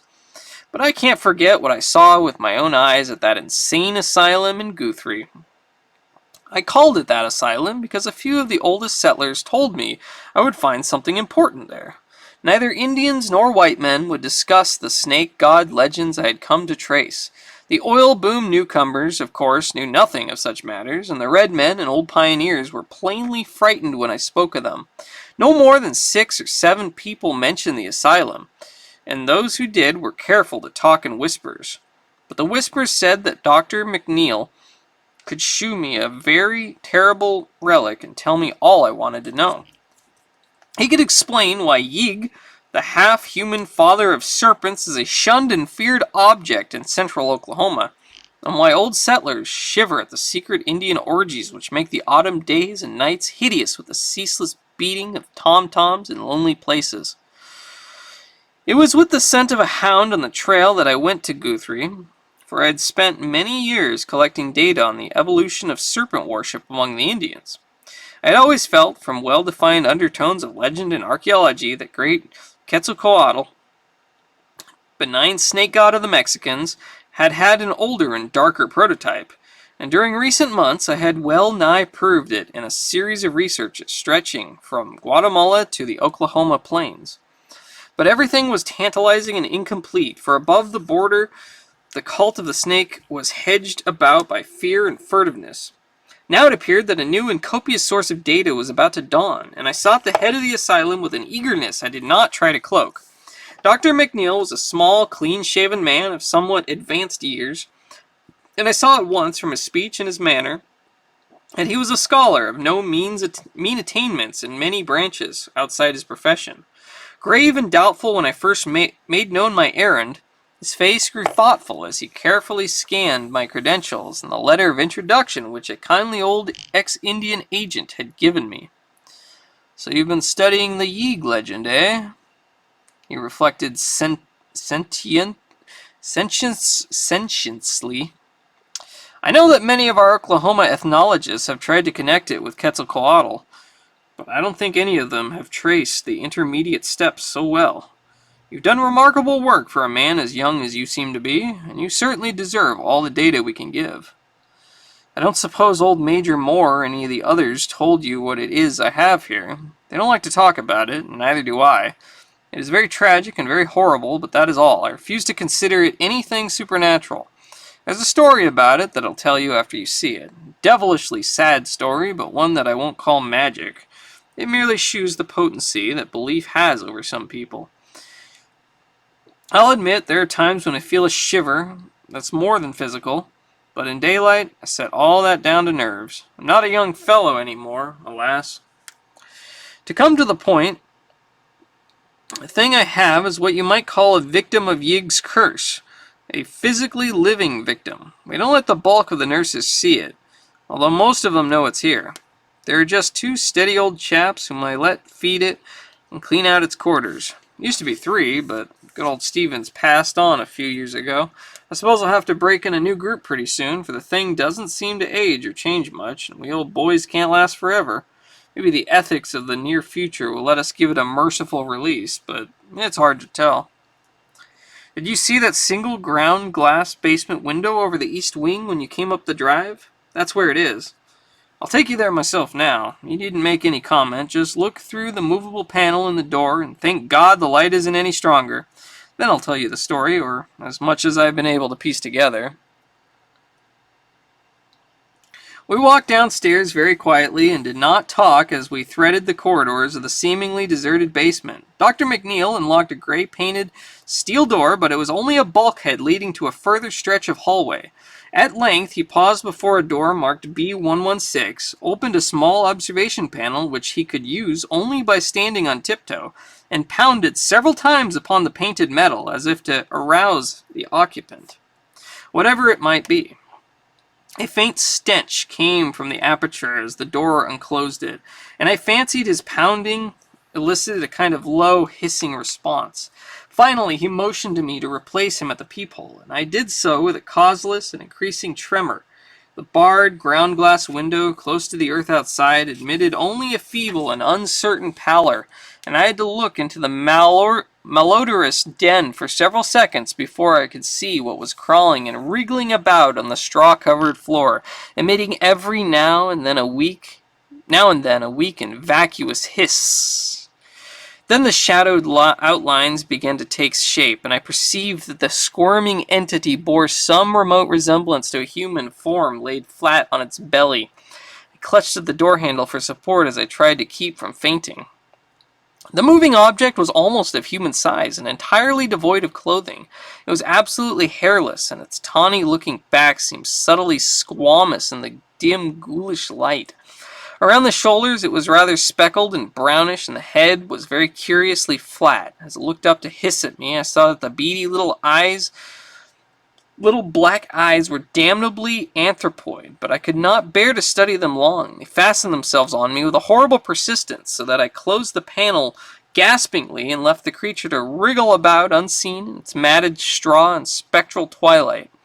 I must have reeled a bit, for I saw the doctor was gently holding my arm as he guided me away. I was stuttering over and over again. But God, for God's sake, what is it? Dr. McNeil told me the story in his private office as I sprawled opposite him in an easy chair. The golden crimson of late afternoon changed to the violet of early dusk, but I still sat awed and motionless. I resented every ring of the telephone and every whir of the buzzer, and I could have cursed the nurses and interns whose knocks now and then summoned the doctor briefly to the outer office. Night came, and I was glad my host switched on all the lights. Scientist though I was, my zeal for research was half forgotten amidst such breathless ecstasies of fright and a small boy might feel when whispered witch tales go the rounds of the chimney corner. It seems that Yig, the snake god of the Central Plain tribes, presumably the primal source of the more southerly Quetzalcoatl or Kukulkan, was an odd half-anthropomorphic devil of highly arbitrary and capricious nature. He was not wholly evil, and was usually quite well disposed toward those who gave proper respect to him and his children, the serpents, his children the serpents. But in the autumn he became abnormally ravenous and had to be driven away by means of suitable rites. That was why the Tom-Toms in the Pawnee, Wichita, and Caddo country pounded ceaselessly week in and week out in August, September, and October, and why the medicine men made strange noises with rattles and whistles, curiously like those of the Aztecs and Mayas. Yig's chief trait was a relentless devotion to his children, a devotion so great that the Redskins almost feared to protect themselves from the venomous rattlesnakes which thronged the region. Frightful clandestine tales hinted of his vengeance upon mortals who flouted him or wreaked harm upon his wriggling progeny, his chosen method being to turn his victim, after suitable tortures, to a spotted snake. In the old days of the Indian Territory, the doctor went on, there was not quite so much secrecy about Yig. The plains tribes, less cautious than the desert nomads and pueblos, talked quite freely of their legends and autumn ceremonies with the first Indian agents, and let considerable of the lore spread out through the neighboring regions of white settlement. The great fear came in the land rush days of '89, when some extraordinary incidents had been rumored, and the rumors sustained by what seemed to be hideously tangible proofs. Indians said the new white men did not know how to get on with Yig, and afterward the settlers came to take that theory at face value. No old-timer in middle Oklahoma, white or red, could be induced to breathe a word about the snake god except in vague hints. Yet after all, the doctor added with almost needless emphasis, the only true authenticated horror had been a thing of pitiful tragedy rather than of bewitchment. It was all very material and cruel, even that last phase which had caused so much dispute. Dr. McNeil paused and cleared his throat before getting down to his special story, and I felt a tingling sensation as when a theater curtain rises. The thing had begun when Walker Davis and his wife Audrey left Arkansas to settle in the newly opened public lands in the spring of 1889, and the end had come in the country of the Wichitas, north of the Wichita River in what is present at Caddo County. There's a small village called Binger there now, and the railway goes through, but otherwise the place is less changing than other parts of Oklahoma. It is still a a section of farms and ranches, quite productive in these days, since the great oil fields do not come very close. Walker and Audrey had come from Franklin County in the Ozarks with a canvas-topped wagon, 2 mules, an ancient and useless dog called Wolf, and all their household goods. They were typical hill folk, youngish and perhaps a little more ambitious than most, and looked forward to a life of better returns for their hard work than they had in Arkansas.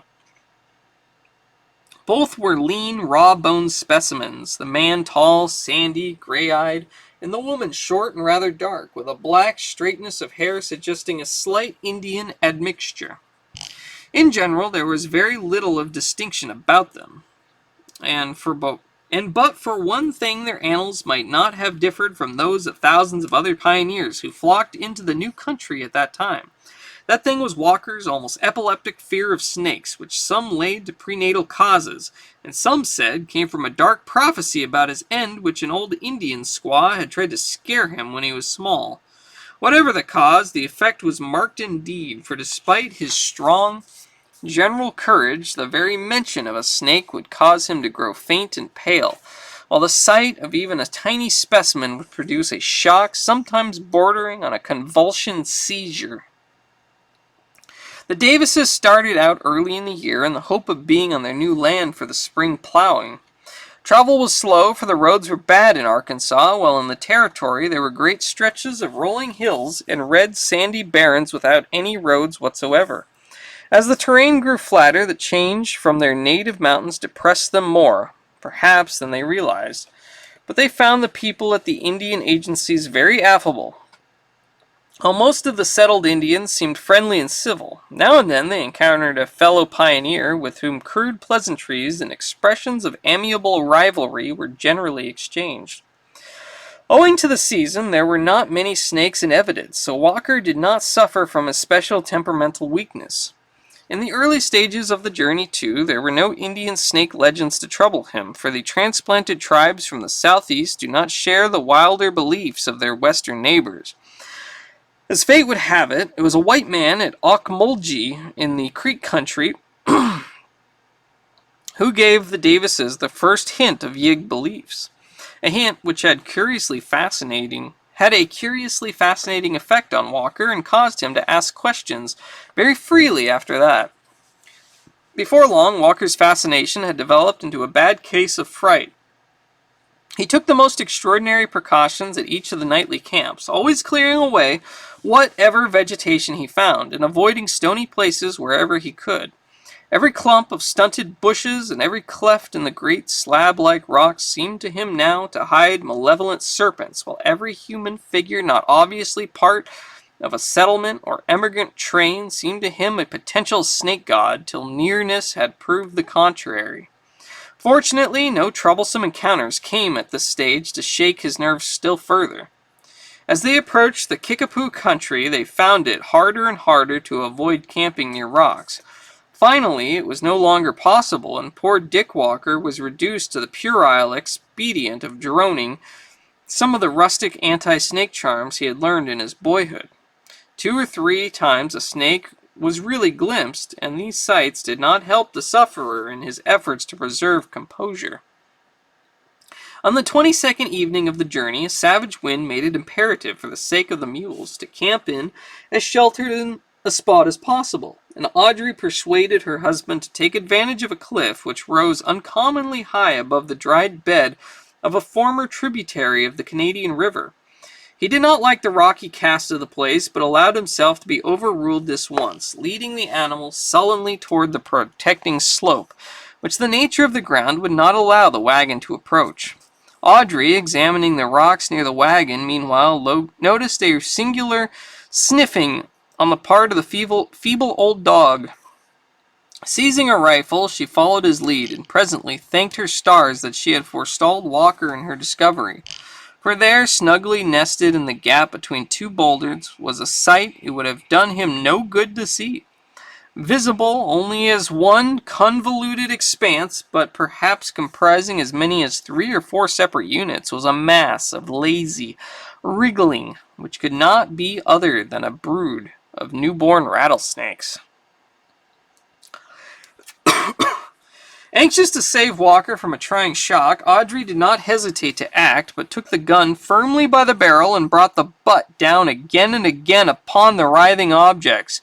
Her own sense of loathing was great, but it did not amount to a real fear. Finally, she saw that her task was done, turned to cleanse the improvised bludgeon in the red sand and dry, dead grass nearby. She must, she reflected, cover the nest up before Walker got back from tethering the mules. Old Wolf, tottering relic of mixed shepherd and coyote ancestry that he was, had vanished, and she feared he had gone to fetch his master. Footsteps at that instant proved her fear well-founded. A second more, and Walker had seen everything. Audrey made a move to catch him if he should faint, but he did no more than sway, and took the look of pure fright on his bloodless face, turned slowly to something like mingled awe and anger, and he began to upbraid his wife in trembled tones. "God's sake, Odd, but why'd you go for to do that? Hain't you heard all the things they've been telling about this snake devil Yig? He'd ought to ha' told me, and we'd ha' moved on. Don't you know they's a devil dog, and what gets even if you hurts his children? What for do you think the Injuns all dances and beat their drums in the fall about? This land's under a curse, I tell you. Nigh every soul we've talked to since we come in has said the same. Yig rules here, and he comes out every fall for to get his victims and turn 'em into snakes. Why, Odd, they won't none of them Injuns across the Canadian kill a snake for love nor money. God knows what you done to yourself, gal, a-stompin' out a whole brood of Yig's chillun. He'll get you sure sooner or later, unless'n I can buy a charm off'n some of the Injun medicine men. He'll get you, Odd. As sure as there's a God in heaven, he'll come out of the night and turn you into a crawling spotted snake." All the rest of the journey, Walker kept up the frightening reproofs and prophecies. They crossed the Canadian near Newcastle, and soon afterward met with the first of the real Plains Indians they had seen. A party of blanketed Wichitas whose leader talked freely under the spell of the whiskey offered him, and taught poor Walker a long-winded protective charm against Yig in exchange for a quart bottle of the same inspiring fluid. By the end of the week, the chosen site in the Wichita County was reached, and the Davises made haste to trace their boundaries and perform the spring plowing before even beginning the construction of a cabin. The region was flat, drearily windy, sparse of natural vegetation, but promised great fertility under cultivation. Occasional outcroppings of granite diversified a soil of decomposed red sandstone, and here and there a great flat rock would stretch along the surface of the ground like a man-made floor. There seemed to be a very few snakes or possible dens for them, so Audrey at last persuaded Walker to build the one-room cabin over a vast smooth slab of exposed stone. With such a flooring, with a good-sized fireplace, the wettest weather might be defied, though it soon became evident that dampness was no salient quality of the district. Logs were hauled in the wagon from the nearest belt of woods, many miles toward the Wichita Mountains. Walker built his wide chimneyed cabin and crude barn with the aid of some of the other settlers, though the nearest one was over a mile away. In turn, he helped his helpers at similar house raisings, so that many ties of friendship sprang up between the new neighbors. There was no town worthy the name nearer than El Reno, on the railway 30 miles or more to the northeast, and before many weeks had passed, the people of the section had become very cohesive, despite the wideness of their scattering. The Indians, a few of whom had begun to settle down on ranches, were for the most part harmless, though somewhat quarrelsome when fired by the liquid stimulation which found its way to them despite all government bans. Of all the neighbors, the Davies found Joe and Sally Compton, who likewise hailed from Arkansas, the most helpful and congenial. Sally is alive, known now as Grandma Compton, and her son Clyde, then an infant in arms, has become one of the leading men of the state.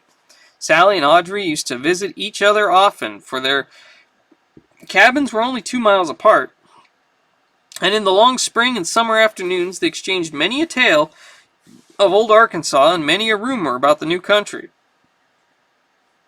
Sally was very sympathetic about Walker's weakness regarding snakes, but perhaps did more to aggravate than cure the parallel nervousness which Audrey was acquiring through his incessant praying and prophesying about the curse of Yig. She was uncommonly full of gruesome snake stories and produced a direfully strong impression with her acknowledged masterpiece, a tale of a man in Scott County who had been bitten by a whole horde of rattlers at once and had swelled so monstrously from poison that his body had finally burst with a pop. Needless to say, Audrey did not repeat this anecdote to her husband, and she implored the Comptons to beware of starting it on the rounds of the countryside. It is to Joe's and Sally's credit that they heeded this plea with the utmost fidelity. Walker did his corn planting early, and in midsummer improved his time by harvesting a fair crop of the native grass of the region. With the help of Joe Compton, he dug a well which gave a moderate supply of very good water, though he planned to sink an artesian later on. He did not run into many serious snake scares, and made his land as inhospitable as possible for wriggling visitors. Every now and then he rode over to the cluster of thatched conical huts which formed the main village of the Wichitas, and talked long with the old men and shamans about the snake god and how to nullify his wrath. Charms were always ready in exchange for whiskey, but much of the information he got was far from reassuring. Yig was a great god. He was bad medicine. He did not forget things. In the autumn his children were hungry and wild, and Yig was hungry and wild too. All the tribes made medicine against Yig when the corn harvest came. They gave him some corn and danced in proper regalia to the sound of whistle, rattle, and drum. They kept the drums pounding to drive Yig away and called down the aid of Tirawa, whose children men are, even as the snakes, are Yig's children. It was bad that the squaw of Davis killed the children of Yig. Let Davis say the charms many times when the corn harvest comes. Yig is Yig. Yig is a great god. By the time the corn harvest did come, Walker had succeeded in getting his wife into a deplorably jumpy state. His prayers and borrowed incantations came to be a nuisance, and when the autumn rites of the Indians began, there was always a distant wind-borne pounding of tom-toms to lend an added background of the sinister.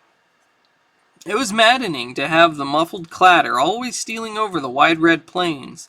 Why would it ever stop? Day and night, week on week, it was always going in exhaustless relays as persistently as the red dusty winds that carried it. Audrey loathed it more than her husband did, for he saw it in a compensating element of protection. It was with this sense of mighty and tangible bulwark against evil that he got in his corn crop and prepared cabin and stable for the coming winter. The autumn was abnormally warm, and except for their primitive cookery, the Davises found scant use of the stone fireplace. Walker had built with such care something in the unnaturalness of the hot dust clouds preyed on the nerves of all the settlers, but most of all on Audrey's and Walker's. The notions of a hovering snake curse and the weird, endless rhythm of the distant Indian drums formed a bad combination, which any added element of the bizarre went far to render utterly unendurable.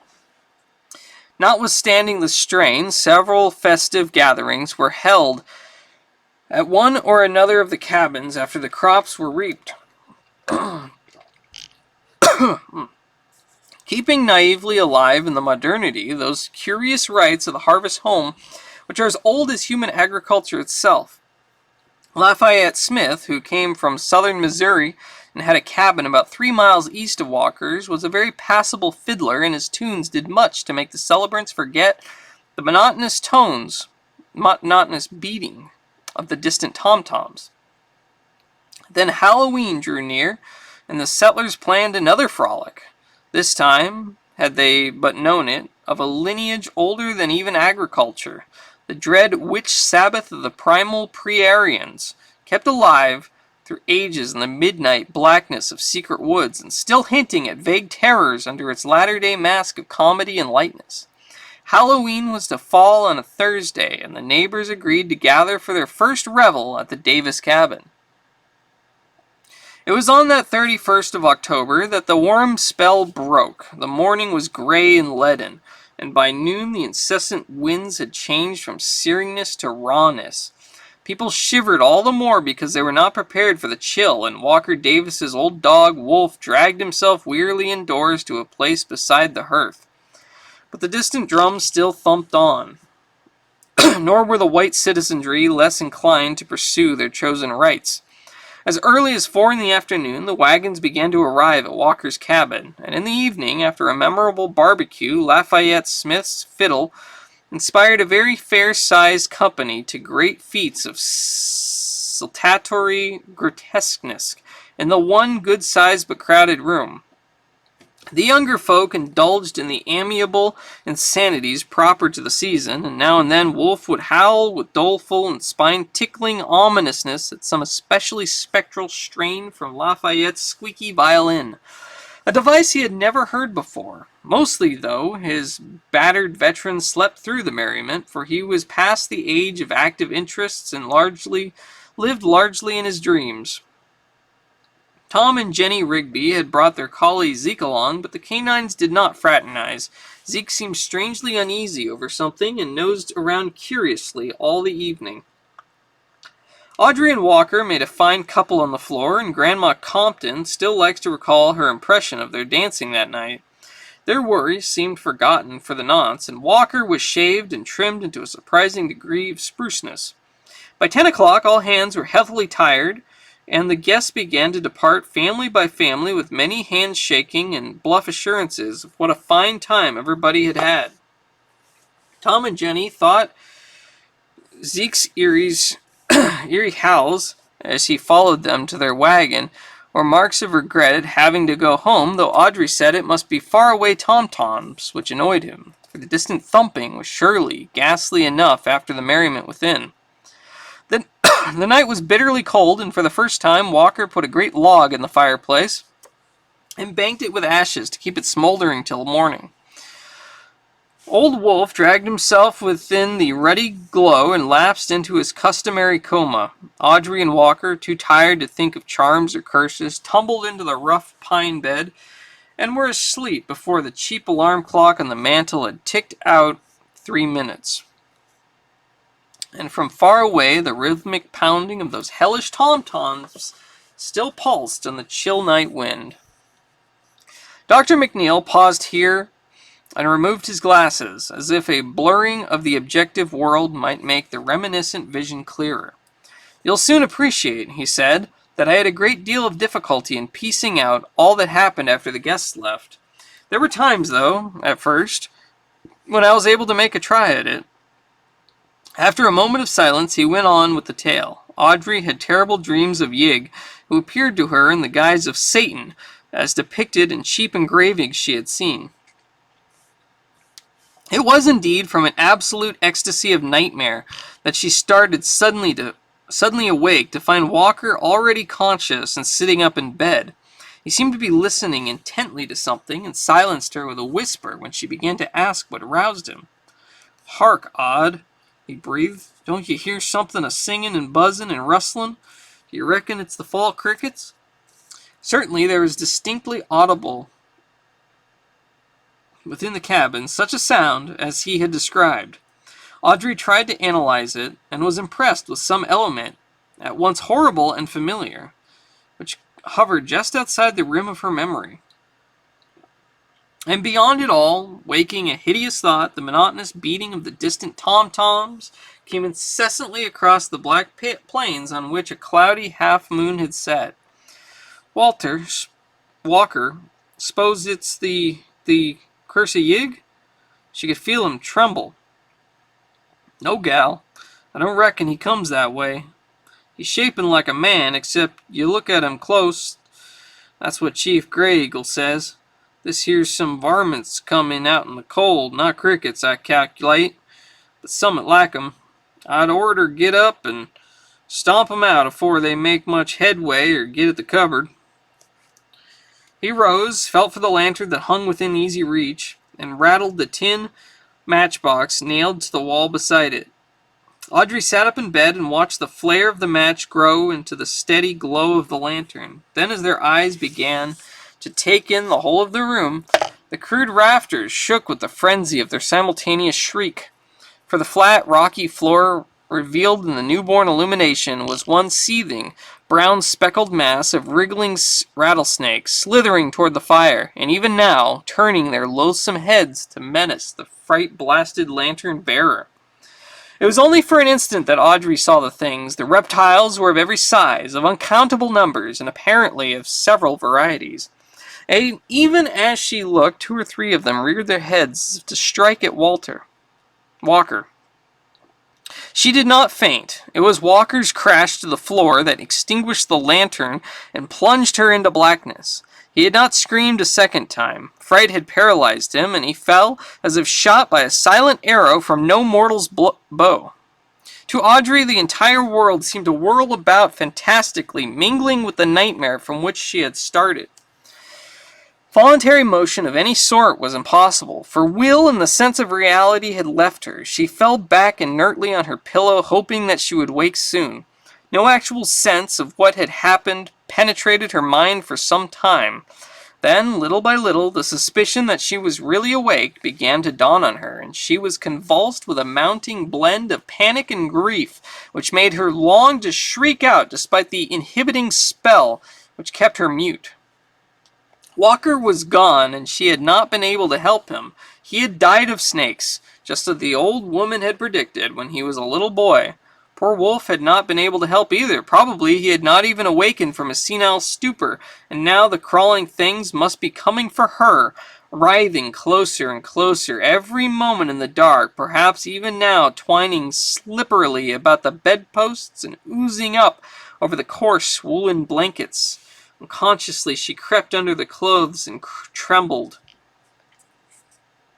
It must be the curse of Yig. He had sent his monstrous children on All Hallows Night, and they had taken Walker first. Why was that? Wasn't he innocent enough? Why not come straight for her? Hadn't she killed those little rattlers alone? Then she thought of the curse's form as told by the Indians. She wouldn't be killed, just turned to a spotted snake. Ugh! So she would be like those things she had glimpsed on the floor, those things which Yig had sent to get her and enroll her among their number. She tried to mumble a charm that Walker had taught her, but found she could not utter a single sound. The noisy ticking of the alarm clock sounded above the maddening beat of the distant tom-toms. The snakes were taking a long time. Did they mean to delay on purpose, to play on her nerves? Every now and then she thought she had felt a steady, insidious pressure on the bedclothes. But each time turned out to be only the automatic twitchings of her overwrought nerves. The clock ticked on in the dark, and a change came slowly over her thoughts. Those snakes couldn't have taken so long. They couldn't be Yig's messengers after all, but just natural rattlers that were nested below the rock and had been there by the fire. They weren't coming for her, perhaps. Perhaps they had sated themselves on poor Walker. Where were they now? Gone? Coiled by the fire? Still crawling over the prone corpse of their victim? The clock ticked, and the distant drums throbbed on. At the thought of her husband's body lying there in the pitch blackness, and a thrill of purely physical horror passed over Audrey. That story of Sally Compton's about the man back in Scott County. He too had been bitten by a whole bunch of rattlesnakes, and what happened to him? The poison had rotted the flesh and swelled the whole corpse, and in the end the bloated thing had burst horribly. Burst horribly with a detestable popping noise. Was that what was happening to Walker down there on the rock floor? Instinctively, she felt she had begun to listen for something too terrible even to name herself. The clock ticked on, keeping a kind of mocking, sardonic time with the far-off drumming that the night wind brought. She wished it were a striking clock, so that she could know how long this eldritch vigil must last. She cursed the toughness of fiber that kept her from fainting, and wondered what sort of relief the dawn could bring after all. Probably neighbors would pass, no doubt somebody would call. Would they find her still sane? Was she still sane now? Morbidly listening, Audrey all at once became aware of something which she had to verify with every effort of her will before she could believe it, and which once verified she did not know whether to welcome or dread. The distant beating of the Indian tom-toms had ceased. It always maddened her, but had not Walker regarded them as a bulwark against nameless evil from outside the universe? What were some of those things he had repeated to her in whispers after talking with Grey Eagle and the Wichita medicine men? She did not relish this new and sudden silence after all. There was something sinister about it. The loud ticking clock seemed abnormal in its new loneliness, capable at last of conscious motion. She shook the covers from her face and looked into the darkness toward the window. It must have cleared after the moon set, for she saw the square aperture distinctly against the background of stars. Then, without warning, came that shocking, unutterable sound. Ugh! That dull, putrid pop of cleft skin and escaping poison in the dark. God, Sally's story! That obscene stench and this gnawing, clawing silence. It was too much. The bonds of muteness snapped, and the black night waxed reverberantly with Audrey's screams of stark, unbridled frenzy. Consciousness did not pass away with the shock. How merciful, if only it had.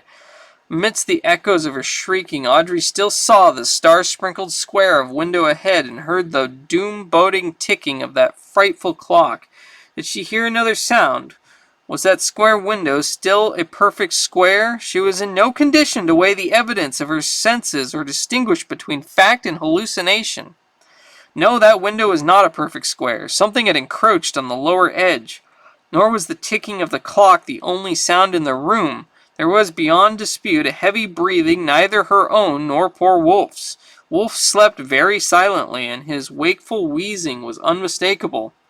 Then Audrey saw against the stars the black, demoniac silhouette of something anthropoid, the undulant bulk of a gigantic head and shoulders fumbling slowly towards her. Yeah! Yeah! Go away! Go away! Go away, snake devil! Go away, Yig! I didn't mean to kill him. I was feared he'd be scared of him. Don't, Yig, don't! I didn't go for to hurt your children. Don't come nigh me. Don't change me into no spotted snake. But the half-formless head and shoulders only lurched onward toward the bed very silently. Everything snapped at once inside Audrey's head, and in a second she had turned from a cowering child to a raging madwoman. She knew where the axe was, hung against the wall on those pegs near the lantern. It was within easy reach, and she could find it in the darkness. Before she was conscious of anything further, it was in her hands, and she was creeping toward the foot of the bed, toward the monster's head and shoulders that every moment groped their way nearer. Had there been any light, the look on her face would not have been pleasant to see. Take that, you, and that, and that, and that. She was laughing shrilly now, and her cackles mounted higher as she saw that the starlight beyond the window was yielding to the dim, prophetic pallor of coming dawn. Dr. McNeil wiped the perspiration from his forehead and put on his glasses again. I waited for him to resume, and as he kept silent, I spoke softly. She lived? She was found? Was this ever explained? The doctor cleared his throat. Yes, she lived, in a way. And it was explained. I told you there was no bewitchment, only cruel, pitiful, material horror. It was Sally Compton who had made the discovery. She had ridden over to the Davis cabin the next afternoon to talk over the party with Audrey, and had seen no smoke from the chimney. That was queer. It had turned very warm again, yet Audrey was usually cooking something at that hour. The mules were making hungry-sounding noises in the barn, and there was no sign of old Wolf sunning himself in the accustomed spot by the door.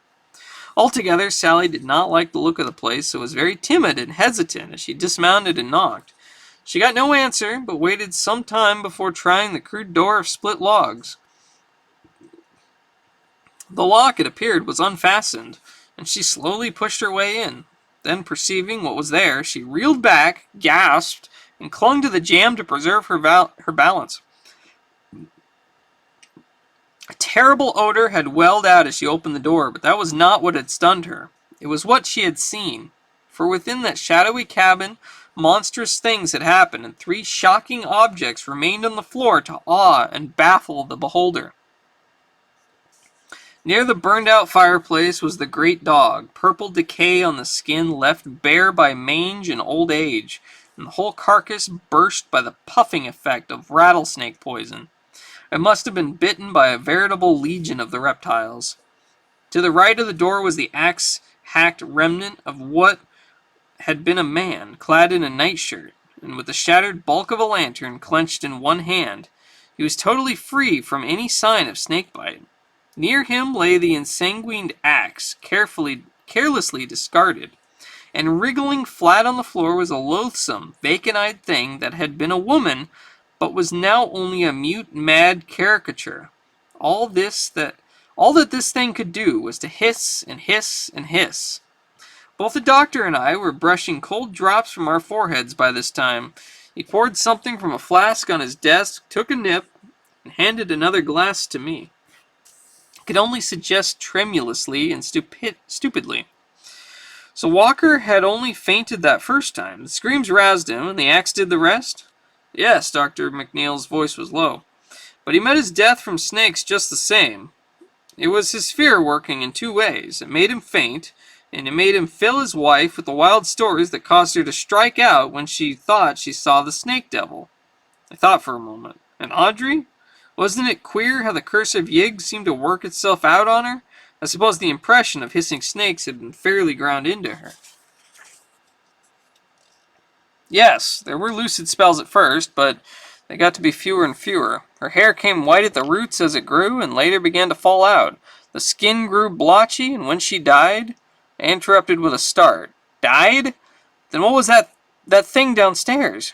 McNeil spoke gravely. That is what was born to her 3/4 of a year afterward. There were 3 more of them. 2 were even worse, but this is the only one that lived.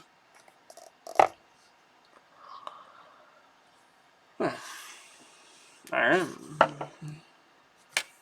Well, there you go. That was, what was that? The Curse of Yig. The Curse of Yig. Alright, let me catch up on the chat here. So basically, the Pope really didn't want you to read this, but they translated it anyway. Yeah, Popes love translating stuff. The Squaw, Quoth the Raven. Sounds like a gay old time met. Hi, Jimbo. How you doing? That's a lot of Pikachus. Dorinku. Oh, man. Oh, sorry. Yeah, there we go. How far are we? Let's see, 102 pages? Okay. What time is it? 9. I did drink. Did you not see my, put this in the frame to show you that I was drinking?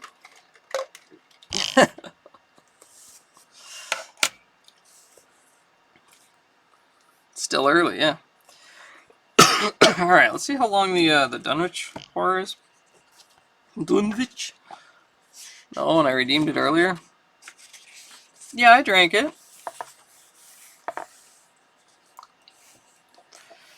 Let's see. Oh gosh, okay, the Dunwich horror is about around 40 pages. 37 pages-ish. 38, maybe. Okay, well. They're getting longer. They're getting longer.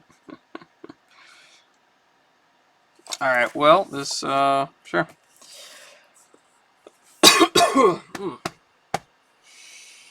Alright, just give me a minute.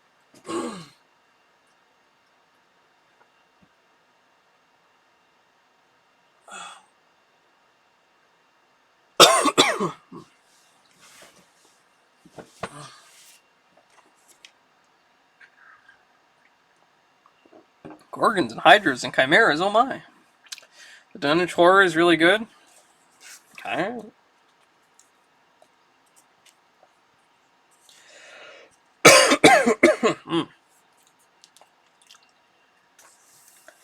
Yeah, I've never read any of these, so this is my first time reading any of it. And again, I said Cocoon was really good. You say everything's really good except for X-Men.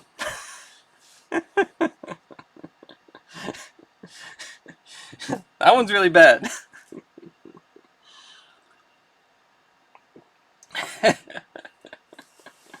Uncanny X-Men's really bad. Yeah, it is. Yeah, it is. So bad it kills your sweet home cart. I finally got that taken apart. It's got a little battery in there. I'm going to replace it and see if that fixes it.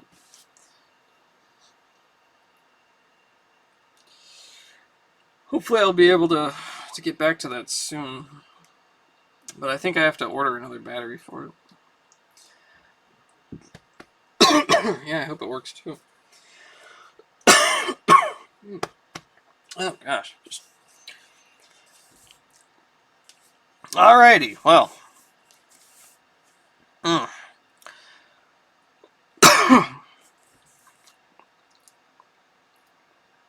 Okay. The Dunwich Horror. Gorgons and hydras and chimeras, dire stories of Saleno and the harpies, may reproduce themselves in the brain of superstition, but they were there before. Their transcripts, types, the archetypes are in us and eternal. How else should the recital of all that which we know in a waking sense to be false come to affect us at all? Is it that we naturally conceive terror from such objects, considered in their capacity of being able to inflict upon us bodily injury? Oh, least of all, these terrors are of older standing. They date beyond body, or without the body they would have been the same. But the kind of fear here is treated as purely spiritual, and it is strong in proportion as it is objectless on earth, that it predominates in the period of our sinless infancy, our difficulties, the solution of which might afford some probable insight into our ante-mundane condition, and a peep at least into the shadowland of pre-existence. Charles Lamb, Witches and Other Night Fears. What a hell of an opening sentence.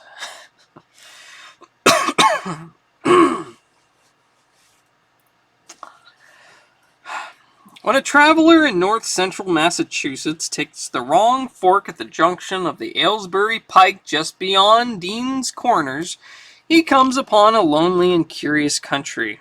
The ground gets higher, and the briar-bordered stone walls press closer and closer against the ruts of the dusty, curving road.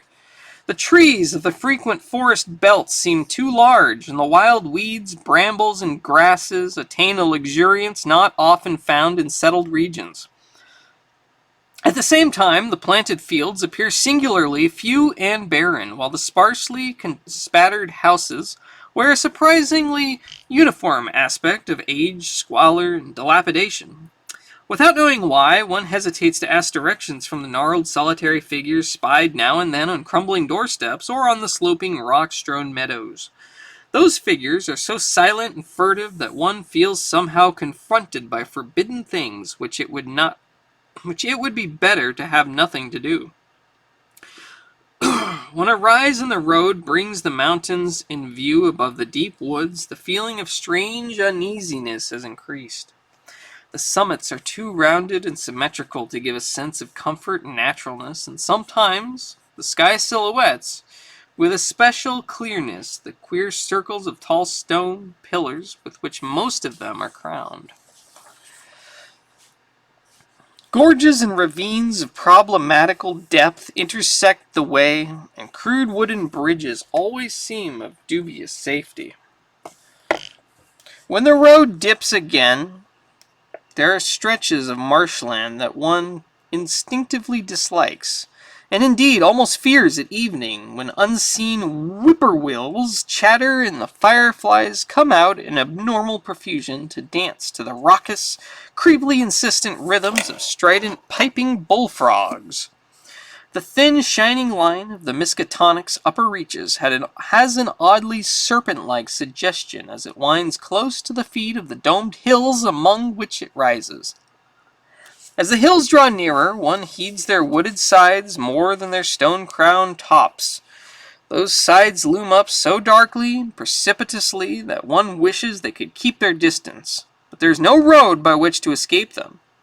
Across a covered bridge, one sees a small village huddled between the stream and the vertical slope of Round Mountain, and wonders at the cluster of rotting gambrel roofs, bespeaking an earlier architectural period than that of the neighboring region. It is not reassuring to see on a closer glance that most of the houses are deserted and falling to ruin, and that the broken-steepled church now harbors the one slovenly mercantile establishment of the hamlet. One dreads to trust the tenebrous tunnel of the bridge, and yet there is no way to avoid it. Once across, it is hard to prevent the impression of a faint, malign odor about the village street, as of the massed mold and decay of centuries. It is always a relief to get clear of the place, and to follow the narrow road around the base of the hills and across the level country beyond till it rejoins the Aylesbury Pike.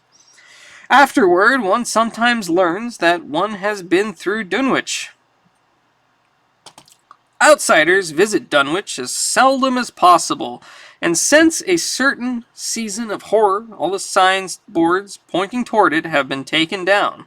The scenery, judged by any ordinary aesthetic canon, is more commonly beautiful, yet there is no influx of artists or summer tourists. 2 centuries ago, when talk of witch blood, Satan worship, and strange forest presences were not laughed at, it was the custom to give reasons for avoiding the locality. In our sensible age, since the Dunwich horror of 1928 was hushed up by those who had the town's and the world's welfare at heart, people shun it without knowing exactly why. Perhaps one reason, though, it cannot apply to uninformed strangers, is that the natives are now repellently decadent, having gone far down the path of retrogression so common in many New England backwaters. They have come to force a race by themselves with the well-defined mental and physical stigmata of degeneracy and inbreeding. The average of their intelligence is woefully low, whilst their annals reek of overt viciousness and of half-hidden murders, incests, and deeds of almost unnameable violence and perversity. The old gentry, representing the 2 or 3 armigerous families which came from Salem in 1692, have kept somewhat above the general level of decay. Though many branches are sunk into the sordid populace so deeply that only their names remain as a key to the origin they disgrace. Some of the Whateleys and bishops still send their eldest sons to Harvard and Miskatonic, though those sons seldom return to the moldering gambrel roofs under which they and their ancestors were born. No one, even those who have the facts concerning the recent horror, can say just what is the matter with Dunwich. Though old legends speak of unhallowed rites and conclaves of the Indians, amidst which they call forbidden shapes of shadow out of the great rounded hills, and made wild orgiastic prayers that were answered by loud crackings and rumblings from the ground below. In 1747, the Reverend Abijah Hoadley, newly come to the Congregational Church at Dunwich Village, preached a memorable sermon on the close presence of Satan and his imps, in which he said, "It must be allowed that these blasphemies of an infernal train of demons are matters of too common knowledge to be denied. The cursed voices of Azazel and Buzrael and Beelzebub and Belial being heard now from Undergrove by above a score of credible witnesses now living. I myself did not more than a fortnight ago catch a very plain discourse of evil powers in the hill behind my house, wherein there were a rattling and a rolling, groaning, screeching, and hissing, such as no things of this earth could raise up, and which must needs have come from those caves that only black magic can discover, and only the divil unlock." Mr. Hoadley disappeared soon after delivering the sermon, but the text printed in Springfield is still extant. Noises in the hills continue to be reported from year to year and still form a puzzle to geologists and physiographers. Other traditions tell of foul odors near the hill-crowning circles of stone pillars and rushings, airy presences to be heard faintly at certain hours from stated points at the bottom of the great ravines, while still others try to explain the Devil's Hop Yard, a bleak, blasted hillside where no tree, shrub, or grass blade will grow. Then, too, the natives are mortally afraid of the numerous whippoorwills which grow vocal on warm nights. It is vowed that the birds are psychopomps, lying in wait for the souls of the dying, and that they time their eerie cries in unison with the sufferer's struggling breath.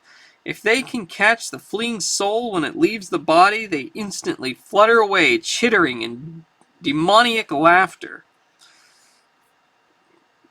Or demoniac laughter? But if they fail, they subside gradually into a disappointed silence. These tales, of course, are obsolete and ridiculous because they come down from very old times. Dunwich is indeed ridiculously old. Older by far than any of the communities within 30 miles of it. South of the village, one may still spy the cellar walls and chimney of the ancient Bishop House, which was built before the 1700,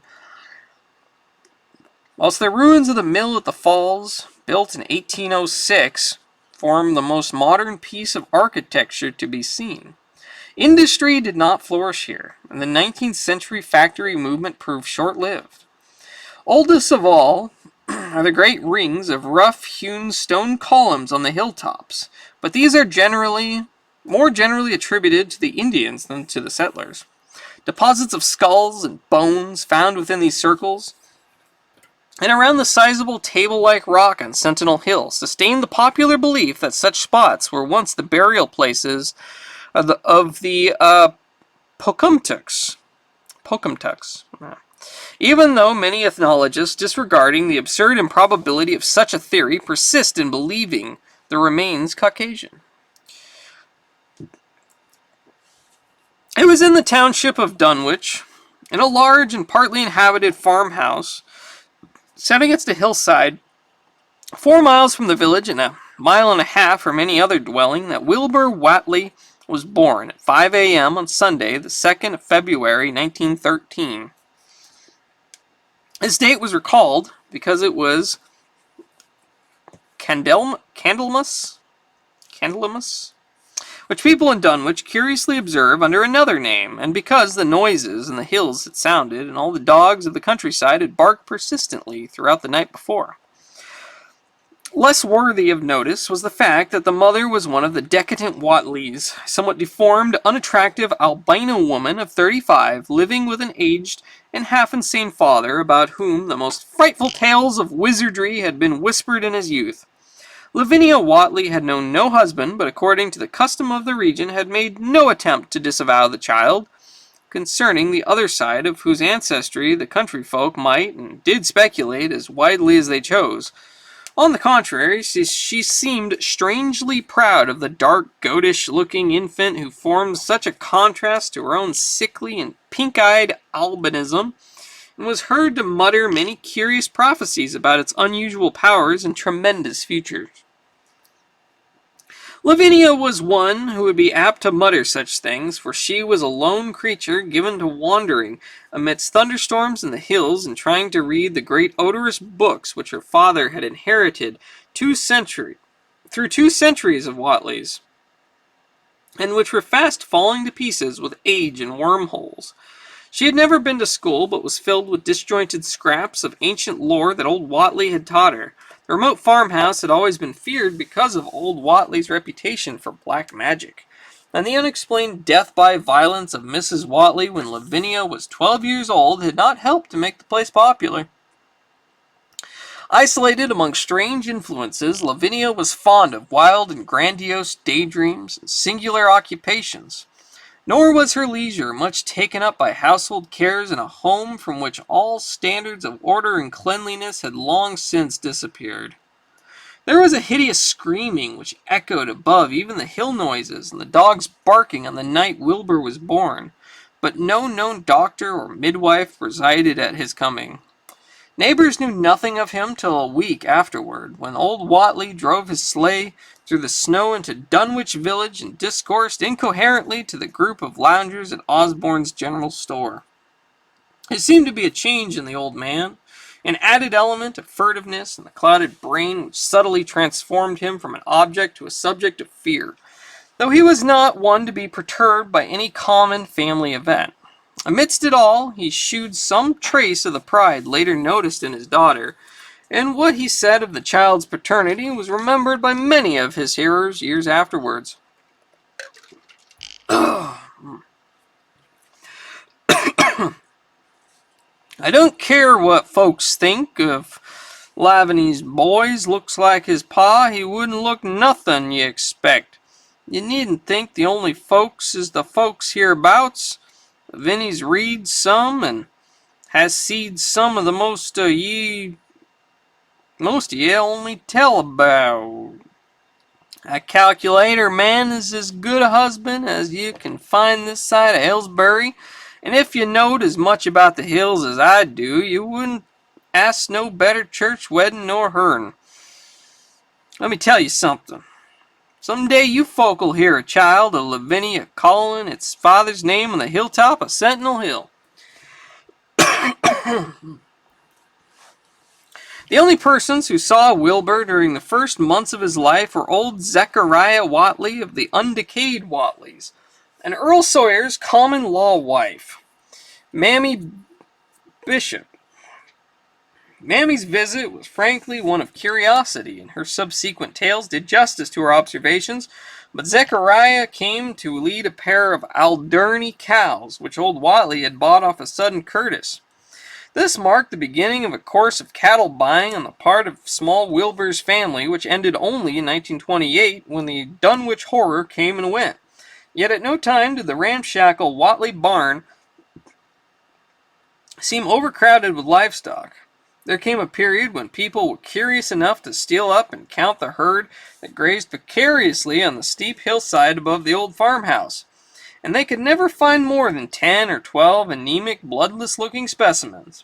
Evidently, some blight or distemper, perhaps sprung from the unwholesome pasturage or the diseased fungi and timbers of the filthy barn, caused a heavy mortality among the Whatley animals. Odd wounds or sores, having something of the aspect of incision, seemed to inflict the visible cattle. Wait, what? Yeah. And once or twice during the earlier months, certain callers fancied they could discern similar sores about the throats of the gray, unshaven old man and his slatternly, crinkly-haired albino daughter. In the spring after Wilbur's birth, Lavinia resumed her customary rambles in the hills, bearing in her misproportioned arms the swarthy child.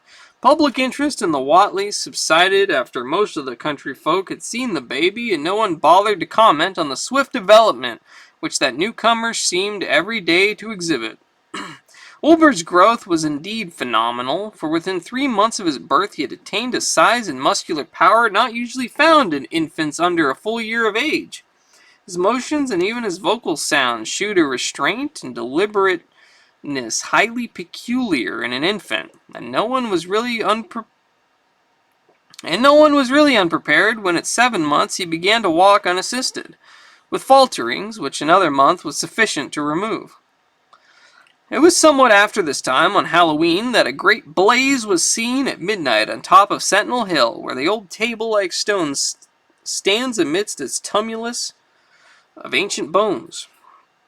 Considerable talk was started when Silas Bishop of the undecayed bishops mentioned having seen the boy running sturdily up that hill ahead of his mother about an hour before the blaze was remarked. Silas was rounding up a stray heifer, but he nearly forgot his mission when he fleetingly spied the two figures in the dim light of the lantern.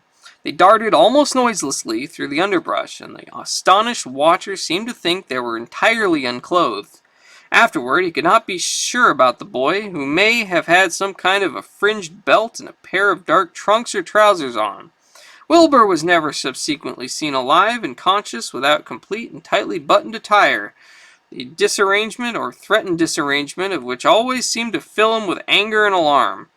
His contrast with his squalid mother and grandfather in this respect was thought very notable until the horror of 1928 suggested the most valid of reasons.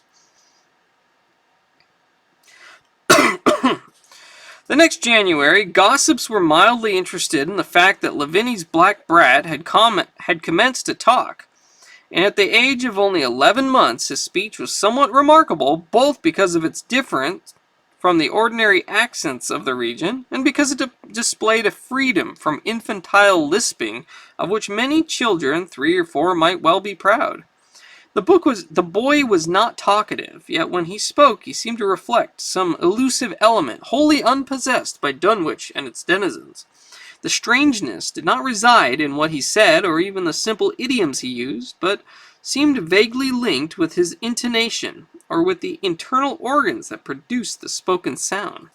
His facial aspect, too, was remarkable for its maturity, for though he shared his mother's and grandfather's chinlessness, his firm and precociously shaped nose united with the expression of his large, dark, almost Latin eyes to give him an air of quasi-adulthood and well-nigh preternatural intelligence. He was, however, exceedingly ugly despite his appearance of brilliancy, there being something almost goatish or animalistic about his thick lips, large-pored yellow skin, coarse crinkly hair, and oddly elongated ears. He was soon disliked even more decidedly than his mother and grandsire, and all conjectures about him were spiced with references to the bygone magic of old Whatley, and how the hills once shook when he shrieked the dreadful name of Yog Sothoth in the midst of a circle of stones with a great book open in his arms before him. Dogs abhorred the boy, and he was always obliged to take various defense measures against their barking menace. Meanwhile, old Whatley continued to buy cattle without measurably increasing the size of his herd. He also cut timber and began to repair the unused parts of his house, a spacious peak roof affair, whose rear end was buried entirely in the rocky hillside, and whose 3 least ruined ground floor rooms had always been sufficient for him and his daughter. There must have been prodigious reserves of strength in the old man to enable him to accomplish so much hard labor, and though he still babbled dementedly at times, his carpentry seemed to shew the effects of sound calculation. It had already begun as soon as Wilbur was born, when one of the many tool sheds had been put suddenly in order, clapboarded and fitted with a stout fresh lock. Now, in restoring the abandoned upper story of the house, he was no less thorough craftsman. His mania shewed itself only in his tight boarding up of all the windows in the reclaimed section, though many declared that it was a crazy thing to bother with the reclamation at all. Less inexplicable was his fitting up of another downstairs room for his new grandson, a room which several callers saw, though no one ever admitted to the closely boarded upper story. His chamber he lined with tall, firm shelving, along which he began gradually to arrange, in apparently careful order, all the rotting ancient books and parts of books which during his own day had been heaped promiscuously in odd corners of the various rooms. "I made some use of 'em," he would say, as he tried to mend a torn black-letter page with paste prepared on the rusty kitchen stove. "But the boy's fitting to make better use of 'em. He'd orter have 'em as well sot as he kin, for they're gonna be all his larnin'."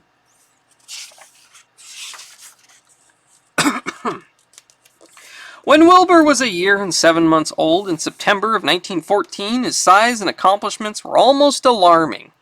He had grown as large as a child of 4 and was fluent and incredibly intelligent talker. He ran freely about the fields and hills and accompanied his mother in all her wanderings. At home he would pore diligently over the queer pictures and charts in his grandfather's books, while old Whatley would instruct and catechize him through long hushed afternoons. By this time the restoration of the house was finished, and those who watched it wondered why one of the upper windows had been made into a solid plank door. It was a window in the rear of the east gable end, close against the hill, and no one could imagine why a cleated wooden runway was built up to it from the ground. About the period of this work's completion, people noticed that the old tool house, tightly locked and windowlessly clapboarded since Wilbur's birth, had been abandoned again. The door swung listlessly open, and when Earl Sawyer once stepped within after a cattle-selling call on Old Whatley, he was quite discomposed by the singular odor he encountered. Such a stench, he averred, as he had never before smelt in all his life except near the Indian circles on the hills, and which could not come from anything sane or of this earth. But then the homes and sheds of Dunwich folk have never been remarkable for olfactory immaculateness. The following months were void of visible events, save that everyone swore to a slow but steady increase in the mysterious hill noises. On May Eve of 1915, there were tremors which even the Aylesbury people felt, whilst the following Halloween produced an underground rumbling queerly synchronized with bursts of flame. "Them witch Whatley's doing from the summit of Sentinel Hill. Wilbur was growing up uncannily, so that he looked like a boy of 10 as he entered his 4th year. He read avidly by himself now, but talked much less formerly. A settled taciturnity was absorbing him, and for the first time people began to speak specifically of the dawning look of evil in his goatish face. He would sometimes mutter in unfamiliar jargon, and chant in bizarre rhythms, which chilled the listener with a sense of unexplainable terror. The aversion displayed toward him by dogs had now become a matter of wide remark. He was obliged to carry a pistol in order to traverse the countryside in safety. His occasional use of the weapon did not enhance his popularity amongst the owners of canine guardians. The few callers at the house would often find Lavinia alone on the ground floor, while odd cries and footsteps resounded in the boarded-up second story. She would never tell what her father and the boy were doing up there, though once she turned pale and displayed an abnormal degree of fear when a jocose fish peddler tried the locked door leading to the stairway. That peddler told the store loungers at Dunwich Village that he thought he heard a horse stamping on that floor above.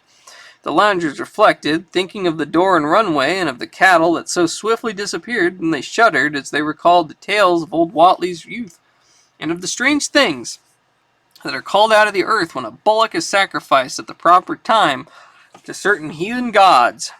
It had for some time been noticed that dogs had begun to hate and fear the whole Whatley place as violently as they hated and feared young Wilbur personally. In 1917, the war came, and Squire Sawyer Whatley, as chairman of the local draft board, had hard work finding a quota of young Dunwich men fit even to be sent to a development camp.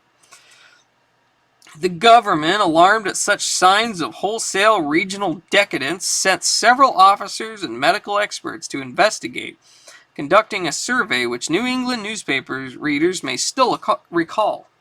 It was the publicity attending this investigation which set reporters on the track of the Whatleys and caused the Boston Globe and Arkham Advertiser to print flamboyant Sunday stories of young Wilbur's precociousness, old Whatley's black magic, the shelves of strange books that sealed the sealed second story of the ancient farmhouse, and the weirdness of the whole region and its hill noises.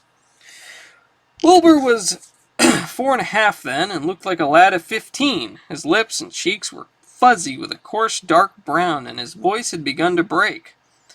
Earl Sawyer went out to the Whatley place with both sets of reporters and cameramen and called their attention to the queer stench which now seemed to trickle down from the sealed upper spaces.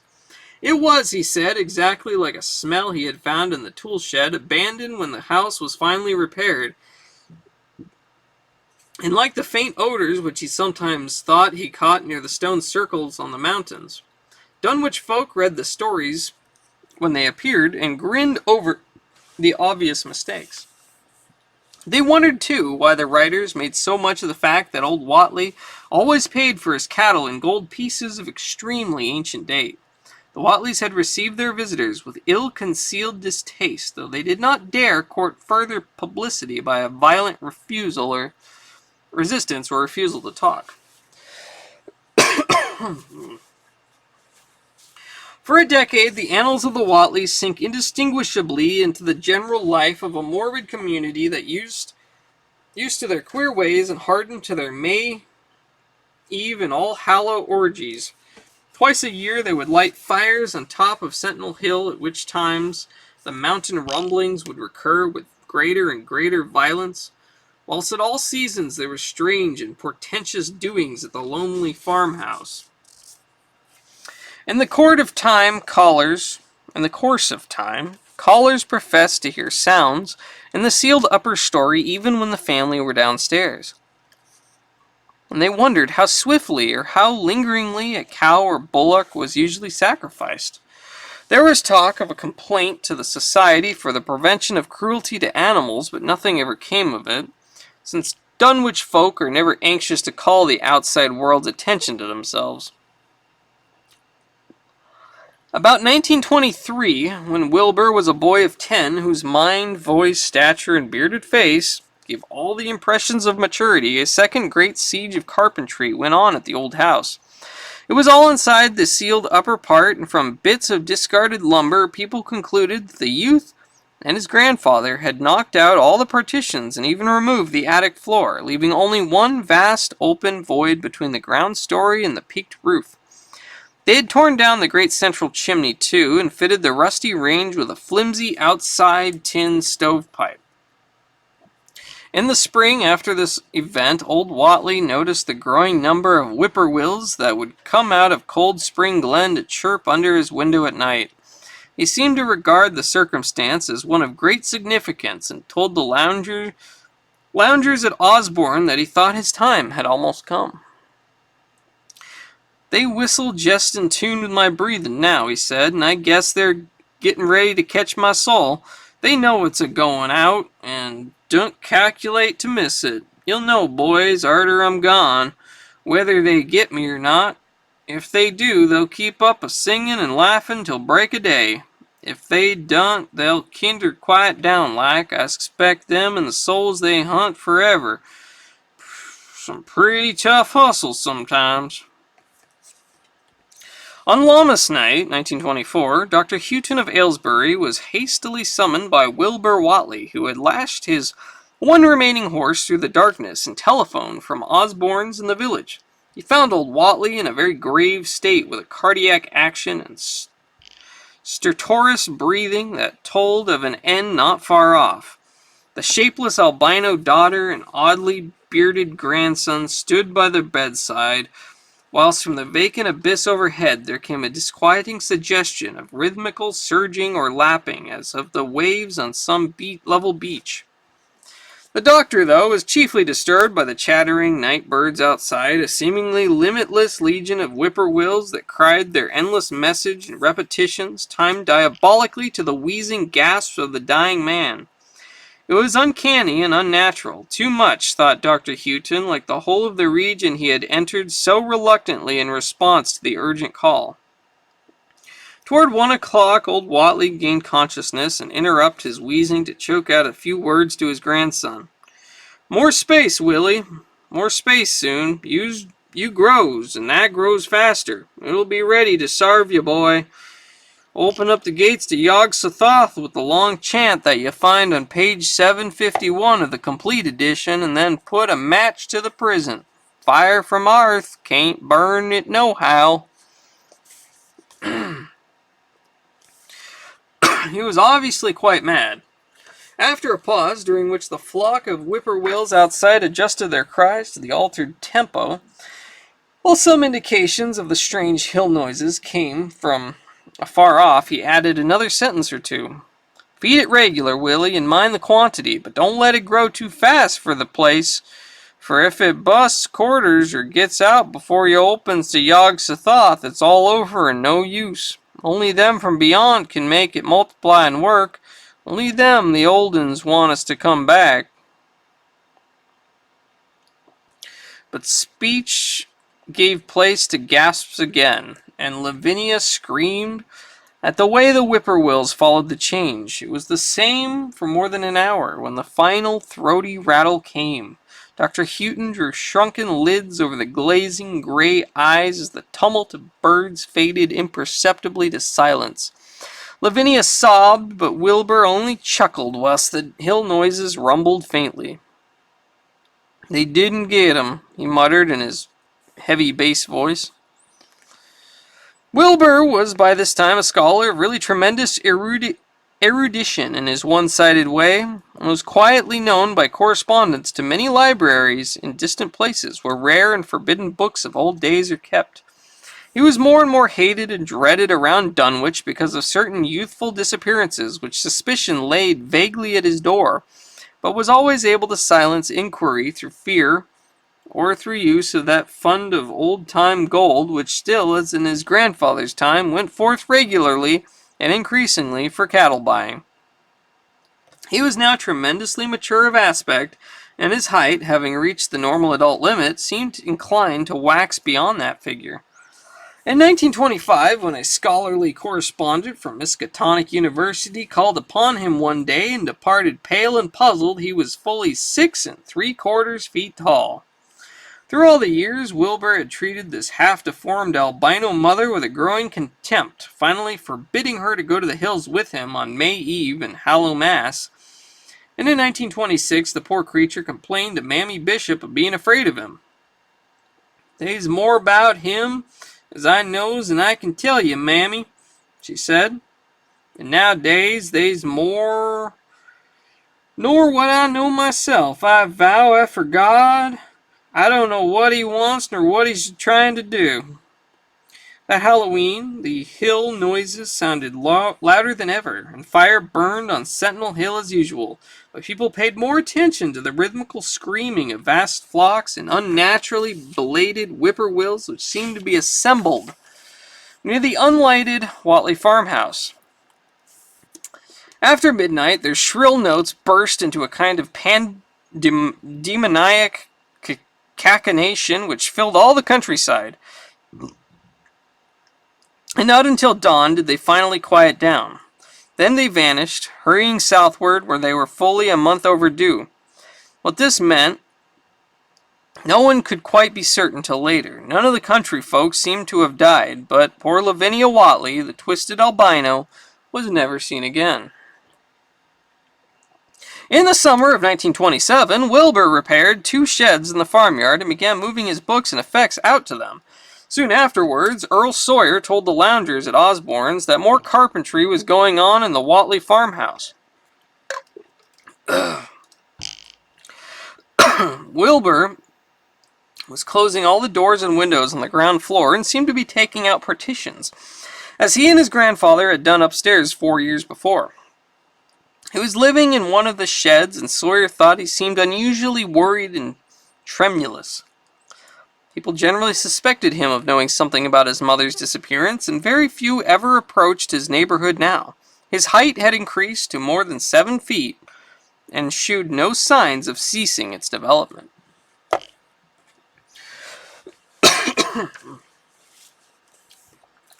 The following winter brought an event no less strange than Wilbur's first trip outside the Dunwich region. Correspondence with the Widener Library at Harvard, the Bibliothèque Nationale in Paris, the British Museum, the University of Buenos Aires, and the Library of Miskatonic University of Arkham had failed to get him the loan of a book he had desperately wanted. So at length he set out in person, shabby, dirty, bearded, and uncouth of dialect, to consult the copy at Miskatonic, which was the nearest to him geographically. Almost 8 feet tall, carrying a cheap new valise from Osborne's general store, this dark and goatish gargoyle appeared one day in Arkham in quest of the dreaded volume, kept under lock and key at the college library. The hideous Necronomicon of the mad Arab Abdul al-Hazred in Alaus, Wormius's Latin version, as printed in Spanish in the 17th century. He had never seen a city before, but had no thought save to find his way to the university grounds, where indeed he passed heedlessly by the great white-fanged watchdog that barked with unnatural fury and enmity, and tugged frantically at its stout chain. Wilbur had with him the priceless but imperfect copy of Dr. Dee's English version, which his grandfather had bequeathed him, and upon receiving access to the Latin copy, he at once began to collate the two texts with the aim of discovering a certain passage which would have come on the 751st page of his own defective volume. This much he could not civilly refrain from telling the librarian, the same erudite Henry Armitage, A.M. Miskatonic, Ph.D., Princeton, Lit. D. John Hopkins, who had once called at the farm and who now politely plied him with questions.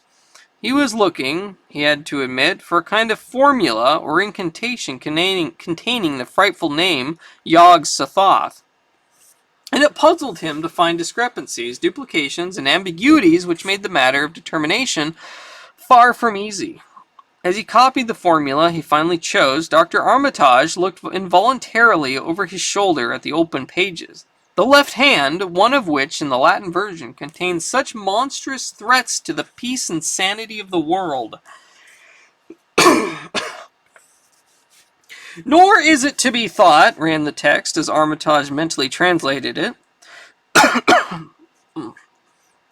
that man is either the oldest or the last of earth's masters, or that the common bulk of life and substance walks alone. The old ones were, the old ones are, and the old ones shall be, not in the spaces we know, but between them. They walk serene and primal, undimensioned and to us unseen. Yog-Sothoth knows the gate. Yog-Sothoth is the gate. Yog-Sothoth is the key and guardian of the gate. Past, present, future, all are one in Yog-Sothoth. He knows where the old ones broke through of old, and where they shall break through again. He knows where they have trod earth's fields, and where they tread still them, and why no one can behold them as they tread. By their smell can men sometimes know them near, but of their semblance can no man know, saving only in the features of those they have begotten on mankind, and of those are there many sorts, differing in likeness from man's truest eidolon to that shape without sight or substance which is them. They walk unseen in foul and lonely places where the world's words have been spoken, and the rites howled through at their seasons. The wind gibbers with their voices, and the earth mutters with their consciousness. They bend the forest and crush the city, yet may not forest or city behold the hand that smites. Kadath in the cold waste hath known them, and what man knows Kadath? The iced desert to the south, and the sunken isles of ocean hold stones whereon their seal is engraven. But who hath seen the deep frozen city, or the sealed tower long garlanded with seaweed and barnacles? Great Cthulhu is their cousin, yet he can spy them only dimly. Ea Shub-Niggurath, as a foulness shall ye know them. Their hand is at your throats, yet ye see them not, and their habitation is even one with your guarded threshold. Yog-Sothoth is the key to the gate whereby the spheres meet. Man rules now where they ruled once. They shall soon rule where man rules now. After summer is winter, and after winter summer. They wait patient and potent, for here they shall reign again. Dr. Armitage, associating what he was reading with what he had heard of Dunwich and its brooding presences, and of Wilbur Whately and his dim, hideous aura that stretched from a dubious birth to a cloud of probable matricide, felt a wave of fright as tangible as the draught of the tomb's cold clamminess. The bent, goatish giant before him seemed like the spawn of another planet or dimension, like something only partly of mankind and linked to black gulfs of essence and entity that stretched like titan phantasms beyond all spheres of force and matter and space and time. Presently, Wilbur raised his head and began speaking in that strange, resonant fashion which hinted at sound-producing organs unlike the run of mankind's. Mr. Armitage, he said, I calculate I've got to take that book home. They's a things in it I've got to try under sartain conditions that I can't get here, and it'd be a mortal sin to let a red tape rule hold me up. Let me take it along, sir, and I'll swear they won't nobody know the difference. I don't need to tell you I take good care of it. It wasn't me that put this D copy in the shape it is. He stopped as he saw firm denial on the librarian's face, and his own goatish features grew crafty. Armitage, half ready to tell him he might make a copy of what parts he needed, though suddenly of the possible consequences, thought suddenly of the possible consequences and checked himself. There was too much responsibility in giving such a being the key to such blasphemous outer spheres. Whatley saw how things stood and tried to answer lightly. Well, all right, if you feel that way about it, maybe Harvard won't be so fussy as you be. And without saying more, he rose and strode out of the building, stooping at each doorway. Armitage heard the savage yelping of the great watchdog and studied Whatley's gorilla-like lope as he crossed the bit of campus visible from the window. He thought of the wild tales he had heard and recalled the old Sunday stories in the Advertiser. These things and the lore he had picked up from Dunwich rustics and the villagers during his one visit there, unseen things not of Earth, or at least not of tri-dimensional Earth, rushed fetid and horrible through New England's glens and brooded obscenely on the mountaintops. Of this he had long felt certain. Now he seemed to sense the close presence of some terrible part of the intruding horror, and to glimpse a hellish advance in the black dominion of the ancient and once passive nightmare. He locked away the Necronomicon with a shudder of disgust, but the room still reeked with an unholy and unidentifiable stench. As a foulness, shall ye know them, he quoted. Yes, the odor was the same as that which had sickened him at the Whatley farmhouse less than 3 years before. He thought of Wilbur, goatish and ominous, once again, and laughed mockingly at the village rumors of his parentage. Inbreeding, Armitage muttered half aloud to himself. Great God, what simpletons! Shew them Arthur Machen's great God plan, and they'll think it a common Dunwich scandal. But what thing, what cursed, shapeless influence on or off this three-dimensional earth was Wilbur Whatley's father? Born on Candlemas, 9 months after May Eve of 1912, when the talk about the queer earth noises reached clear to Arkham, what walked on the mountains that May night? What rude horror fastened itself on the world in half-human flesh and blood? During the ensuing weeks, Dr. Armitage set about to collect all possible data on Wilbur Whatley and the formless presences around Dunwich.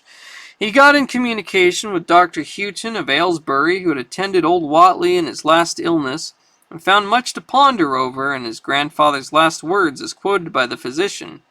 A visit to Dunwich village failed to bring out much that was new, but a close survey of the Necronomicon, in those parts which Wilbur had sought so avidly, seemed to supply new and terrible clues to the nature, methods, and desires of the strange evil so vaguely threatening this planet. Talks with several students of the archaic lore in Boston, and letters to many others elsewhere gave him a growing amazement, which passed slowly through varied degrees of alarm to a state of really acute spiritual fear. As the summer drew on, he felt dimly that something ought to be done about the lurking terror of the upper Miskatonic Valley, and about the monstrous being known to the human world as Wilbur Whatley.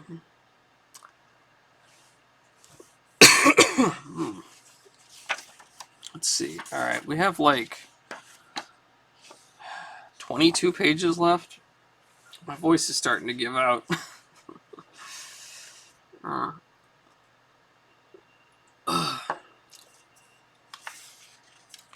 Let's see here. Alright, I think I'll try to get through one more section, and then, I think I have to put off the rest until next time, because I can hardly talk. Yeah, it's already been 6.5 hours. Yeah, my throat hurts.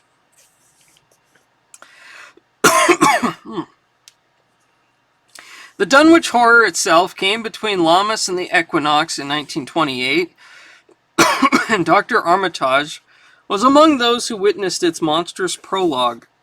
He had heard, meanwhile, of Whatley's grotesque trip to Cambridge and of his frantic efforts to borrow or copy from the Necronomicon at the Widener Library. Those efforts had been in vain, since Armitage had issued warnings of the keenest intensity to all librarians having charge of the dreaded volume.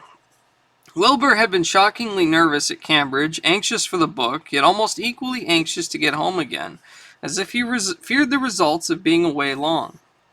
Early in August, the half-expected outcome developed, and in the small hours of the 3D, Dr. Armitage was awakened suddenly by the wild, fierce cries of the savage watchdogs on the college campus. Deep and terrible, the snarling, half-mad growls and barks continued, always in mounting volume, but with hideously significant pauses. Then there rang out a scream from a wholly different throat, such a scream as roused half the sleepers of Arkham and haunted their dreams ever afterward. Such a scream as could come from no being born of earth or wholly of earth. Armitage hastened into some clothing and, rushing along the street and lawn to the college buildings, saw that others were ahead of him, and heard the echoes of a burglar alarm still shrilling from the library. An open window shewed black and gaping in the moonlight. What had come had indeed completed its entrance, for the barking and the screaming, now fast fading into a mixed low growling and moaning, proceeded unmistakably from within. Some instinct warned Armitage that what was taking place was not a thing for unfortified eyes to see, so he brushed back the crowd with authority as he unlocked the vestibule door. Among the others, he saw Professor Warren Rice and Dr. Francis Morgan, men to whom he had sold some of his conjectures and misgivings, and these two he motioned to accompany him inside. The inward sounds, except for a watchful, droning whine from the dog, had by this time quite subsided, but Armitage now perceived, with a sudden start, that a loud chorus of whippoorwills among the shrubbery had commenced a damnably rhythmical piping, as if unison with the last breaths of a dying man. The building was full of a frightful stench which Dr. Armitage knew too well, and the three men rushed across the hall to the small genealogical reading room whence the low whining came. For a second nobody dared to turn on the light. Then Armitage summoned up his courage and snapped the switch. One of the three, it is not certain which, shrieked aloud at what sprawled before them among disordered tables and overturned chairs. Professor Rice declares that he wholly lost consciousness for an instant, though he did not stumble or fall. The thing that lay half bent on its side in a fetid pool of greenish-yellow ichor and tarry stickiness was almost 9 feet tall, and the dog had torn off all the clothing and some of the skin.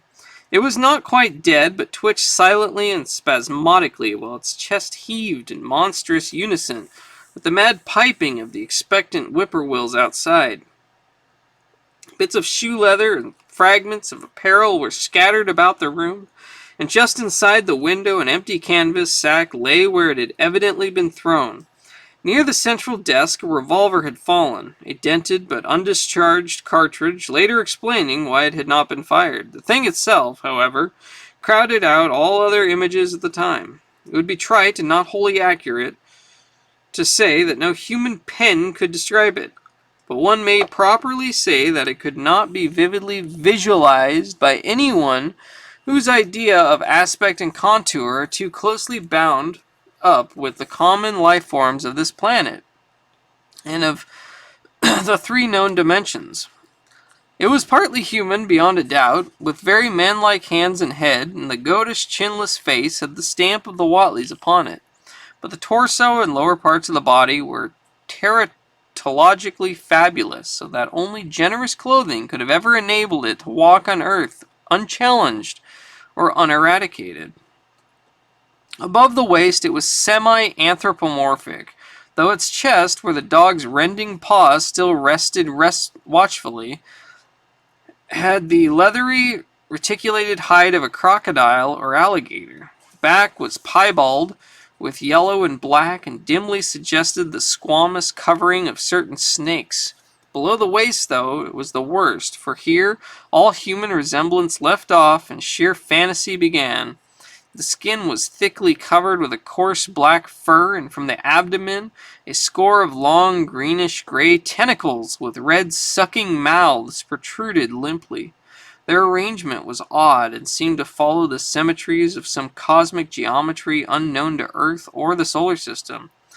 On each of the hips, deep set in a kind of pinkish, ciliated orbit, was what seemed to be a rudimentary eye, whilst in lieu of a tail there depended a kind of trunk or feeler with purple annular markings, and with many evidences of being an undeveloped mouth or throat.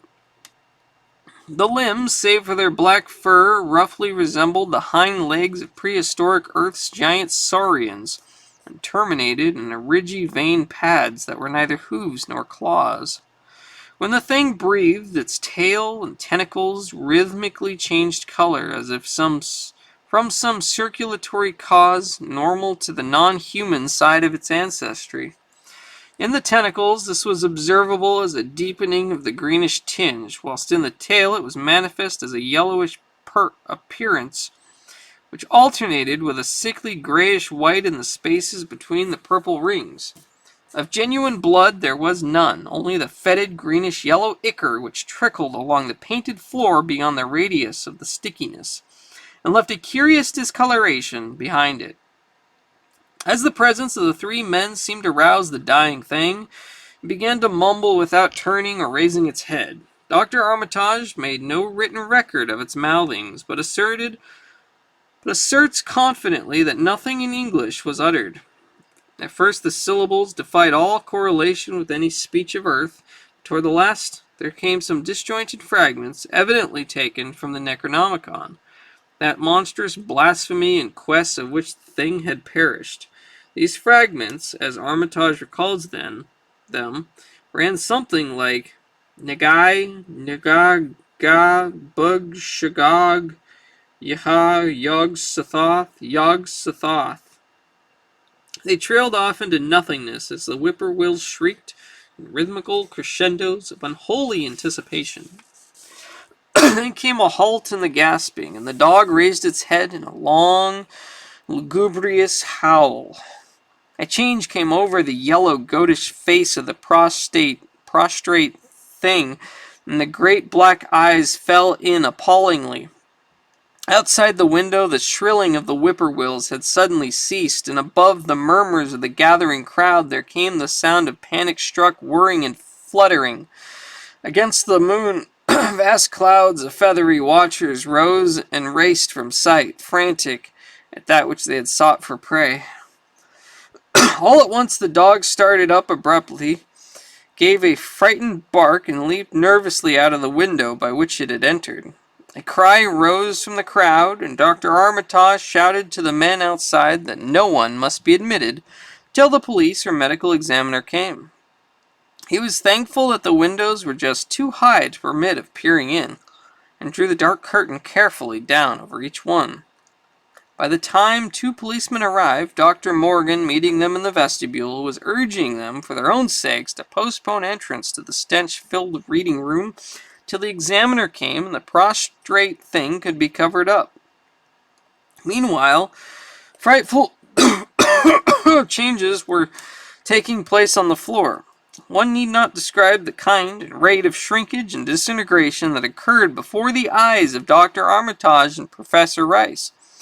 But it is permissible to say that, aside from the external appearance of face and hands, the really human element in Wilbur Whatley must have been very small. When the medical examiner came, there was only a sticky, whitish mass on the painted boards, and the monstrous odor had nearly disappeared. Apparently Whatley had had no skull or bony skeleton, at least in any true or stable sense. He had taken somewhat after his unknown father.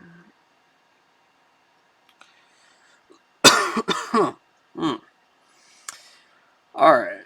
Okay, let's see. Yeah, yeah. Okay. I would like to finish this. Like, I wish I could finish this right now, but yeah, no, too much pain.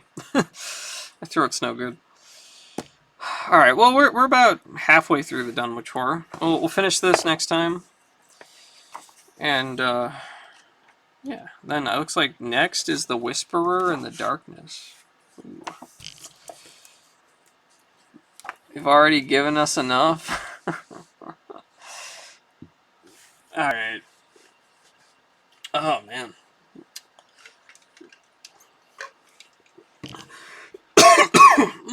Okay, I'm gonna go drink some tea and rest.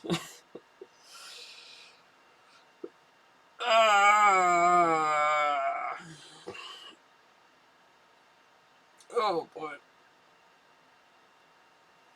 Well, thank you for listening, everybody. I hope you like what I'm reading. It's pretty crazy stuff, isn't it? It's pretty crazy.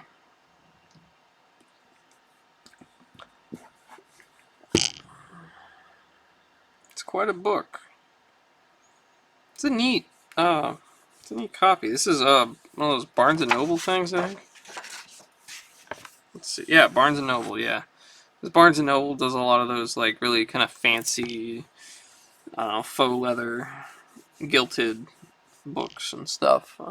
I have a few of them, but this one's quite nice. I like it. It's got cool illustrations and shiny stuff. So shiny. Silver and gold. Black and gray. Thanks for reading. Lovecraft's style is really interesting. Yeah, it is. His sentences are massive. Yeah, I mean it's kind of like the Conan stuff. Let's see if I can. Oh, that's a Cull story here. Yeah, I forgot about that. Cull sat upon his throne and gazed brutally out upon the sea of faces turned toward him. A courtier was speaking in evenly modulated tones, but the king scarcely heard him. Yeah, I don't know. I personally, I much prefer Robert E. Howard and the Conan and Cull stuff. But they do have kind of a similar style, I would say. Which makes sense because they were both around the same time. They both read each other's stuff a lot. They both published in the same magazines. So they were worth reading a lot of the same stuff, and just had a lot of the same influences. Whatever, they were contemporaries. Whatever. Yeah. But yeah, it's pretty cool to see the Lovecraft stuff because I'd never really experienced any of this or really read much of any of it. I've had a few like paperbacks and stuff, which I've gotten rid of. So this is actually the only Cthulhu book I think I have anymore. But the other stuff had the same stories as these. It wasn't like I had anything with different stuff. I could also go through my paperbacks and see if I still have anything left. There might have been one or two things I kept that did not have that had stories other than what was in this. But yeah, most of the stuff was I actually went through them and compared and was like, all right, is that story? That story's in here. That story's in there. Okay, well then I can get rid of that. Yeah. But yeah, I don't know. I'll yeah, it's interesting. I look forward to finishing it, and at some point, I'd really like to read the Conan stuff because that stuff I really love. I really love the Conan. Let me see. Does this one? I might just do a Conan reading sometime soon. Does this one have right there, the Tower of the Elephant? Tower of the Elephant. Man, I would read that right now if my voice wasn't gone. Yeah, Tower of the Elephant though, such good, such a good one. Black Colossus is also really good. Is that one in here? Um, Gosh, these stories are amazing. Like it's just, it's so good, it's so good. It's such a shame. It's such a shame that that Howard killed himself when he was so young. He's so good. He only published, I think, like, was it 21 or 23? It was either 21 or 23 Conan stories. That was it. I don't know. I think he did a few more King Kull, and then he had a few other stories here and there that he did. There was Red Sonja, not as we know her today, but the original Red Sonja that Robert E. Howard had written was she was I believe she was a German fighter pilot in World War One. Fictional, it's just made up character that he made up. But yeah, the original Red Sonja was like a World War One German fighter pilot lady or something like that. Um, but yeah, oh, Rogues in the House was also fantastic. Tower of the Elephant, it's probably, I don't know. That one's one of my favorites, but um, Shadow Kingdom was pretty good. Frost Giant's Daughter was interesting. Queen of the Black Coast, that was pretty good. That was what's her name? Starts with a B. Bellet. Bellet? I think it was Bellet. Yeah, I think. Yep, Bellet. Yeah, that's it. Um, she's like a pirate lady. Rogues in the House was really good. That was one of the best ones. And then do this one. Stories were in this one. Black Colossus. Yeah, Black Colossus was fantastic. It's one of the best ones, I think. At least of all that I've read. Because there's still about half of them I think I haven't read yet. Um, Shadows in the Moonlight is pretty good. A Witch Shall Be Born. Shadows in Zambula. The Devil in Iron. I mean, these are all really, really good. Yeah. Gosh, these books are so old. 1954, this one. But man.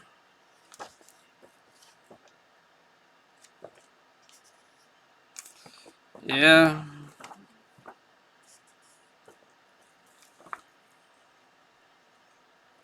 Yeah.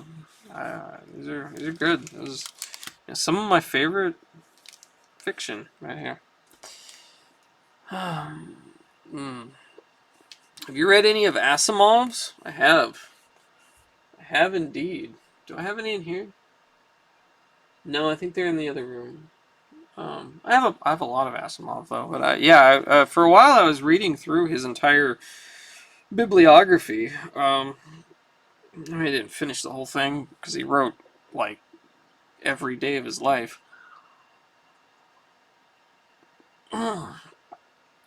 But yeah, I got through a lot of it. I like Asimov. I would say he's probably my favorite of the big three sci-fi authors. I love Heinlein, like his concepts and stuff, but I find him very difficult to read. Like, just not like difficult as in I don't understand it, but like difficult as in it's not gripping. I don't know.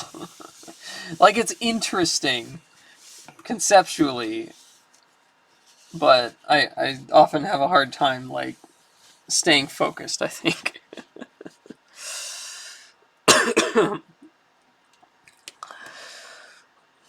Lovecraft is great. Clark Ashton Smith, look for him, specifically the Dark Eidolon. Lovecraft looked up to him. A Rose for Emily by William Faulkner is also worth looking. Prose. Yeah. Yeah, I mean, there's just a lot of books that I still want to read. A lot that I've read, but a lot more that I want to read. God dang it. Yeah, what stories are in this one? I don't think I didn't finish this one, did I? Do I still have a bookmark in here? No. No, I don't think so. Sword of Conan, King Conan, Conan the Conqueror. Yeah. Let's see here. The Bloodstained God, Hawks over Shem, The Road of the Eagles, The Flame Knife. 1955. There'll always be a Conan. Yeah.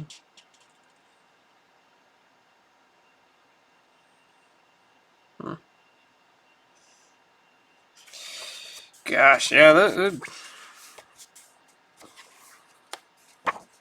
it's kind of amazing how far Conan has like gone. I mean, I would say Conan's not in a place of like super popularity right now, but he does seem to go through like phases of like recurrence of like, I don't know, bring back a new Conan movie and people get all excitable about Conan again or something. They're always making games in the Conan universe. I actually really like Age of Conan, the MMO. Like it's got its faults for sure, but it actually follows the lore really well, and it's interesting. The gameplay is not entirely what I would like. I guess I prefer more old school style MMOs, but um, they do a good job. They do a good job with it, and they're faithful to the Robert E. Howard stories and stuff, which is nice. You need to read Conan. You own one or two large books, but large paperback. Are they the Robert E. Howard, or are they like some of the later ones? Because there's a lot of Conan that has been written by people in the 70s and 80s and whatnot. Where not Robert E. Howard. I've never actually read any of the later like expanded Conan stuff written by other authors. So I don't know if it's good or not, but okay, you got Robert E. Howard. Okay, cool. That's the original, the best, I think. Even if the later stuff is still good, I don't know. I still think Robert E. Howard would probably be the best because that's the most authentic, the closer to the original idea, whatever. I don't know. I'm just babbling. All right, I need to go rest my voice, I think. I have to find them. They're probably boxed up. You have too many books. Hardly read anymore. Well, you should read some more. It's always good to read. It's always good. I need to read more too. Yeah, I guess I read all the time, but still, I feel like I don't read enough. Yes, rest voice. You have all but 5 Stephen King hardcovers. And that guy writes a lot. That's a lot of books. He's kind of like Asimov with the amount of stuff he writes. He's just like one of those authors who just is constantly writing, never stops writing. Just every day he just writes and writes and writes and writes and writes. Kind of wish I could be like that, but I don't know. I'm so busy.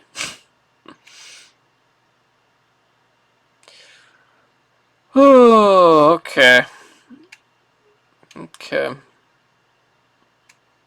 Well, X2 is playing Eternal Darkness. I mean, that's the Lovecraft game, basically. So, I don't know. We could go raid X2. Let's do that. He did the Deathlands series, and there's like 120 books in that series. Jeez. A lot of first editions. I used to have, I mean, I still have tons of books, and I keep buying more lately because the half-price books near my house keeps getting like really cool old science fiction hardcovers and selling them for like $3 or $5 a piece, and I keep buying them up because they're cool. But yeah, I've also sold a lot of books too. But I've kind of kept most of my hardcovers though, because I like the hardcovers. Yeah. Was James Axler? Okay. Me too. I don't have the time. I have a ton of Dragonlance and Lone Wolf books. Oh yeah, you told us that. Yeah, that's cool. That is really cool. I like the Dragonlance. I've got a few Dragonlance, but there's one right here. I showed this off last week, but yeah, I have a whole pile of Dragonlance books in the other room. I have the majority of the Magic the Gathering novels up through Lorwyn, and a lot of BattleTech books as well. So I really like the BattleTech lore, novels and stuff. Margaret Weiss is your favorite of Dragonlance? I mean, yeah, totally. She's... Here, I want to show you something pretty cool. Hold on. Let me go get it.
Alright, well, never mind. I don't know where it is.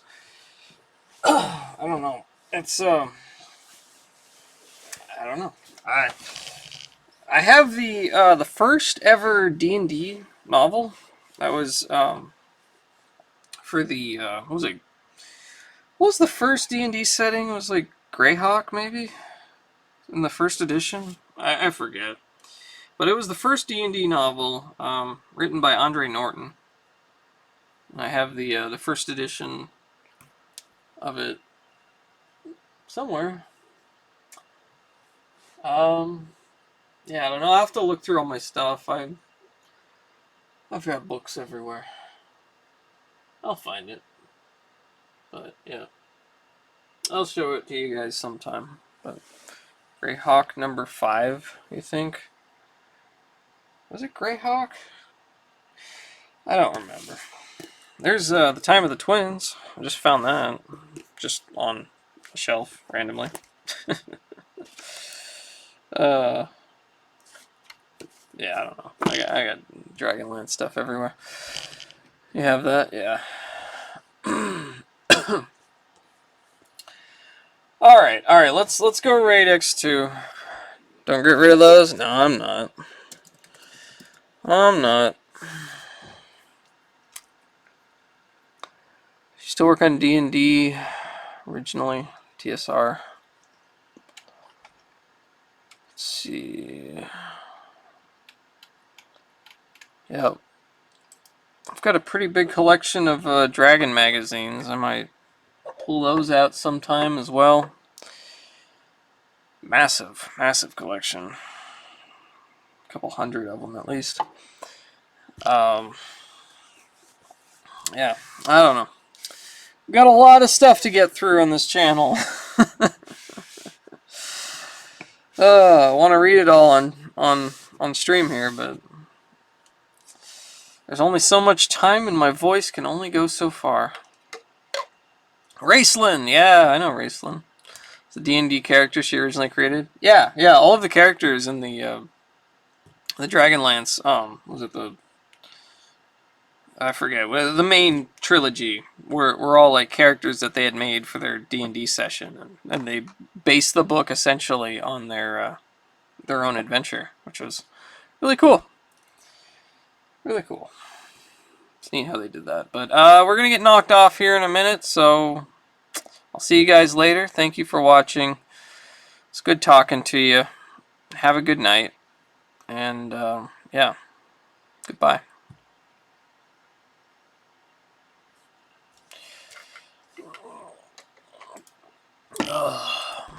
That's not